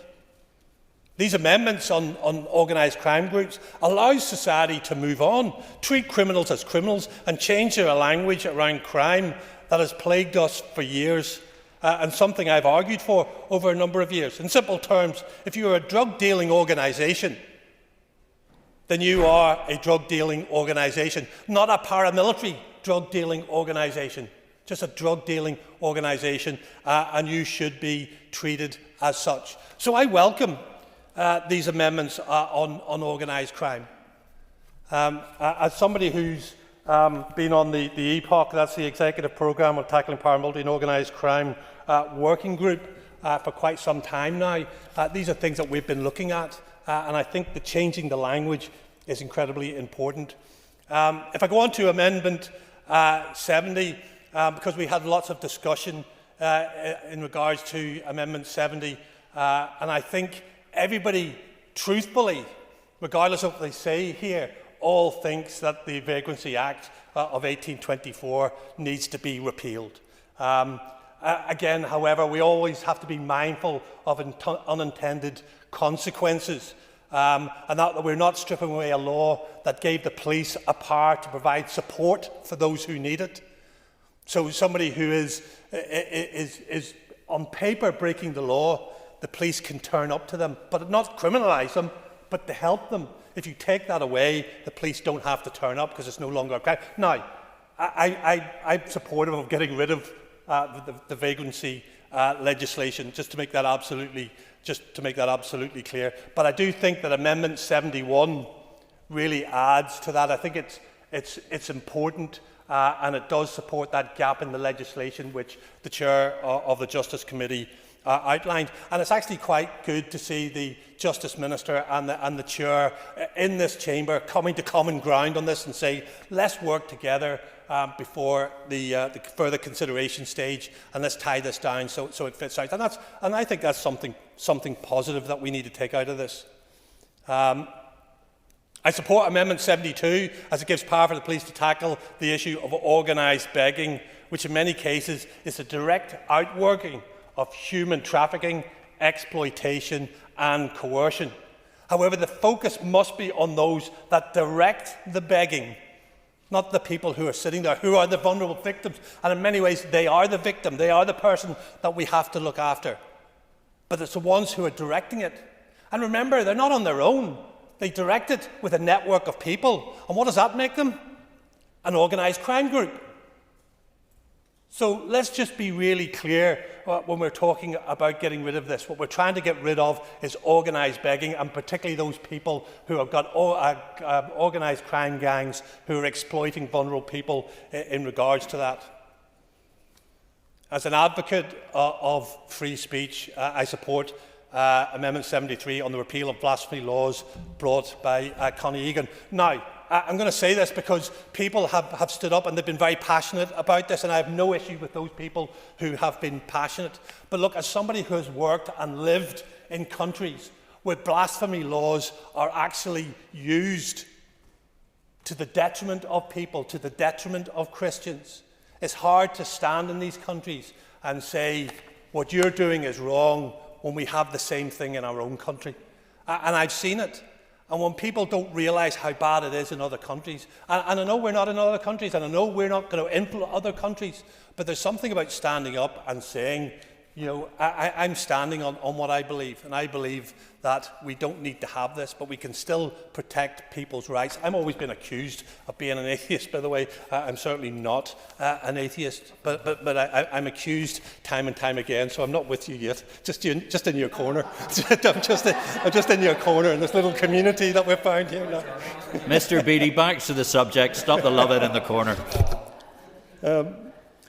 Amendment 78 deals with the advertising of sexual services, and again, many of those who are involved in the sex trades are victims of trafficking, and I've seen trafficking from both ends. By the way, I've seen the start, the genesis of where that trafficking can start to where it ends up. So many of the victims of trafficking are victims of organised crime, coercion, violence. They're the victims of poverty as well, and that's important, and poverty exploitation. They are the victims of debt in some cases as well. And again, I'm heartened that the Minister will work with the Chair of the Justice Committee to make sure that we can really tie this down and that the language is right. And that's what we should be doing in places like this. There's one thing that I am slightly mindful of, if I can, and it's just something that was said by the Chair of the Justice Committee, because what he said was that no longer were we looking at these stickers and phone boxes and people on street corners and we didn't have that anymore because it's all gone online. And my concern is displacement. So you take it off online and then all of a sudden it turns back onto the streets again, back onto the street corners, back into the telephone boxes. And the victims of this, the people who are being exploited, are in more danger. So we need to make sure the resources in there to make sure that if we have displacement, that we have ways of dealing with it. Yes, of course, yeah, absolutely. Giving way, I'm really enjoying his speech, but just as a technicality, I'm doing this activity not as chair of the Justice Committee, but as DUP spokesperson, although I happen to be the chair. All of that activity that we'll be doing over the summer with the Minister and the department will be done as a DUP spokesperson, lest anybody in the committee think that I'm going off on a solo run. Thank you. I think, you know what, an hour and 10 minutes, it just all got mixed up in my head. But your point's well made, and you're absolutely right. Of course, you did an awful lot of this as the DUP member. And of course, I support the Amendment 88 and 89, which deals with domestic abuse and the threats to animals in the form of companion or domestic pets. And again, we just need to tie down the language to make sure that we've got that absolutely correct before it goes forward. And I'll be supporting all the other amendments in this group. Look, I think I said it at the start, it's a good debate. It covers an awful lot of stuff which is very nuanced. People are very passionate about that. I don't think that detracted one bit from the debate. I think it's right that people should be passionate, and we'll all have our say when we come to the vote. But at the end of the day, what we need to make sure in regards to this group of clauses and amendments is that we get the wording absolutely right so it supports the people in our society. Thank you, Mr. Speaker. Thank you very much indeed, Doug. I call on the Minister. Minister. Thank you, Mr Deputy Speaker. And I want to say, first of all, that I think by and large it has been a very constructive debate. It's clear that people can be passionate, can exchange their views and can do so with courtesy in the main. And I think it's important that we continue to do that because actually these are important matters, and whilst we may go about our business slightly differently, there are more points in this that we agree on than disagree on, and it's important to recognise that. I just want to look at each of the sets of amendments very briefly. Obviously, the issue has been raised by many around the issue of organised crime and how we want to tackle that, and it is important that we not only deal with participation activities, which are the most common activities that people are caught for, where they're actually engaged, often in rather low-level offending and not the highest level, sometimes in more serious offending, but they're doing it on behalf of an organisation that has sent them off to do that. And they may be doing that willingly, they may be doing it because there's some personal benefit, or they may be doing it to pay off some debt to somebody who's coercing them to do it. Those tend to be the people who end up in front of the court, while the kingpin sits at home with his feet up and simply benefits from the profits of the crime. And it is those kingpins that I want to see brought before the courts and made amenable to the law, because it is important, if we are going to stand up against organised crime in our society, that we do so in a coherent way. And of course, the member who just spoke previously mentioned about the Organised Crime Task Force and the work that they do, and I see real opportunities here for this to allow them to do more of that good work that the Organised Crime Task Force has been doing. And with co-location of the paramilitary crime task force, it also means that there is the opportunity for that two-way conversation to happen within the structures of PSNI, all of which I think allows us to tackle this more effectively. I also want to provide reassurance to the public and send a strong message that law enforcement has all the tools that they need to ensure that no one in our society who engages in organised crime will be untouchable. I want to, as I said earlier, reassure members that this is not about trying to criminalise people who are vulnerable, who are coerced, who are threatened or intimidated into engaging in crime. For example, we know that young people are often coerced into committing crime in order, for example, to pay off a drug debt or to right some other perceived wrong of the organised crime gang. And they will, of course, be looked at, and the defence of coercion will still be there for them. We know, for example, that there are vulnerable adults whose houses are cuckooed, and again, that is a reasonable defence if they are allowing their property to be used in that way, if it's because of coercion. And finally, I want to just raise the issue of how this will be implemented, because a number of members wanted to be assured that it would be implemented in a way that was sensitive and proportionate. And there will be robust training and guidance for operational partners to ensure that it is done sensitively with a view to those concerns, and ensure that we are bringing those who are guilty before the law, not those simply who are vulnerable or amenable. On the issue of vagrancy, I very much welcome the broadly supportive approach that we have had around the House. The proposals in the public consultation were also broadly supported, and I believe that there are sufficient defences available to deal with associated behaviours which cross the criminal threshold. Those who beg or rough sleep should not be dealt with differently than anyone else. If they commit a crime, if they commit intimidation, if they threaten or alarm or cause harm to an individual, they should be dealt with in exactly the same way as somebody who is housed or someone who is earning. I also consider that a comprehensive cross-departmental and multi-agency response by statutory, voluntary and community sector partners which addresses the underlying issues around rough sleeping and begging is a far more effective and proportionate response than criminalisation of some of the most vulnerable in our society. During the debate, it was raised about whether it would limit the ability of the police to engage with those who were in need of support or guidance, and I want to make clear that that is not the case. On repeal of rough sleeping and begging, community police will continue to engage with vulnerable people and, in line with its right care, right person approach, ensure that the appropriate agencies become involved, and that is a vital bridge between those who are most in need and the services that there are for them. And I would not want to remove that bridge via the PSNI that is currently there. where the PSNI are going to work in partnership with health and social care partners, and that aims to ensure that individuals are directed to the most appropriate agency for support, but that we're not creating the stigma of criminality around someone who happens to be rough sleeping or homeless.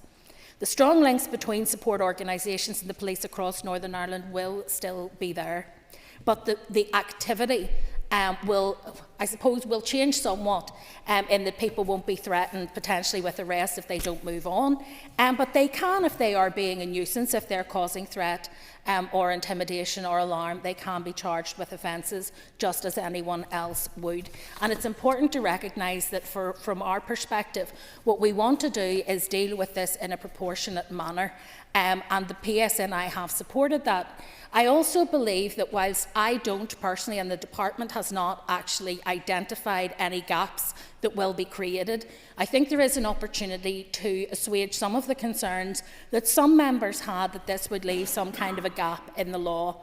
And from our perspective, we believe that the amendments being brought by the DUP on this occasion do no harm to our overall intent, which is to decriminalise poverty, and do no damage to that objective, but perhaps provide the additional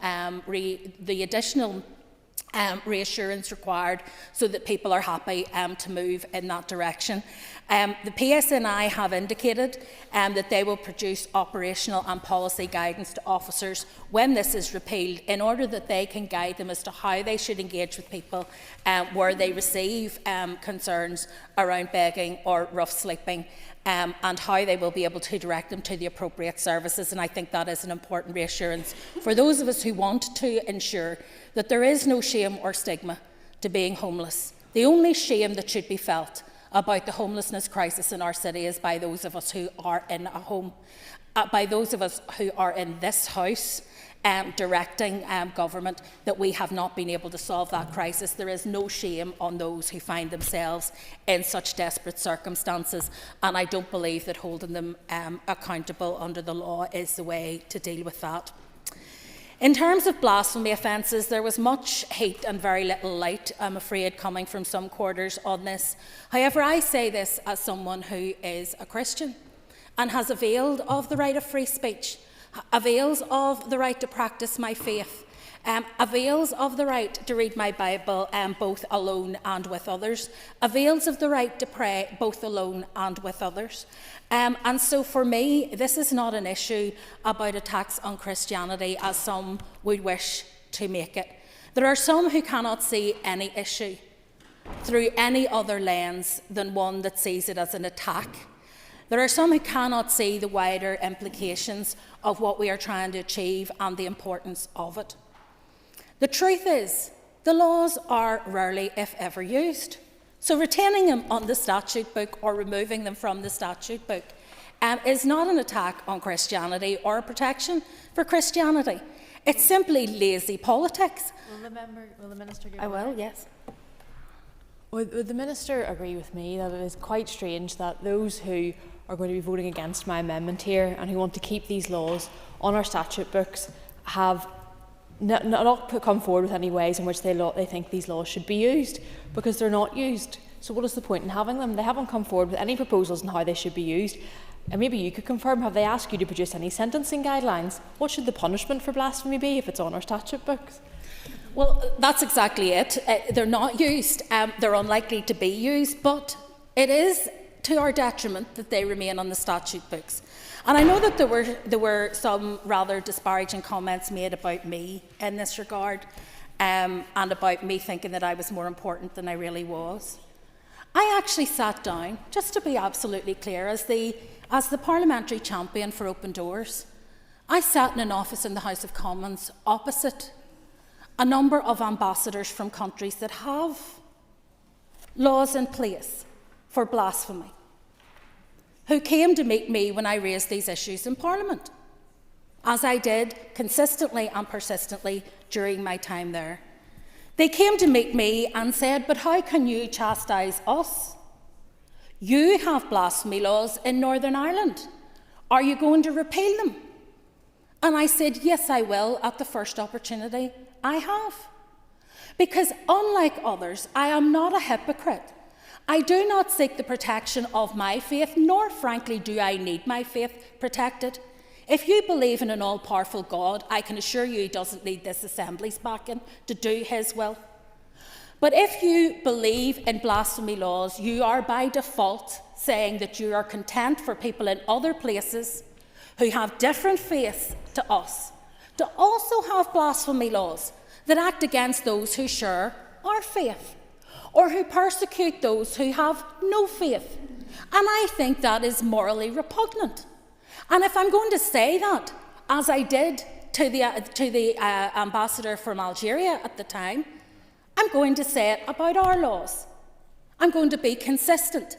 I believe in a free and open society, and in a democracy, people should have the right to have a faith, to express that faith, to be able to change their religion if they so choose, to live a life free of interference of religion if they choose. Because this is not just about belief and faith, it's also about conscience. And people have the right to believe whatever they wish. That is an unfettered right, an undisputed right, and that's clear. If anybody wants to read Article 18 of the Universal Declaration of Human Rights, it guarantees the right to freedom of belief, freedom of thought, freedom of conscience and religion. Equally, Article 9 of the ECHR guarantees those same rights, and the right to believe it is unfettered. The right to express it and how you do so in no way is unfettered, because that right intersects with the rights of others, as do all our rights. What you think in here is entirely for you. How you express it, how you act, is a matter that impinges on other people's rights, and it is right that there should be boundaries to protect people. To be absolutely clear, the nonsense that I have heard this evening, that Alliance is anti-faith, or that we are seeking to do this in some way because we do not believe in the Christian faith, or that we disparage it, is an absolute and outright lie. It is a lie. And I find it profoundly offensive that anyone would make that case in this chamber against me. I believe that people have a right to freedom of expression and religion, and that means not just the religion I choose or the set of beliefs that I choose, but all of the other beliefs the people may choose, because that's real freedom. And I think that that should be recognised. Some people will stand up here and say, I might not agree with what you say, but I would die to defend your right to say it. But not if it's blasphemous. Not if you don't like it in a religious setting. Not if you don't like it because somebody's making a joke about your faith. How do you put those limits around what people can and cannot say? I am offended by much of what I hear, not least of all in this chamber, but I don't have a right not to be offended. I don't have a right to stop other people having their views, nor would I wish to have. I won't at the moment because I'm about to say something else. The idea that this is simply remote, that it is a remote chance, let's not forget how Ireland ended up repealing its blasphemy laws, which were also thought to be inoperable and unworkable, until Stephen Fry was on the Meaning of Life programme in RTE. And when he was asked what he would say to God if he met him, he said, in summary, that he thought that it was a very vindictive and nasty God that would create people and allow them to suffer. I believe he is entitled to that opinion. I believe he is entitled to express it. I fundamentally disagree with him. But the idea that he would be taken to court for his beliefs was such an outrage in the Republic that it was removed from the statute book, because people recognised that to prosecute somebody for expressing a view that they were asked to express was a ridiculous situation to be in. So there is no protection in saying that people will not be able to speak their mind because, well, it's never used. It could be used. It could be used. And for that reason, I believe it should be repealed. I would also ask members to consider the reasons that they've given for why one religion in this country has more protection than all the others. Because if you're going to apply that consistently, then that means that if you're in an Islamic country, you shouldn't have freedoms as a Christian. If you're in a Hindu country, you shouldn't have freedoms as a Sikh. And we could go on and on and on. Yet we argue day in, day out. I know I certainly do, and I have funded organisations as charities, and I have actually travelled with organisations that seek to spread the gospel. And I expect a warm welcome, and I expect to be respected, and I expect not to be attacked for doing so. I expect that freedom and courtesy to be extended to me. Well, one of the key things in the Bible for those who profess their Christianity is that you should treat others as you would wish to be treated yourself. I would wish to be treated as a Christian abroad, with respect for my freedoms, with the ability to be able to voice my faith and display my faith as I choose. And therefore, fundamentally, I believe that I should do the same to people when they are here in my country. And I want to ensure that we are respectful of those who come here with different faiths and none. And bear in mind that while here this may not be such a serious matter, there are people losing their lives because of blasphemy laws around the globe. And the only way we are going to change that is through constructive dialogue and consistent leadership.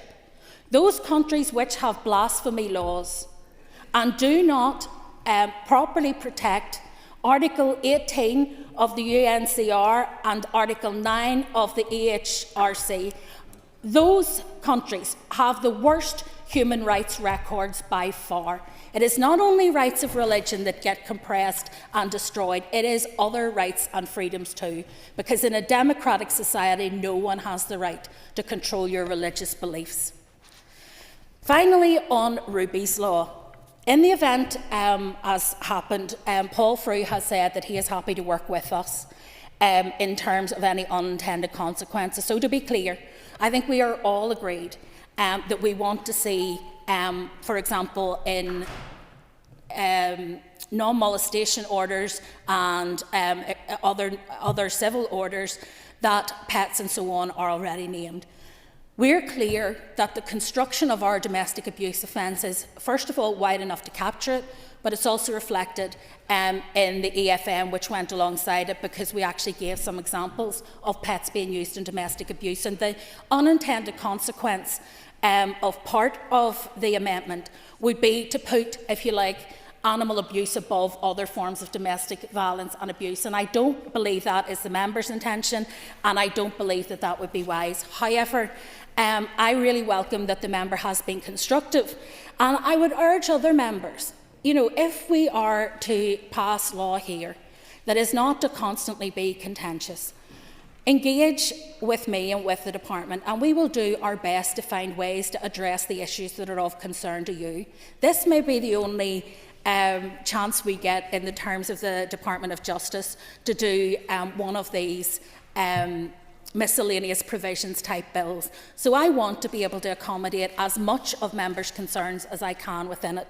And so I am happy to meet with the member and with my officials on the basis that we can bring changes at further consideration stage, and on that basis I am content to give my support. And I want to thank all members who engaged with good faith and in good grace this evening. I think these debates in the main have been an exemplar of how we should do business. Thank you.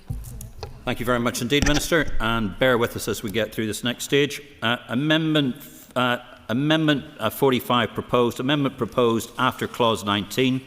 Insert new clause, organised crime groups definitions. The question is that the Amendment 45 be made and the new clause added to the bill. All those in favour say aye. Aye. Any contraries? The ayes have it. The ayes have it. Amendment 46 already debated. I call the Minister of Justice to formally move Amendment 46. So moved. Amendment proposed after Clause 19, insert new clause, participating in the criminal activities of an organised crime group. The question is the Amendment 46 be made and the new clause be added to the bill. All those in favour say aye. Aye. Any contraries?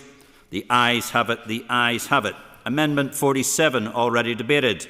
Amendment 47 has already been debated. I call the Minister of Justice to formally move Amendment 47. Minister? So moved. Amendment proposed after clause 19. Insert new clause directing the criminal activities of an organised crime group.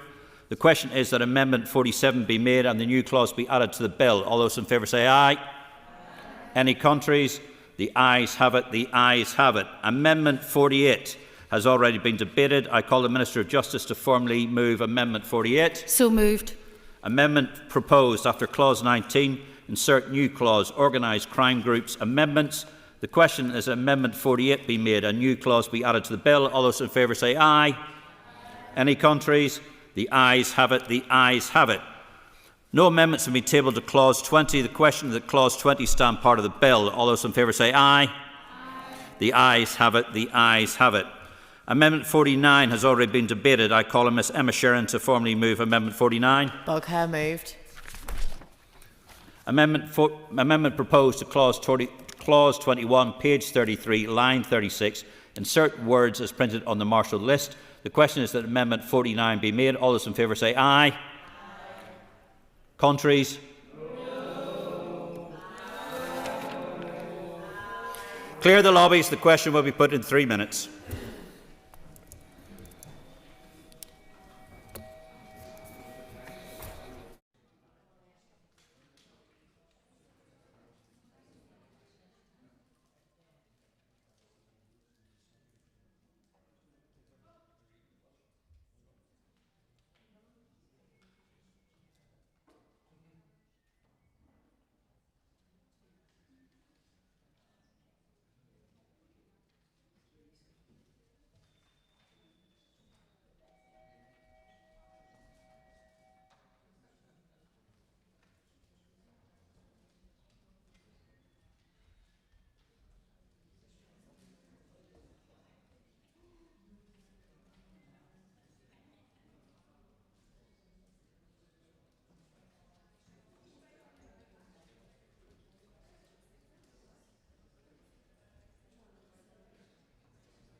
Order. The question is Amendment 49 be made. All those in favour say aye.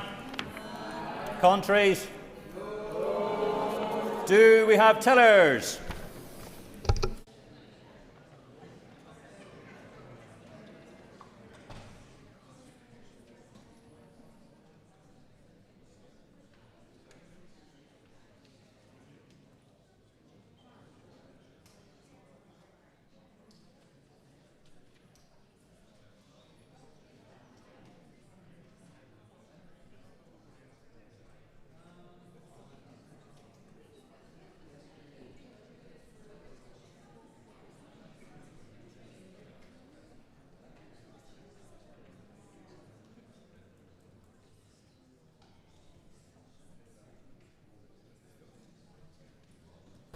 Okay, ladies and gentlemen, order. Tellers have been appointed as follows. Tellers for the ayes are Ciara Ferguson and Aoife Finnegan, and tellers for the no are Andrew McMurray and Danny Donnelly. Clear the lobbies. The Assembly will divide. Ayes to my right, noes to my left.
The doors.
Order. Could members resume their seats? Thank you very much, City Clerk. Could you please read the results?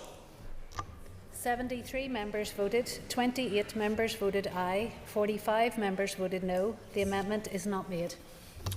The amendment is not made. Unfasten the doors. We now move on to Amendment 50, has already been debated. I call Miss Emma Sheeran to formally move Amendment 50. Emma? Bugha moved. Amendment proposed to Clause 21, page 34, line 5. Insert words on the printed marshalled list. The question is Amendment 50 be made. All those in favour say aye. All those against? No.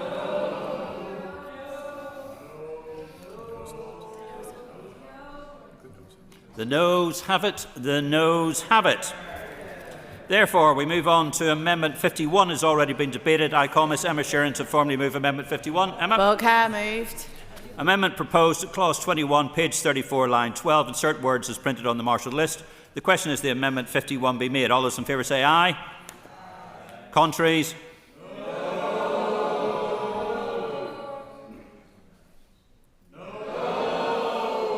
The noes have it. The noes have it. Therefore, the question is that Clause 21 as amended stand part of the bill. All those in favour say aye. Contraries, no. Amendment 52 has already been debated. I call the chairperson for the Committee of Justice to move formally Amendment 52. Moved. Amendment proposed after Clause 21, insert new clause, review of use of live links. The question is Amendment 52 be made and the new clause be added to the bill. All those in favour say aye. Aye. Any contraries? The ayes have it. The ayes have it. Amendment 53 has already been debated. I call the Minister for Justice to formally move Amendment 53. So moved. Amendment proposed after Clause 21, insert new clause, directions for participation. I'll say that again. Direction for participation by live link. The question is that the Amendment 53 be made and the new clause be added to the bill. All those in favour say aye. Aye. Any contraries? The ayes have it. The ayes have it. Amendment 54 has already been debated. I call the Minister of Justice to move formally Amendment 54. So moved. Amendment proposed after Clause 21, insert new clause, enabling the public to see and hear proceedings, limited transmission. The question is the Amendment 54 be made and the new clause be added to the bill. All those in favour say aye. Aye. Any contraries? The ayes have it. The ayes have it. Amendment 55 has already been debated. I call the Minister of Justice to move formally Amendment 55. So moved. Amendment proposing after clause 21 insert new clause enabling the public to see and hear proceedings broadcast. The question is that Amendment 55 be made and the new clause be added to the bill. All those in favour say aye. Aye. Contraries? The ayes have it. The ayes have it. Amendment 56 has already been debated. I call the Minister of Justice to move formally Amendment 56. So moved. Amendment proposed after clause 21 insert new clause effect of live link direction. The question is that Amendment 56 be made and the new clause be added to the bill. All those in favour say aye. Aye. Contraries? The ayes have it. The ayes have it. Amendment 57 has already been debated. I call the Minister of Justice to move formally Amendment 57. So moved. Amendment proposed under clause 21 insert new clause giving a direction under this chapter. The question is that Amendment 57 be made and the new clause be added to the bill. All those in favour say aye. Aye. Any contraries? The ayes have it. The ayes have it. Amendment 58 has already been debated. I call the Minister of Justice to move formally Amendment 58. So moved. Amendment proposed after clause 21 insert new clause a presumption of giving evidence by live link in certain cases. The question is that Amendment 58 be made and the new clause be added to the bill. All those in favour say aye. Aye. Contraries? The ayes have it. The ayes have it. Amendment 59 has already been debated. I call the Minister of Justice to move formally Amendment 59. So moved. Amendment proposed after clause 21 insert new clause varying or rescinding a direction under this chapter. The question that is Amendment 59 be made and the new clause be added to the bill. All those in favour say aye. Aye. Any contraries? The ayes have it. The ayes have it. Amendment 60 has already been debated. I call the Minister of Justice to move formally Amendment 60. So moved. Amendment proposed after clause 21 insert new clause offences in relation to participation through live link. The question is that Amendment 60 be made and the new clause be added to the bill. All those in favour say aye. Aye. Any contraries? The ayes have it. The ayes have it. Amendment 61 has already been debated. I call the Minister of Justice to move formally Amendment 61. So moved.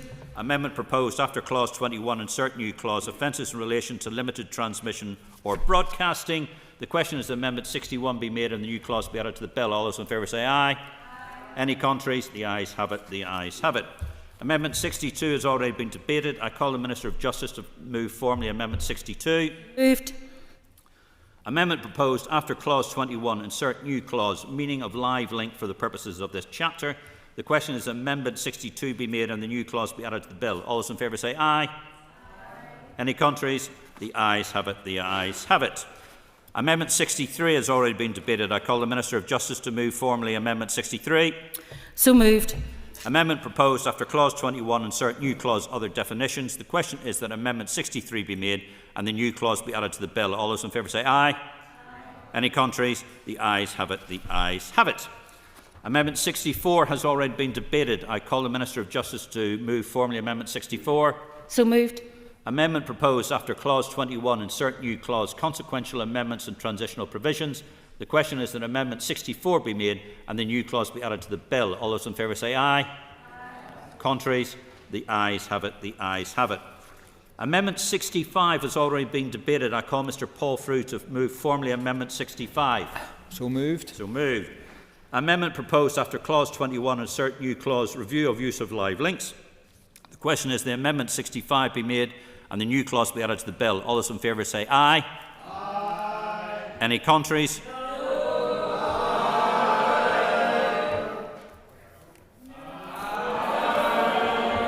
Order. I have been advised that we can dispense with the 3 minutes and move straight to the division. So I now call for tellers. Do we have tellers?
Okay, let's go.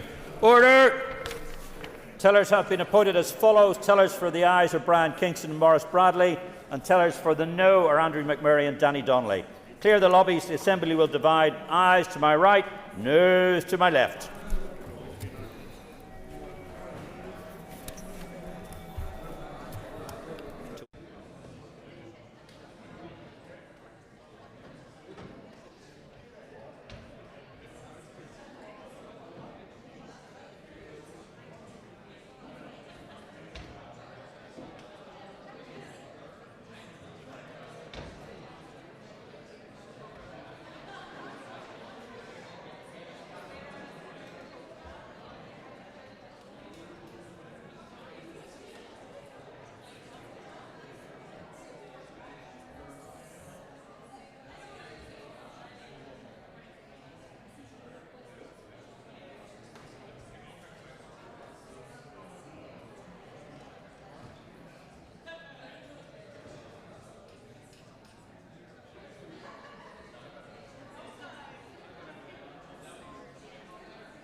Clear the doors.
Order.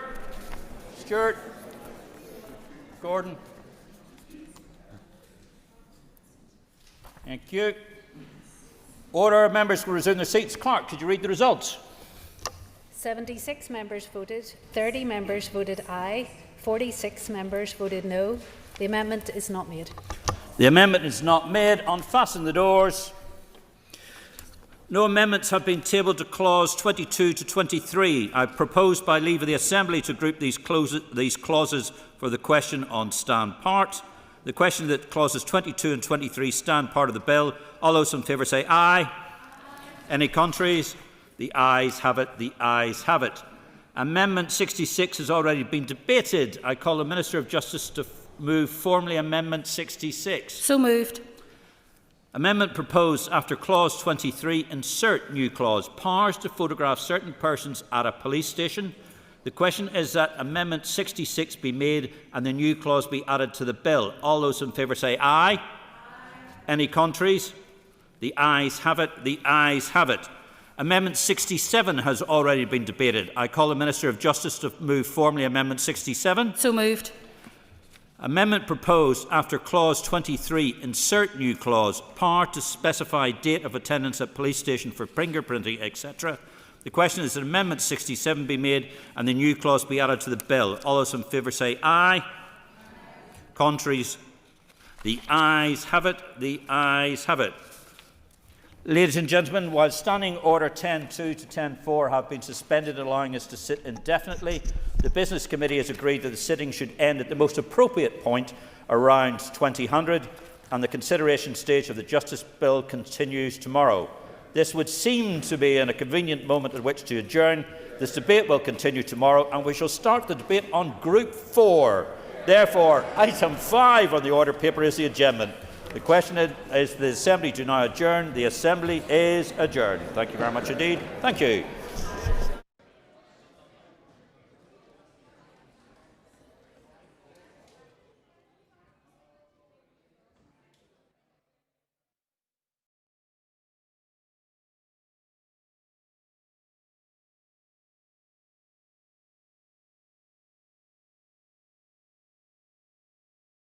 Assembly Chamber. Sound.